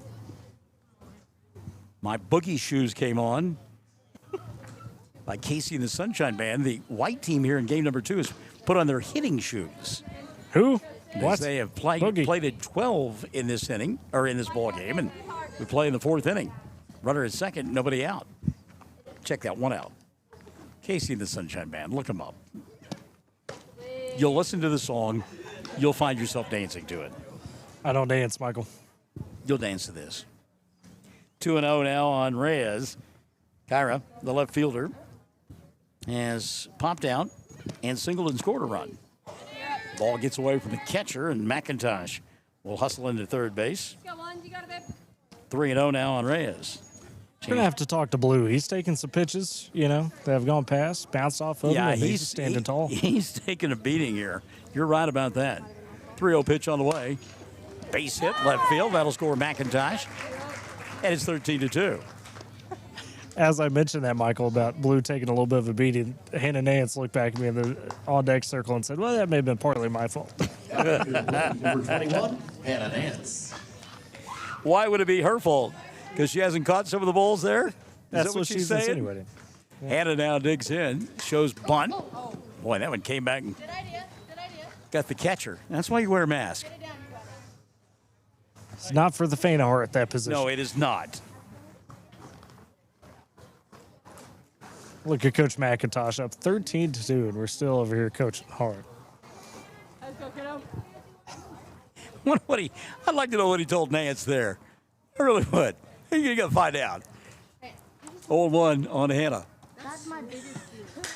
Line drive, base hit, center field. Runners at first and second with one going. Reyes in scoring position, Hannah at first. What was the advice to Hannah before the hit there? Well, it was 13-2, and she's like in a sack bunt mode. I was like, you just hit one inside the park home run. Let's swing the bat. Why are we bunting? No bunts over here on the white team. No bunting allowed for the white squad. They are taking hacks. This one's popped up on the infield. Should be the infield fly rule. And the catch is made. Look at the effort there, taking third base on the play. Reyes, good job by Kyra to recognize that. McCrone out for the second out of the inning. Tyler, what is it? How do you get I'm going to ask you here now, rules. How do you know when it's a infield fly? If it's in the info, Michael. Oh, man. See, I knew you'd give me that answer. Easy. It's an easy call. Less than 2 outs, you can make a force play at third base. There you go. Easy. And it's in the infield. Well, yes, it's why they call it the infield fly. There's a fly ball to left field, and Bullard is there to make the catch for out number 3. But 3 more come across in the inning for this group from the white squad, and they have extended their lead now 13-3. The white team in front of the red team as we play on here. Classic Bowl 38, K101, K101online.com. Ranch life keeps me busy. Some days I swear my to-do list grows faster than my calves. But one thing I don't worry about is my truck bed. I run a crown line bed proudly made in Perry from Bar W Bar Truck Beds in Cedar Springs. It works just as hard as I do, and it doesn't talk back. Arm beds start at $87.50 installed, spike beds from $57.50, and rub rail beds from $3,600 installed. Need a dually or skirted bed? Call for pricing. They keep it competitive. Visit truckbedwesternok.com. Bar W Bar Truck Beds, built ranch tough and women tested. Now at McDonald's, there's a meal deal with your name on it. And your name doesn't have to be meal or deal to get it. But it can be. With McValue, get a meal deal featuring a McDouble, 4-piece McNuggets, fries, and a small Coke, all for just $6.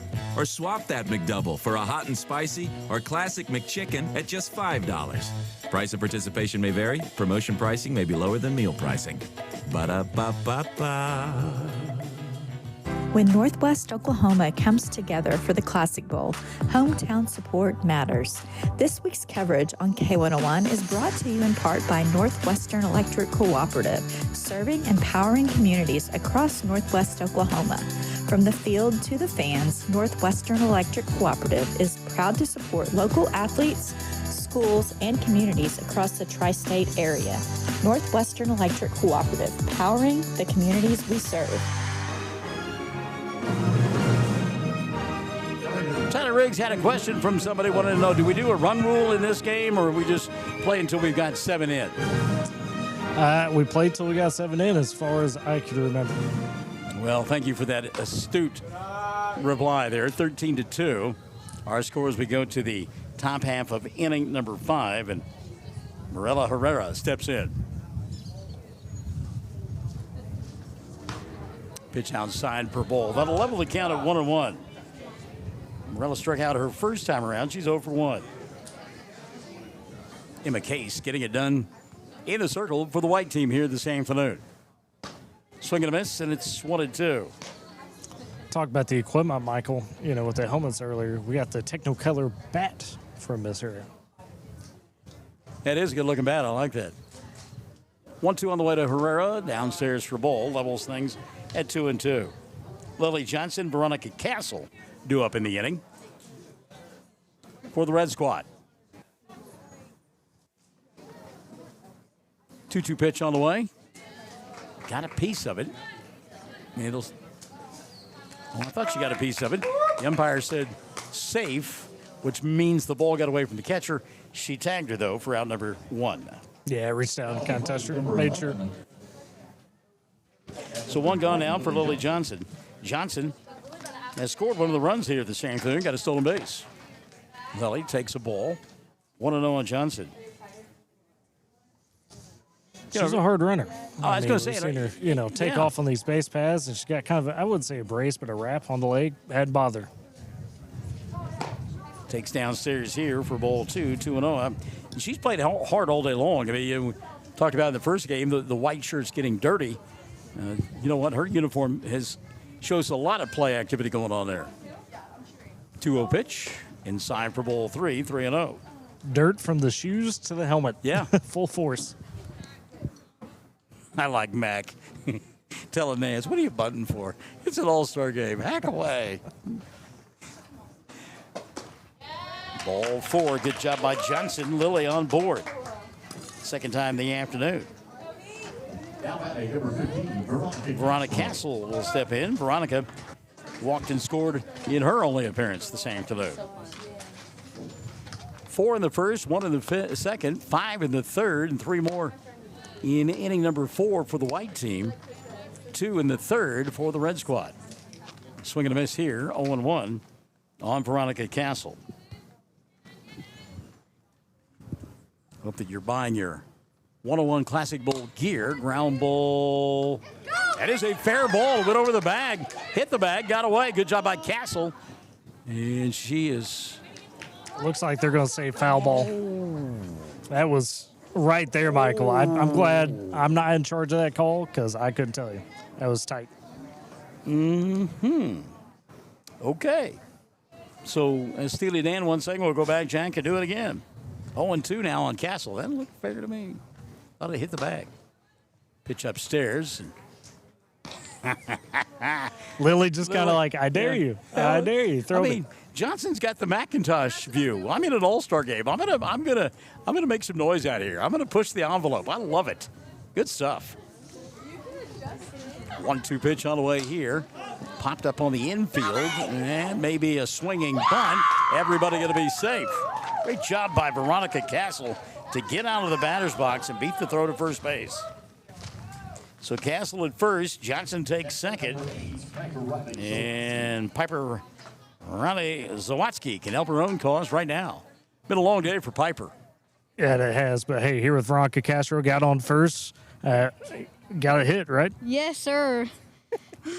She says through gritted teeth. No, Veronica excited. I like it. Some enthusiasm there. She's done a good job behind home plate too. She's had a busy afternoon. Castle at first, Johnson at second. One gone in the inning. Ball gets away from the catcher. And Nance will track it down, but not before the runners advance a base. Castle at second. Johnson at third.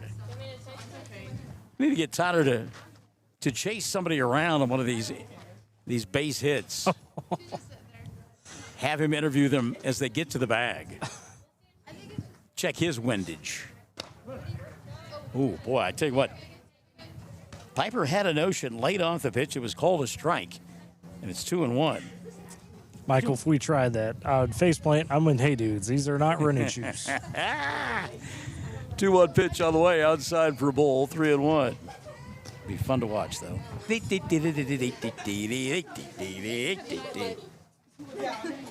Runners at second and third here in inning number 5. That one hit off the end of the bat down the right field line, and that just foul. Oh, they called it fair. I think they're going to say it's in play. My goodness. And now Veronica in the middle of a rundown as they are chasing Castle, and she'll get tagged out. Well, Veronica excited on that play and got caught in the rundown. Johnson scored. And then Castle thrown out for the second out of the inning. Give an RBI to Zawadzki. She winds up at third on the play. And there are 2 gone. Got Lily Johnson here. You've been hustling. I mean, you've scored a couple times now. Yeah. Some of these other girls worried about being in shape. You look good out there. It's been a while since I've been on the field. Well, that's scary to see you in prime form then. Yeah. Bullard takes a strike. All I do is steal bases. There you go. She knows her strengths. Yeah. 1-1 now on Taisley. Left fielder this afternoon for the red team. Rolls this one foul on the third base side. 1-2 now on Bullard. If you're just joining us, the coach of the year, Luke Thompson from Arapahoe Butler. Our player of the year, Blake Puffenbarger, who joined us in the broadcast booth earlier. And the CF Industries scholarship winner, Daisy Danielson. Both those young ladies, of course, from Leedy. Lily, quickly, you're getting to represent Timberlake here, the only girl in that sense. What's like? It's a pleasure. I thank you. I'm thankful for my coach who let me be here. It means a lot, especially to be out here one more time. She's making the most of it. You know, we had a chance to see Lily play basketball. Went over there on a Friday night and watched them. And it's no surprise that she's got the speed because I was impressed with the way she could get up and down the court. Bullard pops one up, foul on the left side, giving chase from her shortstop position and running a long way to make the play. Round number 3 will be Colby Clem. So the inning will come to an end, but not before a run crosses home plate. Lily Johnson scores for the red team, and we'll go to the bottom of the 5th inning. It's 13-3, the White out in front here on K101, K101online.com. Tyler Riggs. Yeah, it was a great job by, they switched it up on you, Michael. That was Lexi Mendel coming over. Okay. Ran a long way for that one, but routine play for her pretty much. See if we get all hill here with Coach McIntosh. All right, Coach, you're still directing traffic real quick there. What's the plan going forward with this lead? Keep hitting. Keep running the bases, right? Keep trying to win. Pouring it on. He wants to make sure it's secured. No, it's the thing is with each pitcher is a little worn out, so it's you got to keep scoring this thing. Yeah. So it's a lot of fun. I appreciate you guys putting this on. Thank you guys. It's been fun to have you, Coach. Been fun to have you. Big dreams start in small towns, whether you're planning for today or building for tomorrow. Dream First Bank helps you move forward with confidence. Dream First Bank, member FDIC, and Northwestern Electric Cooperative, powering the communities that they serve. We appreciate Northwestern Electric Cooperative. You know, I noticed that you haven't had an opportunity to talk to Mac's opposite number. His assistant coach over there at first base, she's been busy as well. Has, for sure. We'll see if we get a word or two. If I don't get hit by a pitch, it looks like Daisy Danielson going into catcher. Got Daisy behind the dish now. As we go to the bottom of the fifth inning, 13-3 the score. Game number 2 here this afternoon. Coming to the plate for the white team, number 2, Tristan Burgess. So Tristan Burgess set to lead it off here. In inning number 5 for the white squad. Burgess takes strike, so 1 on Tristan.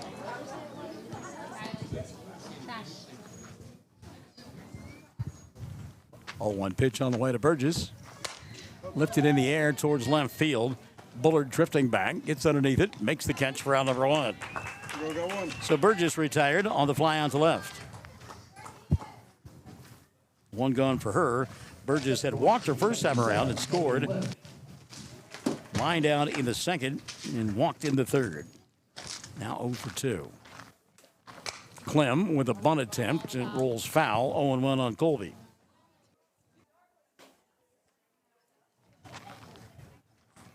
It's Colby walking back. Coach, we got you here. Getting to be part of this event, helping out a little bit with Coach McIntosh and crew. Getting to be with Ann Nance one more time. Oh, hold on. 0-1 pitch. Swing and a miss. 0-2. Anyways, what's that? What is that like? Excuse me. Well, Coach McIntosh said, hey, I need help keeping track of my subs. Can you please help me out? The other coach didn't show up today. I said, sure, I got you. So, but I was excited. So when I told Hannah, she said, are you serious? You really get to be out here? I'm like, yep. So she was, I don't know if she was excited or, wait, I thought I was already done with her. No, no, Hannah's a great kid. I love her. She's good. So Emma Case now will step in. Case on the afternoon. RBI single her first time around, drove in 2 runs, and then got on board and scored in the 4th. Hits this one high and deep into the left field, and that's another base hit for Emma Case. So ask her about Hannah. And we talked about that last basketball game she played in and how difficult it was for her. She's just one of those kids that always, her motor is always going. Coach Otherman, we were talking about, Hannah and just the competitor she is. Yeah. Talk about that and getting to spend time with her through these seasons, watch her on the basketball side, and softball side.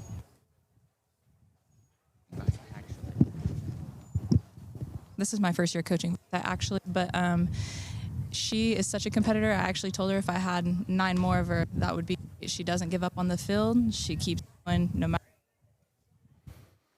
Appreciate her and how hard she's worked. So, and on the basketball side, she don't quit either. She just doesn't quit. Asia Blackledge looking for her second home run and got it!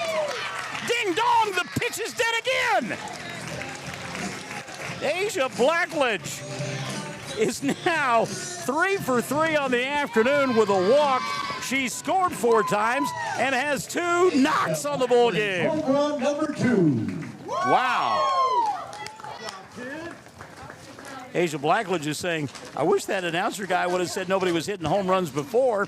I'd have hit it the first time I came to the plate. Asia, 2 home runs. how many times did you swing the bat coming into this game? Practice, did you at all? Yes, I actually practiced this morning before I came. I hit off the tee with my brothers, but that's probably the only time I've hit since softball season. So credit to the brothers, huh? Yes, sir. Absolutely. What an afternoon for Asia Blackledge.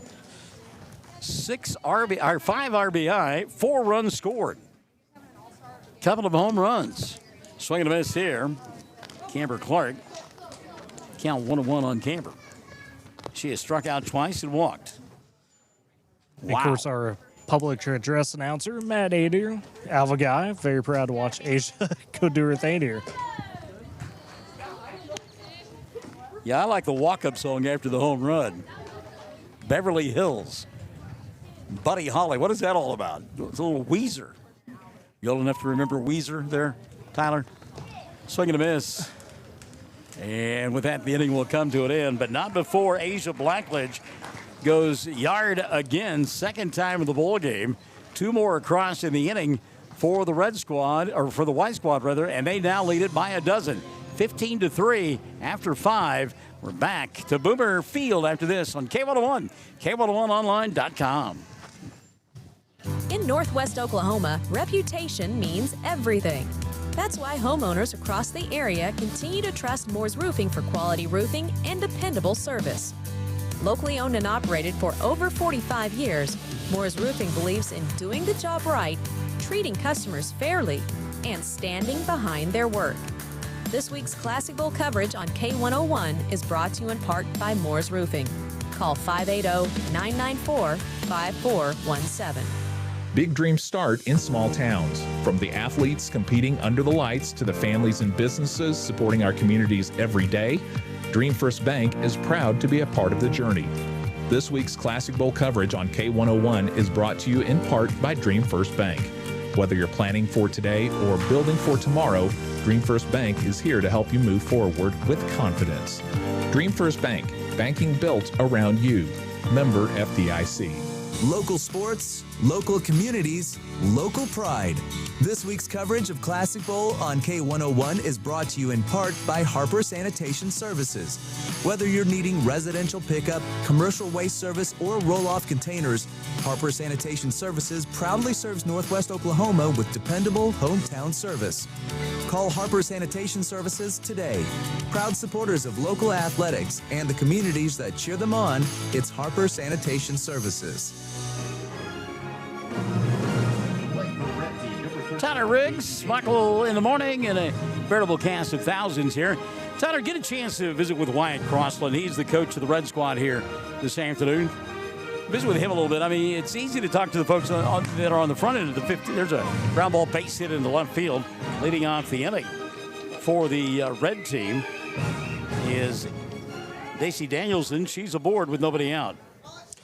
First, to answer your question a second ago, Michael, that Weezer song was one of the first on my playlist as a teenager when I got my first iPod Nano. Oh, boy. I forgot about those. Pitch outside for a ball. Count 1-0. Talk to Coach Crossland, though, to get a chance here. It's easy to be on the front end of the 15-3 score, not so much when you're on the other end. Count 1-0. Pitch in the dirt, 2-0 now. On Mia Trinfield.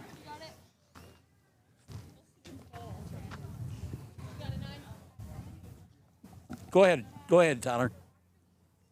2-0 pitch on the way here. Up. So the count now 3-0 on the batter.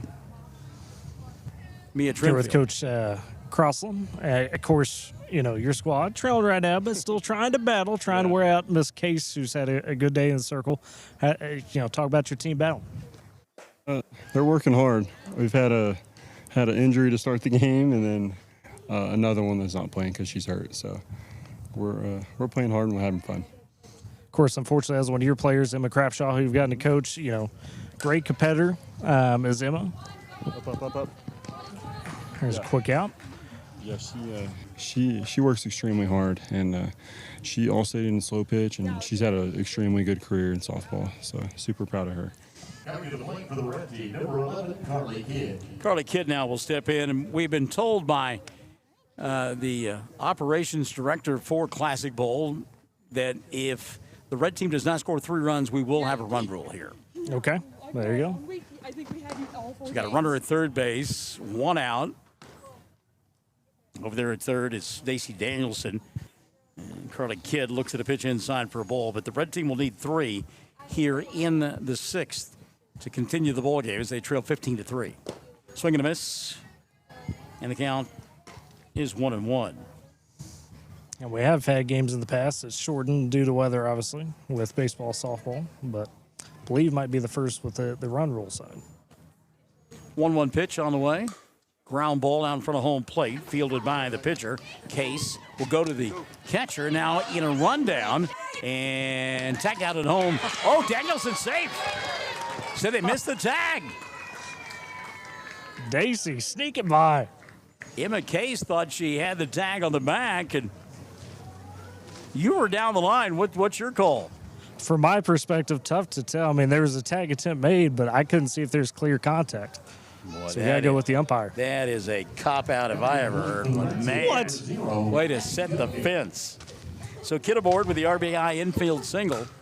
Here's a bunt now. And the throw to first is not in time. And here comes the runner from third. Safe. They'll throw down to second and out. So tough collision. Boy, no kidding. So Carly Kidd will score on the play. Durkin thrown out at second base for the second out of the inning. So she got the infield single. Daisy, be honest with us. Did you slip that tag? Did I slip it? Yeah. Did you not get tagged? No, I didn't get tagged. Okay. She's too far in the bag. I probably should have slid, but whatever. So here's Wilson taking a strike inside half of the plate. 0-1 now on Holly. Trying to keep the ball game alive for her club. Got a single. One more run here. Yeah, got a single in the ball game. 15-5 as we play in the 6th. It's inside for a ball. Count 1-1. So a bang play.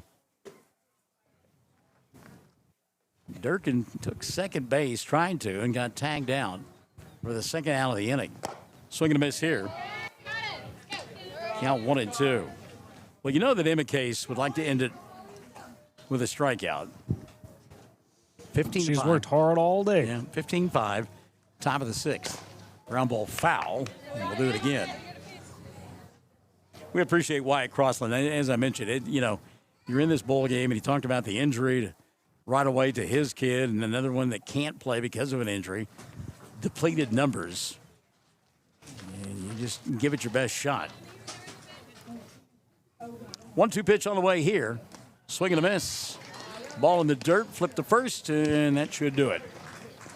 So Emma Case did get it done with a strikeout to end the ball game. Emma Case and company will win it by a final score of 15-5, as the red team needed 3 in the inning and only got 2. 15-5. The white team wins it here this afternoon. Game number 2, and it was an afternoon titer that the white team won both contests. White turned out and turned up on it, so good to see that offense rolling for both teams, though. A lot of kids fighting hard tonight and enjoying that last chance, if you will, on the diamond. 15-5, your final score. We're back after this. K101, K101online.com. Local sports, local communities, local pride. This week's coverage of Classic Bowl on K101 is brought to you in part by Harper Sanitation Services.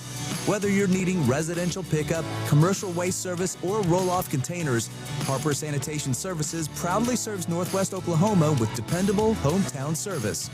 Call Harper Sanitation Services today. Proud supporters of local athletics and the communities that cheer them on, it's Harper Sanitation Services. When Northwest Oklahoma comes together for the Classic Bowl, hometown support matters. This week's coverage on K101 is brought to you in part by Northwestern Electric Cooperative, serving and powering communities across Northwest Oklahoma. From the field to the fans, Northwestern Electric Cooperative is proud to support local athletes, schools, and communities across the tri-state area. Northwestern Electric Cooperative, powering the communities we serve. Big dreams start in small towns. From the athletes competing under the lights to the families and businesses supporting our communities every day, Dream First Bank is proud to be a part of the journey. This week's Classic Bowl coverage on K101 is brought to you in part by Dream First Bank. Whether you're planning for today or building for tomorrow, Dream First Bank is here to help you move forward with confidence. Dream First Bank, banking built around you. Member FDIC. In Northwest Oklahoma, reputation means everything. That's why homeowners across the area continue to trust Moore's Roofing for quality roofing and dependable service. Locally owned and operated for over 45 years, Moore's Roofing believes in doing the job right, treating customers fairly, and standing behind their work. This week's Classic Bowl coverage on K101 is brought to you in part by Moore's Roofing. Call 580-994-5417. Thank you, sir, and appreciate you too, Tyler Riggs. Great job here this afternoon. What a lot of fun it was getting a chance to bring these two All-Star games to everybody and the kids that we had the chance to interact with and have some fun and visit with. And what about the effort of Asia Blackledge? Hello and welcome. I am a pretty good softball player. A couple of home runs here this afternoon. Oh, Herculean, right? I mean, smacking two out, all-star game. Wind's not really with you. I mean, big time for Asia. And she's going to be back Tuesday for basketball. I was just getting ready to ask you. I thought you said that, yeah. Get to see her, Hadley Ohm, Kylie Adair represent Alva, along with a lot of other great area talents, Stacey Danielson, a few others from the softball game that you'll see as well. So excited for that. But, yeah, Asia put a big stamp on it today. Well, and we enjoyed the opportunity to interact with the coaches here this afternoon as well. Not something that we always get a chance to do, but certainly had that opportunity today and enjoyed you being out on the field visiting with them and getting some insight. I mean, you know, we sit back in the stands or in the broadcast booth and we kind of think we know what's going on with the ball game, but you're right there front and center and you get a little bit of a different feel here. Oh, yeah, and you get to see the personality of these kids, right? And they're not afraid to let it fly in an all-star game like this, and excited to talk to them that way. And we'll continue that all week. You know, that's part of kind of a adaptation this year, if you will, maybe a little bit of enhancement, making sure we continue to tell the story of those kids, those athletes, those competitors, those coaches, those communities. So excited for that all week long, continuing tomorrow. Now, I've got this on good inside information that actually you will be on the field tomorrow with another broadcaster. So we'll have one like on the third base side and one on the first base side. That's the plan. I think we're going to rope in Young William, Ely Noble tomorrow. Okay. So, and have him come along through the week. So have to get some insights, talk to some of those boys. Some of those guys he probably still knows pretty well, grew up watching them. You know, from little kids and knows them now as they've gone through their high school careers. Tell you what, let's take a time out. We'll come back and visit with Leland Searcy before we wrap this thing up. Classic Bowl Week 38, K101, K101online.com.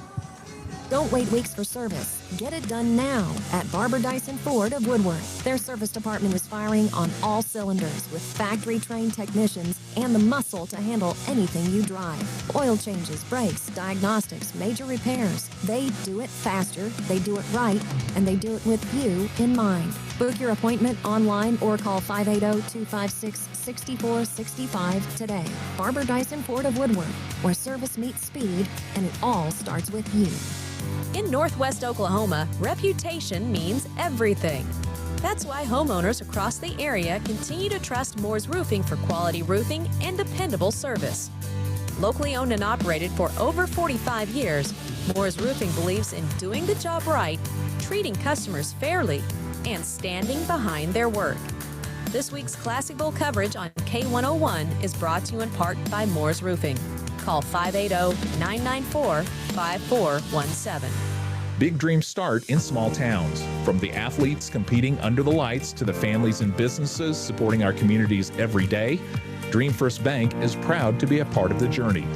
This week's Classic Bowl coverage on K101 is brought to you in part by Dream First Bank. Whether you're planning for today or building for tomorrow, Dream First Bank is here to help you move forward with confidence.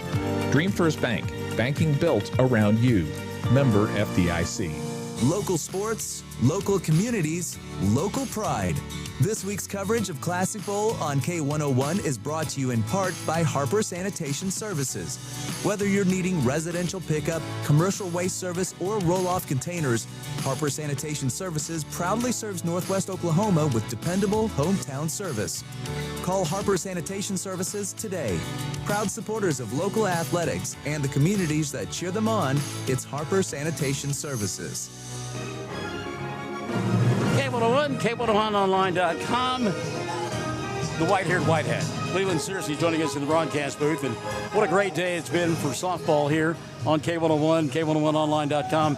And the 38th edition of Classic Bowl Week is underway. We have officially started Classic Bowl Week. Like you said, Michael, it's been a great day. I mean, the wind cooperated, the weather cooperated. Yeah. You know, we was a little concerned about the rain because we had water on the field a couple days ago. But, man, Coach Dolphin here does an amazing job with this field, and she deserves all the credit for this field. Looks immaculate. So, speaking of credit, a lot of people that we tip our cap to being so successful with, obviously we'll do that all week long, but starting off with the softball games, a lot of folks behind the scenes helping to make this thing go. Oh, absolutely. Oh, my gosh, yeah. You know, Tyler does a lot behind the scenes, and numerous people, too many to mention, but yeah, our selection committee, and you know, it's something I look forward to because it's the youth of the tri-state area coming together for a couple of ball games, and for the most part, you know, this game wasn't real competitive, but we had a pitcher not show up for the red team this game, so they had to borrow a pitcher. So, what do you expect, right? So, anyway, it was a good day, though. It's a good day. Well, you mentioned those people contributing behind the scenes today. Really got to mention CF. They've really jumped all over the softball thing since we added it. Done a phenomenal job.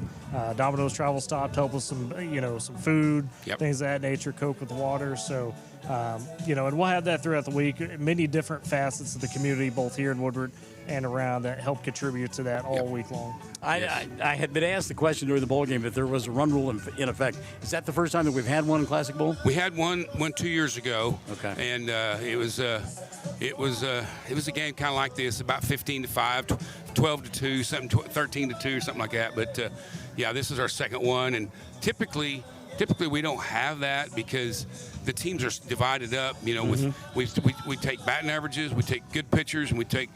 So, you know, with that being said, things happen. Right. You know, we have a pitcher not show up, right? And it really hurt. It hurt the Red Squad today, but we can't control things out of your control. You don't have to worry about it. You just got to move on with it. How exciting having Eric Scott and his folks here and being able to video stream this thing worldwide. So I've had 15 text messages of people that are watching online, and they said the video is awesome, the audio is awesome. They said you guys did a great job.